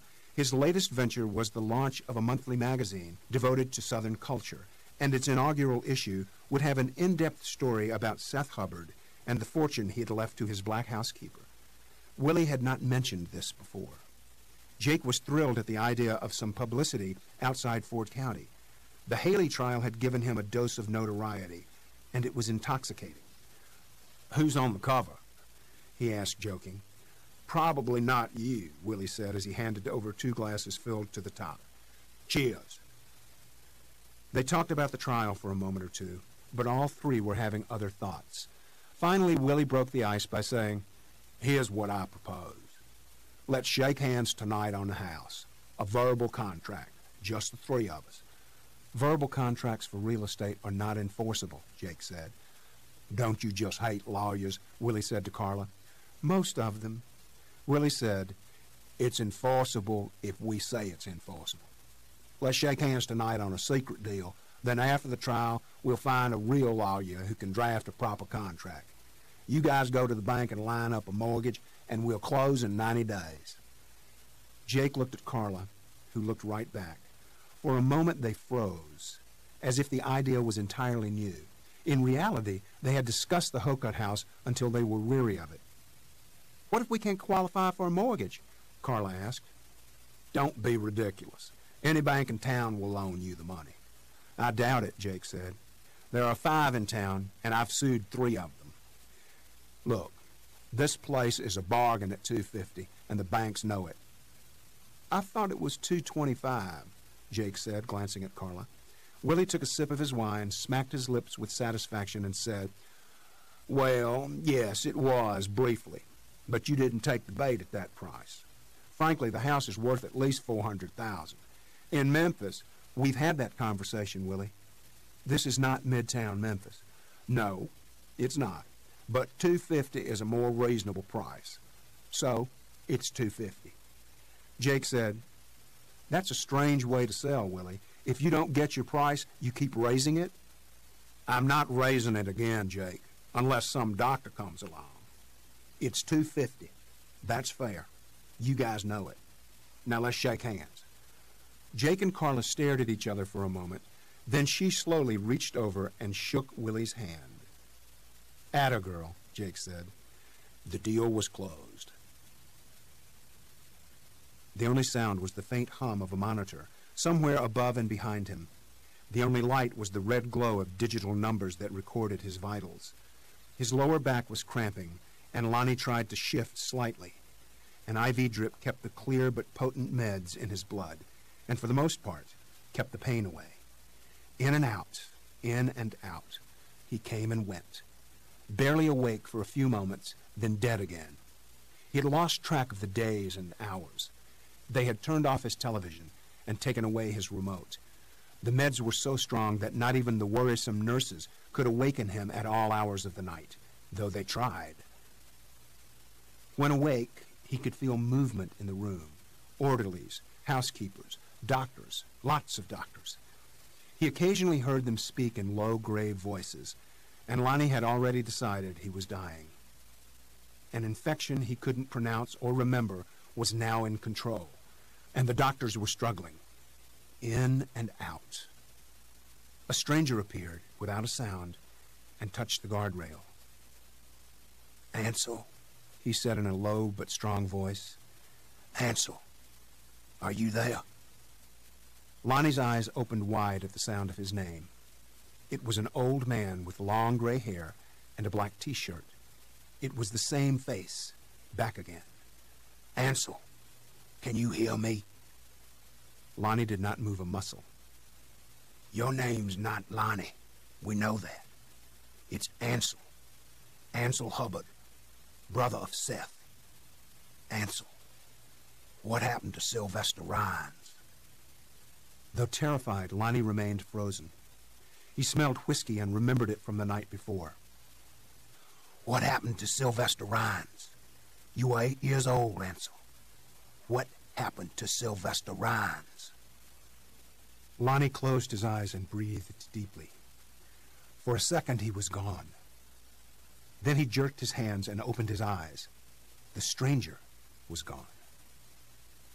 He called the nurse. Chapter 38. Before his wife died, Judge and Mrs. Atlee once went 8 consecutive years without missing Sunday worship at the First Presbyterian Church. 52 Sundays in a row for 8 years. A flu virus halted the streak. Then she passed on, and the judge lost some focus and actually missed once or twice a year, but not often. He was such a presence in the church that his absence was always noted. He wasn't there the Sunday before the trial began, and when Jake realized it, he allowed his mind to wander during the sermon. Could the old guy be sick? If so, might the trial be postponed? How would this affect his strategy? A dozen questions and no answers. After church, Jake and his girls returned to the Hocut house, where Willie was preparing a brunch on the back porch. He insisted on hosting the new owners, claiming he wanted to meet Hannah and show her around. All top secret, of course. Jake and Carla would have preferred to keep their daughter out of it for the moment, but they could hardly suppress their excitement. Hannah promised to keep this rather significant secret. After a tour, which included Hannah's tentative selection of her new bedroom, they settled around a plank farm table on the porch and had French toast and scrambled eggs. Willie moved the conversation away from the house and to the trial. Fluidly, he became a journalist again, probing and nibbling around the edges of sensitive material. Twice, Carla shot warning glances at Jake, who realized what was happening. When Willie asked if they could expect any evidence that Seth Hubbard had been intimate with Letty Lang, Jake politely said he couldn't answer that question. The brunch became a little awkward as Jake grew quieter while his host kept chatting on about rumors he was chasing. Was it true Letty had offered to split the money and settle the case? Jake replied firmly that he could not comment. There was so much gossip. When Willie pursued another question about intimacy, Carla said, "Please, Willie, there's a 7-year-old present." "Yes, sorry." Hannah was not missing a word. After an hour, Jake looked at his watch and said he had to get to the office. It would be a long afternoon and night. Willie poured some more coffee as they thanked him and placed their napkins on the table. It took 15 minutes to gracefully say goodbye. As they drove away, Hannah stared at the house through the car's rear window and said, "I like our new house. When can we move in?" "Soon, honey," Carla said. "Where's Mr. Willie going to live?" "Oh, he has several houses," Jake said. "Don't worry about him." "He's such a nice man." "Yes, he is," Carla said. Lucian followed the detective into the room where Lonnie sat waiting expectantly with a stout nurse at his side, sentry-like. She was not smiling and seemed irritated by this intrusion. One of the doctors had reluctantly acceded to the request for a few questions. Lonnie's condition had improved overnight, and he was feeling better, but his team was still protective. They didn't like lawyers anyway. "This is the guy I told you about, Lonnie," the detective said without the slightest attempt at an introduction. Lucian, in his black suit, stood down by Lonnie's feet and offered a phony smile. "Mr. Clark, my name is Lucian Wilbanks, and I work for a lawyer in Clanton, Mississippi," he said. Lonnie had seen the face before, hadn't he? In the middle of the night. The face had appeared and disappeared like a ghost. "A pleasure," Lonnie said, as if still groggy, though his mind had not been this clear since before the blow to his skull. Lucian said, "We're involved in some litigation that makes it imperative that we locate a man named Ansel Hubbard. Mr. Hubbard was born in Ford County, Mississippi on August 1st, 1922. His father was Cleon Hubbard. His mother was Sarah Bell Hubbard, and he had one brother, Seth, who was 5 years older. We've been searching high and low for Ansel Hubbard, and it's come to our attention that there's a chance you might know him, or perhaps your paths have crossed in recent years." Lonnie said, "You've come all the way from Mississippi?" "Sure, but it's no big deal. We have aeroplanes down there, too, and we've covered the continent looking for Ansel." "What kind of litigation?" Lonnie asked with the same disdain most people heap on the unsavory subject. "Some pretty complicated stuff. Seth Hubbard died suddenly about 6 months ago, and he left behind a mess. A lot of business interest and not much in the way of estate planning. Our job as lawyers is to first try and round up the family, which, in the case of the Hubbards, is quite a task. We have reason to believe you might know something about Ansel Hubbard. Is this right?" Lonnie closed his eyes as a wave of pain rolled through his head. He reopened them, looked at the ceiling, and said softly, "That name doesn't ring a bell. Sorry." As if he was either expecting this or not hearing it, Lucian went on. "Can you think of anyone in your past who might have known Ansel Hubbard or mentioned his name? Help me here, Mr. Clark. Think back. It looks like you've moved around a lot, so you've known many people in many places. I know you got a sore head and all, but take your time.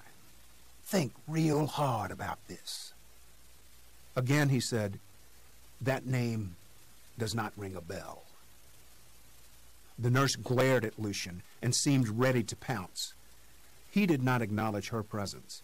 He carefully sat his battered leather briefcase on the foot of the bed so Lonnie could see it. It probably contained something important.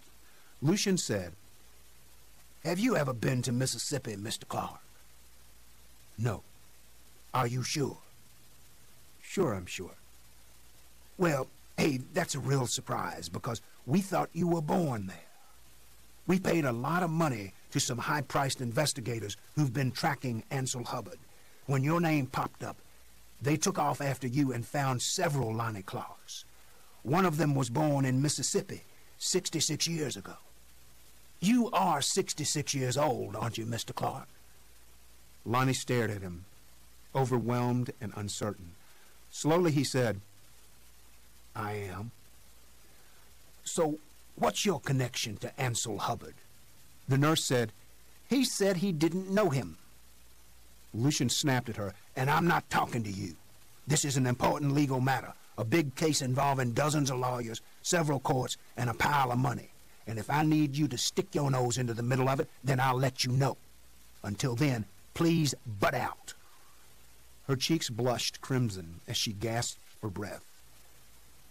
Lonnie despised that particular nurse and said to her, Don't speak for me, okay? I can take care of myself. The nurse, completely chastised, took a step back from the bed.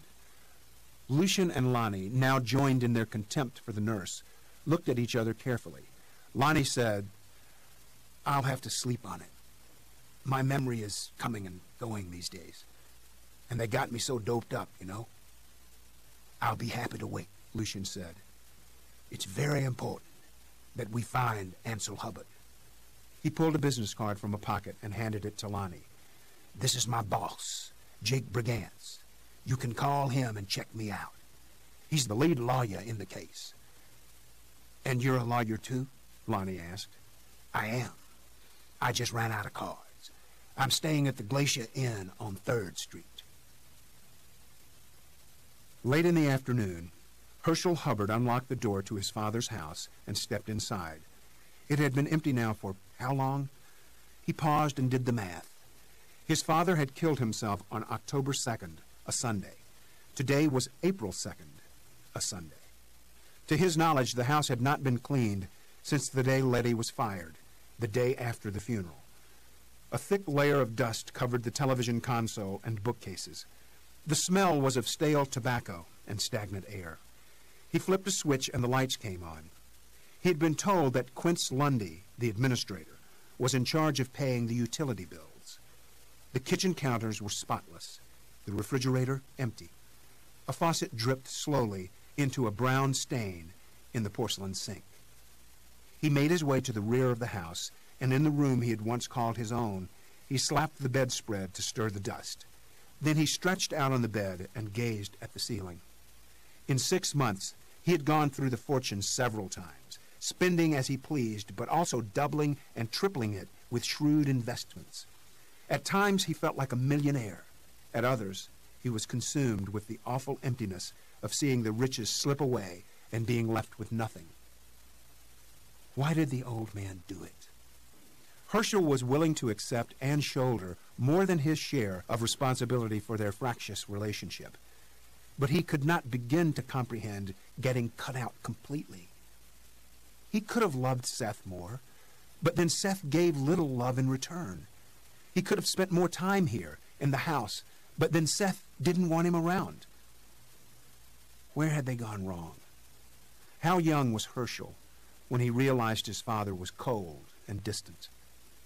A child can't chase a father who has no time for him.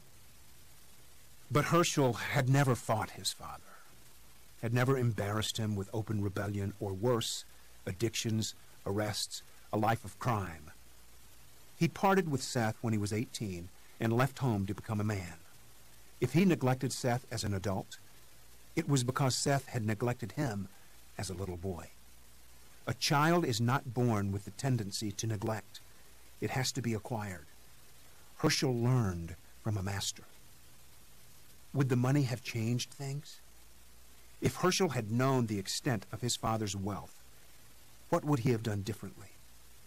One hell of a lot, he was finally admitting to himself.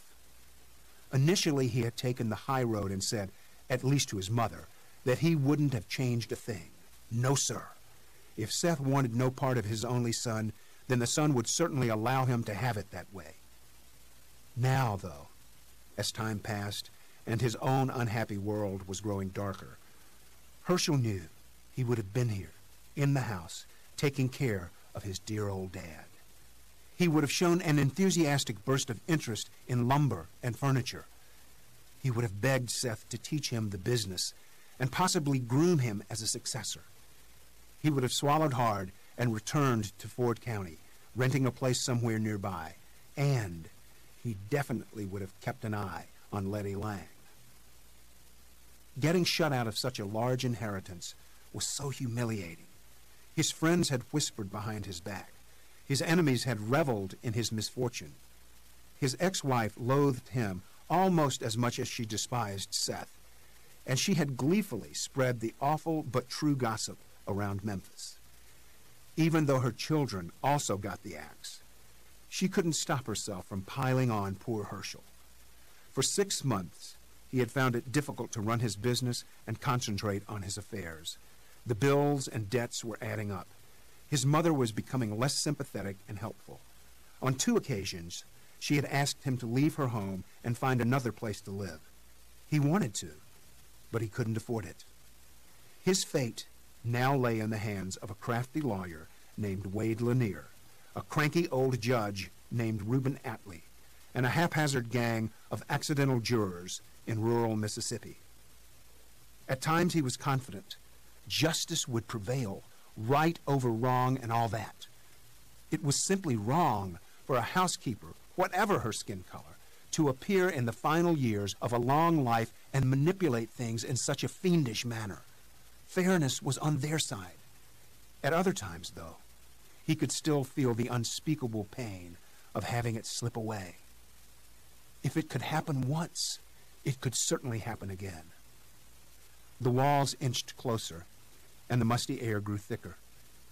It had been a joyless home with 2 parents who despised each other. He cursed them for a while, both of them equally, then concentrated more on Seth. Why have children if you don't want them? But he had wrestled with these questions for years, and there were no answers. Let it go. Enough. He locked the house, left it, and drove to Clanton, where he was expected around 6 p.m. Ian and Ramona were already there in the large conference room on the 2nd floor of the Sullivan firm. Their ace jury consultant, Myron Pankey, was going on about their meticulous research when Herschel arrived. Cursory greetings and introductions were made. Pankey had 2 staffers with him, 2 attractive young ladies preoccupied with note-taking. Wade Lanier and Lester Chilcott sat at the center on one side of the table, flanked by paralegals. Pankey was saying, "Our phone survey also revealed that when given the additional facts that the will was written by a wealthy man, age 70, and the caregiver was an attractive woman much younger, over half of those surveyed asked if sex was involved. We never mentioned sex, but it's often the automatic response. What was really going on? Race was never mentioned, but of the black respondents, almost 80% were suspicious of sexual activity. Of the white, 55%. So the issue is very much in the air, though unspoken," Lanier said. "Didn't we know this 6 months ago?" Herschel asked himself as he doodled on a legal pad. So far, they had paid Pankey 2/3 of his $75,000 fee. The money was now being fronted by Wade Lanier's law firm, which was paying all the litigation expenses.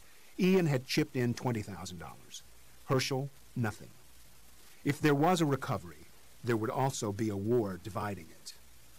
Pankey passed out thick booklets for their reading pleasure, though the lawyers had already spent hours with the material. Beginning with Ambrose and ending with Young, there was a 1- or 2-page summary of each juror. Many included photos of homes and automobiles, and a few had actual photos of the jurors. These were taken from church and club directories, high school yearbooks, and a few candid shots handed over on the sly by friends. Pankey was saying, "Our perfect juror is a Caucasian over the age of 50. The younger people went to integrated schools and tend to be more tolerant on race, and obviously we are not looking for tolerance. Sadly for us, the more racist, the better. White women are slightly preferable over white men, and this is because they tend to show more jealousy toward another woman who has managed to manipulate the will.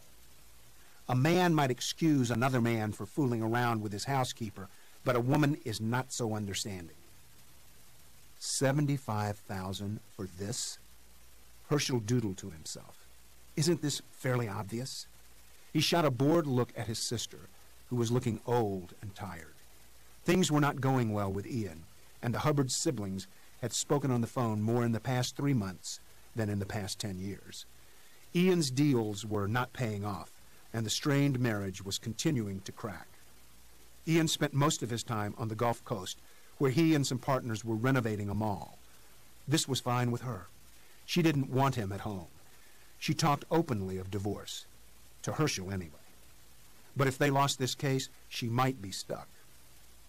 We're not going to lose, Herschel kept reassuring her. They slogged through the research until 7:30, when Wade Lanier said he had had enough. They drove to a fish shack overlooking Lake Chitula and enjoyed a long meal, just the lawyers and their clients. After a few drinks, their nerves were settled, and they managed to relax. Like most trial lawyers, Wade Lanier was a gifted storyteller, and he regaled them with hilarious tales from his courtroom brawls. More than once he said, "We're going to win, folks. Just trust me." Lucian was in his hotel room, a Jack on the Rocks on his nightstand, his nose stuck deep into another impenetrable Faulkner novel, when the phone rang. A weak voice on the other end said, "Is this Mr. Wilbanks?" "It is," Lucian said, gently closing the book and swinging his feet to the floor. "This is Lonnie Clark, Mr. Wilbanks." "Please call me Lucian, and I'll call you Lonnie, okay?" "Okay." "How you feeling tonight, Lonnie?" "Better. Much better." "You came to my room last night, didn't you, Lucian?" "I know you did. I thought I was dreaming last night when a stranger appeared in my room and said something to me. But then when I met you today, I recognized you, and I recalled your voice." "I'm afraid you were indeed dreaming, Lonnie." "No, I wasn't. Because you came the night before, too. Friday night and Saturday night. It was you. I know it was. No one can get in your room, Lonnie. There's a cop at the door around the clock, I'm told." Lonnie paused as if he didn't know this. Or if he did, then how could a stranger sneak into his room? Finally he said, "The stranger said something about Sylvester Rhines." "Do you know Sylvester Rhines, Lucian?" "Where is he from?" Lucian asked, casually taking a sip. "I'm asking you, Lucian. Do you know Sylvester Rhines?" "I've lived in Ford County all my life, Lonnie.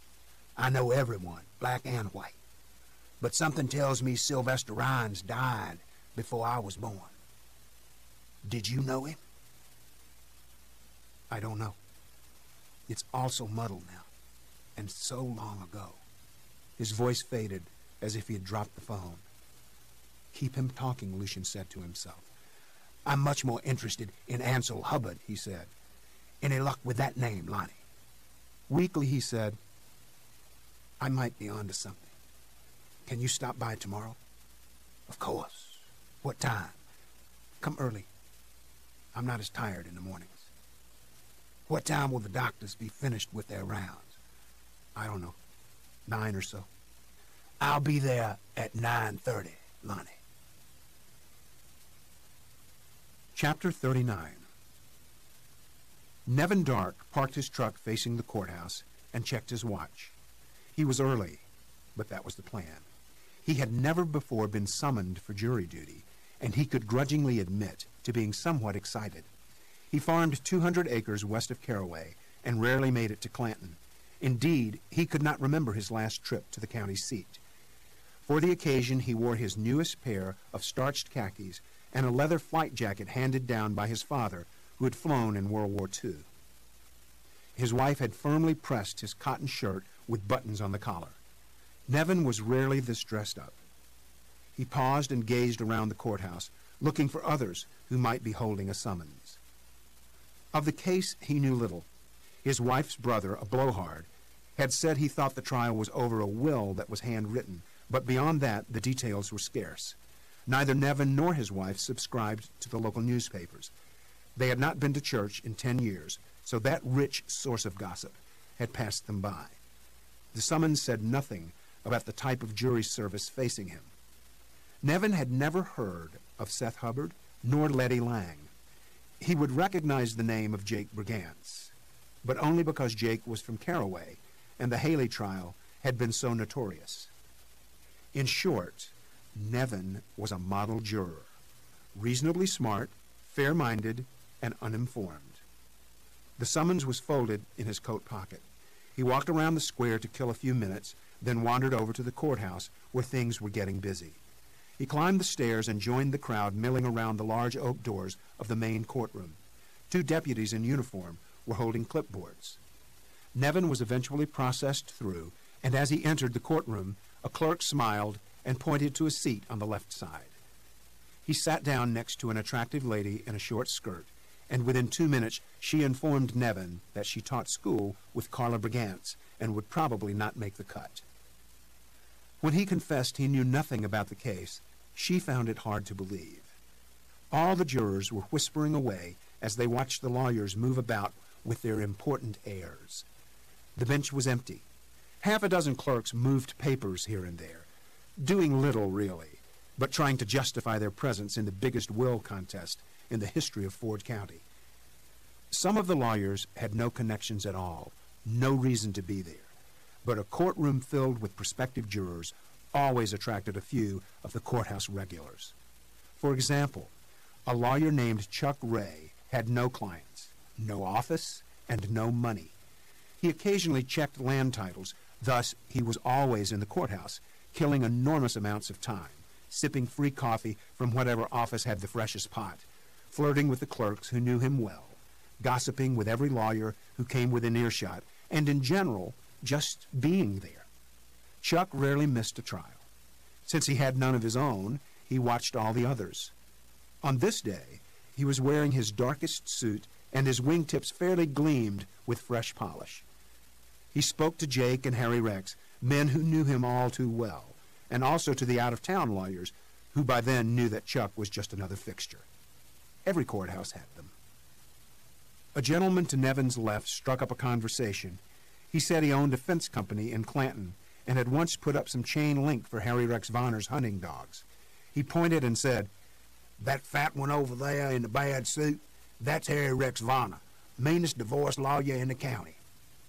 "Is he working with Jake Brigance?" Nevin asked, completely clueless. "Looks like it." "Who are those other lawyers?" "Who knows? There are so many lawyers around here these days. The square's full of them." A bailiff came to life and yelled, "All rise for the court. The Chancery Court of the 25th Judicial District of Mississippi. The Honorable Reuben V. Atlee presiding." Judge Atlee appeared from the rear and assumed the bench while the crowd jumped to its feet. "Please be seated," he said. The crowd made a noisy retreat back onto the benches. He said hello and good morning and thanked the prospective jurors for being there, as if they had a choice.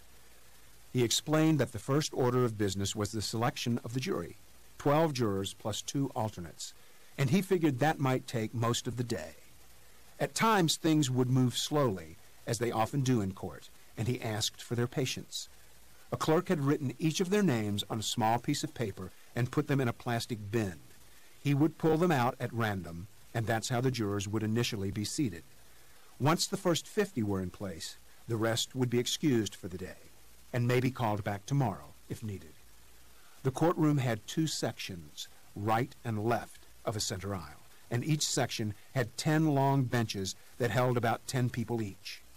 Since the courtroom was at full capacity, Judge Atlee asked the rest of the spectators to please rise and clear out the first 4 rows to his left. This took a few minutes, as people shuffled and stumbled and shoved about, uncertain where to go.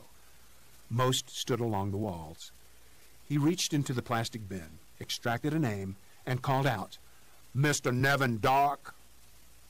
Nevin's heart skipped a beat, but he stood and said, "Yes, sir." "Good morning, Mr. Dark. Would you please sit over here on the first row, far to the left, and we'll refer to you as juror number 1 for the time being." "Certainly." As Nevin walked down the aisle, he noticed the lawyers staring at him as if he had just shot someone. He took his seat on the empty front row. The lawyers continued to stare. All of them. Nevin Dark, white male, age 53, farmer, 1 wife, 2 adult children, no church affiliation, no civic clubs, no college degree, no criminal record. Jake rated him as a 7. He and Portia looked at their notes. Harry Rex, who was standing in a corner by the jury box, studied his notes. Their model juror was a black male or female of any age, but there weren't many in the crowd. At the contestants' table, Wade Lanier and Lester Chilcott compared their research. Their model juror was a white female, age 45 or older, someone raised in the deeply segregated Old South and not the least bit tolerant of blacks. They liked Nevin Dark, though they knew nothing more about him than Jake did. Number 2 was Tracy McMillan, a secretary, white female, age 31. Judge Atlee took his time unfolding the scraps of paper, studying the names, trying to pronounce them perfectly, allowing each to assume a new position. When the first row was filled, they moved to the second, with juror number 11, one Sherry Benton, the first black to be called forth. It took an hour to seat the first 50. When they were in place, Judge Atlee excused the others and said they should remain on standby until further notice. Some of them left, but most stayed where they were and became part of the audience. "Let's recess for 15 minutes, the judge said, tapping his gavel as he lifted his cumbersome frame and waddled off the bench, black robe flowing behind. The lawyers gathered into frantic groups, all chattering at once. Jake, Portia, and Harry Rex went straight to the jury deliberation room, which was empty at the moment. As soon as Jake shut the door, Harry Rex said, "We're screwed, you know that? A bad draw. Terrible, terrible." "Hang on," Jake said, tossing his legal pad onto the table and cracking his knuckles. Portia said, "We have 11 blacks out of 50. Unfortunately, 4 of them are on the back row.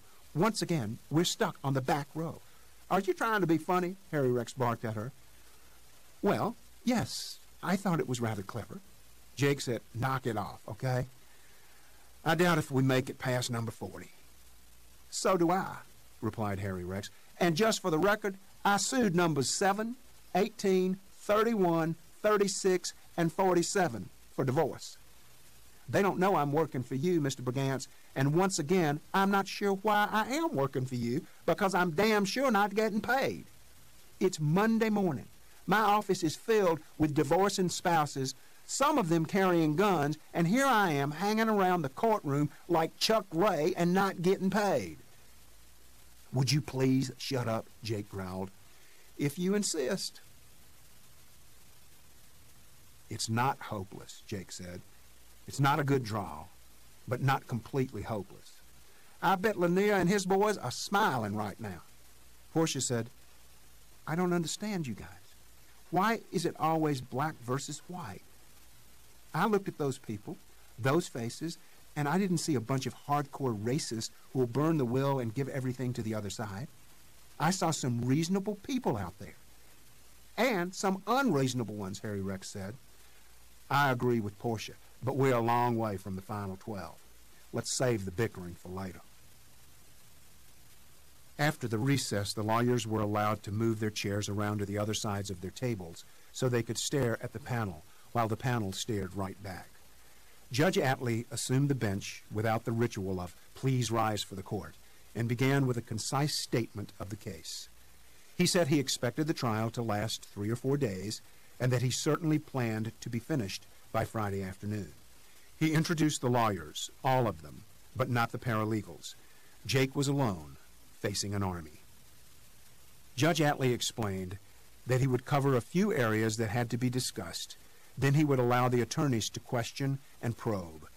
He began with health. Anyone sick, facing treatment, or unable to sit and listen for long periods of time?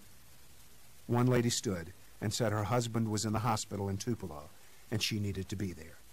"You are excused," Judge Atlee said with great compassion, and she hustled out of the courtroom. Number 29, gone. Number 40 had a herniated disc that had flared up over the weekend, and he claimed to be in considerable pain. He was taking painkillers that made him quite drowsy. "You are excused," Judge Atlee said. He seemed perfectly willing to excuse anyone with a legitimate concern, but this proved not to be the case. When he asked about conflicts with work, A gentleman wearing a coat and tie stood and said he simply could not be away from the office. He was a district manager for a company that made steel buildings and was clearly an executive taken with his own importance. He even hinted he might lose his job. Judge Atlee's lecture on civic responsibility lasted 5 minutes and scorched the gentleman. He ended with, "If you lose your job, Mr. Crawford, let me know. I'll subpoena your boss, put him on the stand here, and, well, he'll have a bad day." Mr. Crawford sat down, thoroughly chastised and humiliated. There were no more efforts to skip jury duty on account of work. Judge Atlee then moved to the next issue on his checklist, prior jury service. Several said they had served before, 3 in state court and 2 in federal. Nothing about those experiences would alter their ability to deliberate in the case at hand. 9 people claimed to know Jake Brigance. 4 were former clients, and they were excused. 2 ladies attended the same church, but felt as though that fact would not influence their judgment. They were not excused. A distant relative was. Carla's schoolteacher friend said she knew Jake well and was too close for any objectivity. She was excused. The last was a high school pal from Caraway who admitted he hadn't seen Jake in 10 years. He was left on the panel, to be dealt with later. Each lawyer was introduced again with the same questions. No one knew Wade Lanier, Lester Chilcott, Zach Zeitler, or Joe Bradley Hunt. But then they were out-of-town lawyers. Judge Atlee said, "Now, moving along, the last will and testament in question was written by a man named Seth Hubbard, now deceased, of course. Did any of you know him personally?" 2 hands were timidly lifted. A man stood and said he had grown up in the Palmyra area of the county and had known Seth when they were quite a bit younger. "How old are you, sir?" Judge Atlee asked. 69. "You know you can claim an exemption from service if you're above the age of 65, right?" "Yes, sir. But I don't have to, do I?" "Oh, no. If you want to serve, that's admirable. Thank you." A woman stood and said she had once worked at a lumber yard owned by Seth Hubbard, but it would not be a problem. Judge Atlee gave the names of Seth's 2 wives and asked if anyone knew them. A woman said her older sister had been friends with the first wife, but that had been a long time ago. Herschel Hubbard and Ramona Hubbard Defoe were asked to stand. They smiled awkwardly at the judge and the jurors, then sat down. Methodically, Judge Atlee asked the panel if anyone knew them. A few hands went up, all belonging to old classmates from Clanton High. Judge Atlee asked each one a series of questions. All claimed to know little about the case and to be unaffected by what little knowledge they possessed. Tedium set in as Judge Atlee went through page after page of questions. By noon, 12 of the 50 had been dismissed, all of them white. Of the 38 remaining, 11 were black, not a single one of whom had lifted a hand. During the lunch recess, the lawyers met in tense groups and debated who was acceptable and who had to be cut. They ignored their cold sandwiches while they argued over body language and facial expressions. In Jake's office, the mood was lighter because the panel was darker. In the main conference room over at the Sullivan firm, the mood was heavier because the blacks were sandbagging. Of the 11 remaining, not one admitted to knowing Letty Lang. Impossible in such a small county. There was obviously a conspiracy of some nature at work. Their expert consultant, Myron Pankey, had watched several of them closely during the questioning and had no doubt that they were trying their best to get on the jury. But Myron was from Cleveland and knew little about Southern blacks. Wade Lanier, though, was unimpressed. He had tried more cases in Mississippi than the rest of the lawyers combined, and he was not concerned about the remaining 38 members of the pool. In almost every trial, he hired consultants to dig into the backgrounds of the jurors, but once he saw them in the flesh, he knew he could read them, and though he did not say so, he liked what he had seen that morning. Lanier still had 2 great secrets up his sleeve, the handwritten will of Irene Pickering and the testimony of Julina Kidd. To his knowledge, Jake had no idea what was coming. If Lanier managed to successfully detonate these 2 bombs in open court, he might just walk away with a unanimous verdict. After considerable negotiating, Fritz Pickering had agreed to testify for $7,500. Julina Kidd had jumped at the offer of only $5,000. Neither Fritz nor Julina had spoken to anyone on the other side, so Lanier was confident his ambushes would work. So far, his firm had either spent or committed to spending just over $85,000 in litigation expenses, monies the clients were ultimately responsible for. The cost of the case was rarely discussed, though it was always in their thoughts. While the clients were troubled by rising expenses, Wade Lanier understood the economic realities of big-time litigation. 2 years earlier, his firm had spent $200,000 on a product liability case and lost. You roll the dice, and sometimes you lose. Wade Lanier, though, was not contemplating a loss in the Seth Hubbard case. Nevin Dark settled into a booth at the coffee shop with 3 of his new friends and ordered iced tea from Dell. All 4 wore white lapel buttons with the word juror in bold blue letters, as if they were now officially off limits and beyond approach. Dell had seen the same buttons 100 times and knew she should listen hard but ask no questions and offer no opinions. The 38 remaining jurors had been warned by Judge Atlee not to discuss the case. Since none of the 4 at Nevin's table had ever met, they chatted about themselves for a few minutes while looking over the menus. Fran Decker was a retired school teacher from Lake Village, 10 miles south of Clanton. Charles Osier sold farm tractors for a company out of Tupelo and lived near the lake. Debbie Lacker lived in downtown Palmyra, population 350, but had never met Seth Hubbard. Since they couldn't talk about the case, they talked about the judge, the courtroom, and the lawyers. Dell listened hard, but gleaned nothing from their lunch conversation, at least nothing she could report to Jake in the event he stopped by later for the gossip. At 1:15, they paid their separate checks and returned to the courtroom. At 1:30, when all 38 were accounted for, Judge Atlee appeared from the rear and said, "Good afternoon." He went on to explain that he would now continue with the selection of the jury, and he planned to do so in a manner that was somewhat unusual. Each juror would be asked to step into his chambers to be quizzed by the lawyers in private. Jake had made this request because he assumed the jurors, as a group, knew more about the case than they were willing to admit. By grilling them in private, he was confident he could elicit more thorough responses. Wade Lanier did not object. Judge Atlee said, "Mr. Nevin Dark, would you join us in my chambers, please?" A bailiff showed him the way, and Nevin nervously walked past the bench, through a door, down a short hallway, and into a rather small room where everyone was waiting. A court reporter sat ready to transcribe every word. Judge Atlee occupied one end of the table, and the lawyers crowded around the rest of it. "Please remember that you're under oath, Mr. Dark," Judge Atlee said. "Of course." Jake Brigance flashed him an earnest smile and said, "Some of these questions might be kind of personal, Mr. Dark, and if you don't want to answer them, that's fine. Do you understand?" "I do." "Do you currently have a last will and testament?" "I do." "Who prepared it?" "Barney Suggs, a lawyer in Caraway." "And your wife?" "Yes, we signed them at the same time in Mr. Suggs' office about 3 years ago."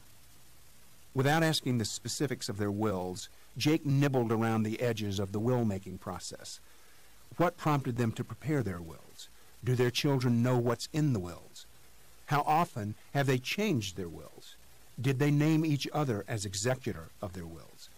Have they ever inherited anything from another will?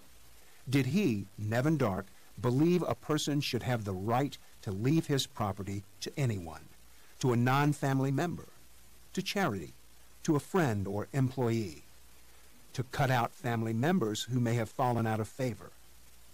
Had either Mr. Dark or his wife ever considered changing their wills to exclude a person currently named as a beneficiary? And so on. When Jake finished, Wade Lanier asked a series of questions about drugs and painkillers. Nevin Dark said he had used them only sparingly, but his wife was a breast cancer survivor and at one time had relied on some strong medications for pain. He could not remember their names. Lanier showed genuine concern for this woman he had never met, and poked and prodded enough to convey the message that strong painkillers taken by very sick people often cause a lapse in rational thinking. The seed was skillfully planted. Judge Atlee was watching the clock, and after 10 minutes, he called time. Nevin returned to the courtroom, where everyone stared at him. Juror number 2, Tracy McMillan, was waiting in a chair by the bench and was quickly led to the back room, where she faced the same questioning. Boredom hit hard, and many of the spectators left. Some of the jurors napped while others read and reread newspapers and magazines. Bailiffs yawned and gazed from the large plate glass windows overlooking the courthouse lawn. One prospective juror replaced the next in a steady parade to Judge Atlee's chambers. Most disappeared for the full 10 minutes, but a few were finished in less time. When juror number 11 emerged from her interrogation, she passed the benches and headed for the door, excused from service for reasons those sitting in the courtroom would never know. Letty and Phaedra left for a long break. As they walked down the aisle toward the double doors, they were careful to avoid glancing at the Hubbard clan, bunched together on the back row. It was almost 6:30 when juror number 38 left chambers and returned to the courtroom. Judge Atlee, showing remarkable energy, rubbed his hands together and said, "Gentlemen, let's finish this job now so we can start fresh with the opening statements in the morning. Agreed?" Jake said, "Judge, I'd like to renew my motion for a change of venue. Now that we've interviewed the first 38 jurors, it is apparent that as a whole, this panel knows far too much about this case. Almost every juror was willing to admit he or she had heard something about it. This is quite unusual in a civil case." "Quite the contrary, Jake," Judge Atlee said. "I thought they answered the questions well. Sure, they've heard about the case, but almost all of them claim to be able to keep an open mind." "I agree, Judge," Wade Lanier said. "With a few exceptions, I'm impressed with the panel. Motion is overruled, Jake." "No surprise," Jake mumbled just loud enough to be heard. "Now, can we pick our jury?" "I'm ready," Jake said. "Let's go," replied Wade Lanier. "Very well. I'm dismissing jurors number 3, 4, 7, 9, 15, 18, and 24 for cause. Any discussion?" Slowly, Lanier said, "Yes, Your Honor. Why number 15? He said he knew the Roston family and was deeply saddened by the deaths of their 2 sons. I suspect he holds a grudge against anyone with the last name of Lang." "He said he did not, Your Honor," Lanier argued. "Of course that's what he said. I just don't believe him. He's excused for cause. Anyone else?" Jake shook his head no. Lanier was angry, but said nothing. Judge Atlee pressed on. "Each side has 4 peremptory challenges. Mr. Brigance, you must present the first 12.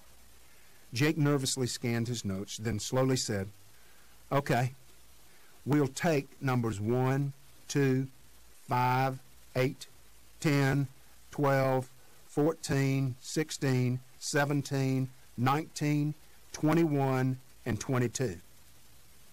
There was a long pause as everyone in the room looked at their charts and made notes.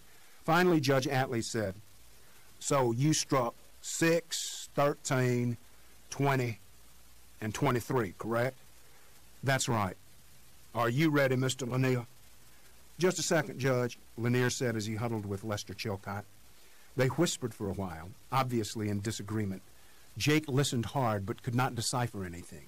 He kept his eyes on his notes, on his chosen 12, knowing he could not keep them all. "Gentlemen," Judge Atlee said.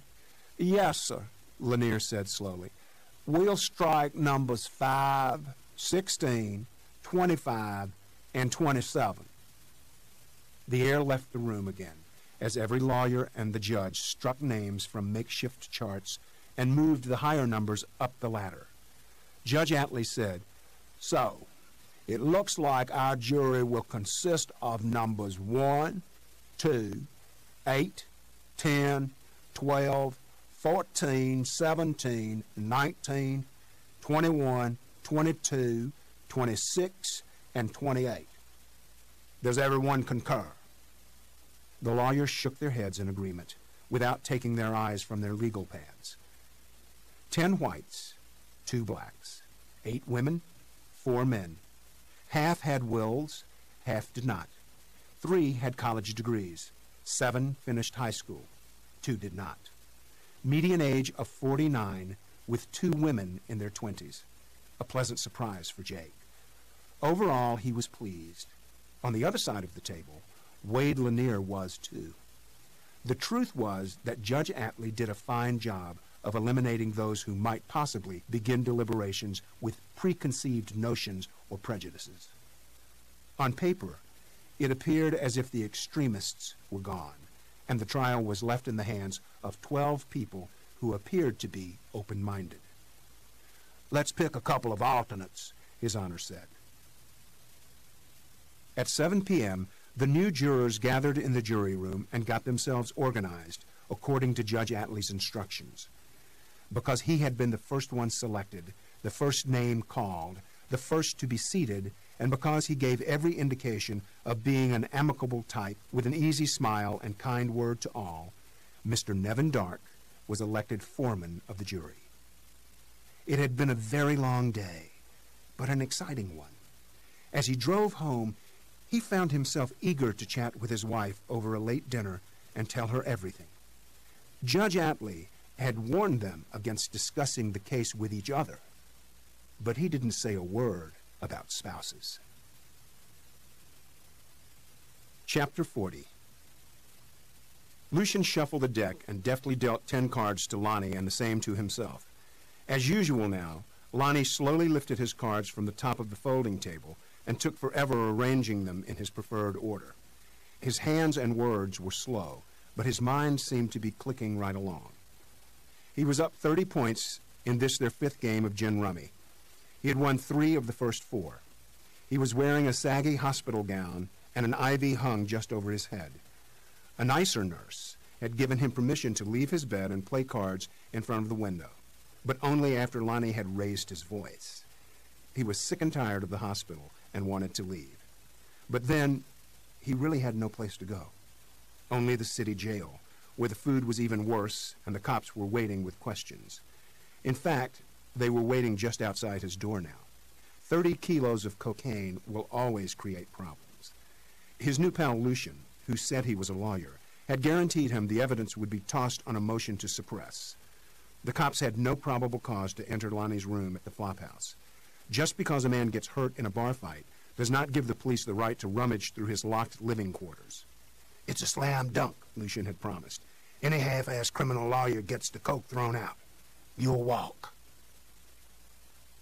They had talked about Seth Hubbard, with Lucian throwing in all the facts, gossip, fabrications, speculations, and rumors that had been roaring through Clanton during the past 6 months. Lonnie claimed to be only mildly curious, but he seemed to enjoy listening. Lucian did not mention the handwritten will, nor the black housekeeper. Expansively, he recounted Seth's amazing 10-year run from a man broken by his second nasty divorce to a high-flying risk-taker who parlayed his own mortgaged property into a fortune. He described Seth's zeal for secrecy, his offshore bank accounts, and maze of corporations. He told the amazing historical anecdote of Seth's father, Cleon, hiring Lucian's grandfather, Robert E. Lee Wilbanks, to handle a land dispute in 1928, and they lost. Lucian talked almost nonstop in an effort to gain Lonnie's trust, to convince him there was no harm in telling secrets from the past. If Lucian could open up so completely, then Lonnie could too. On 2 occasions during the morning, Lucian had gently poked into the business of Lonnie knowing anything about Ansel, but neither punch had landed.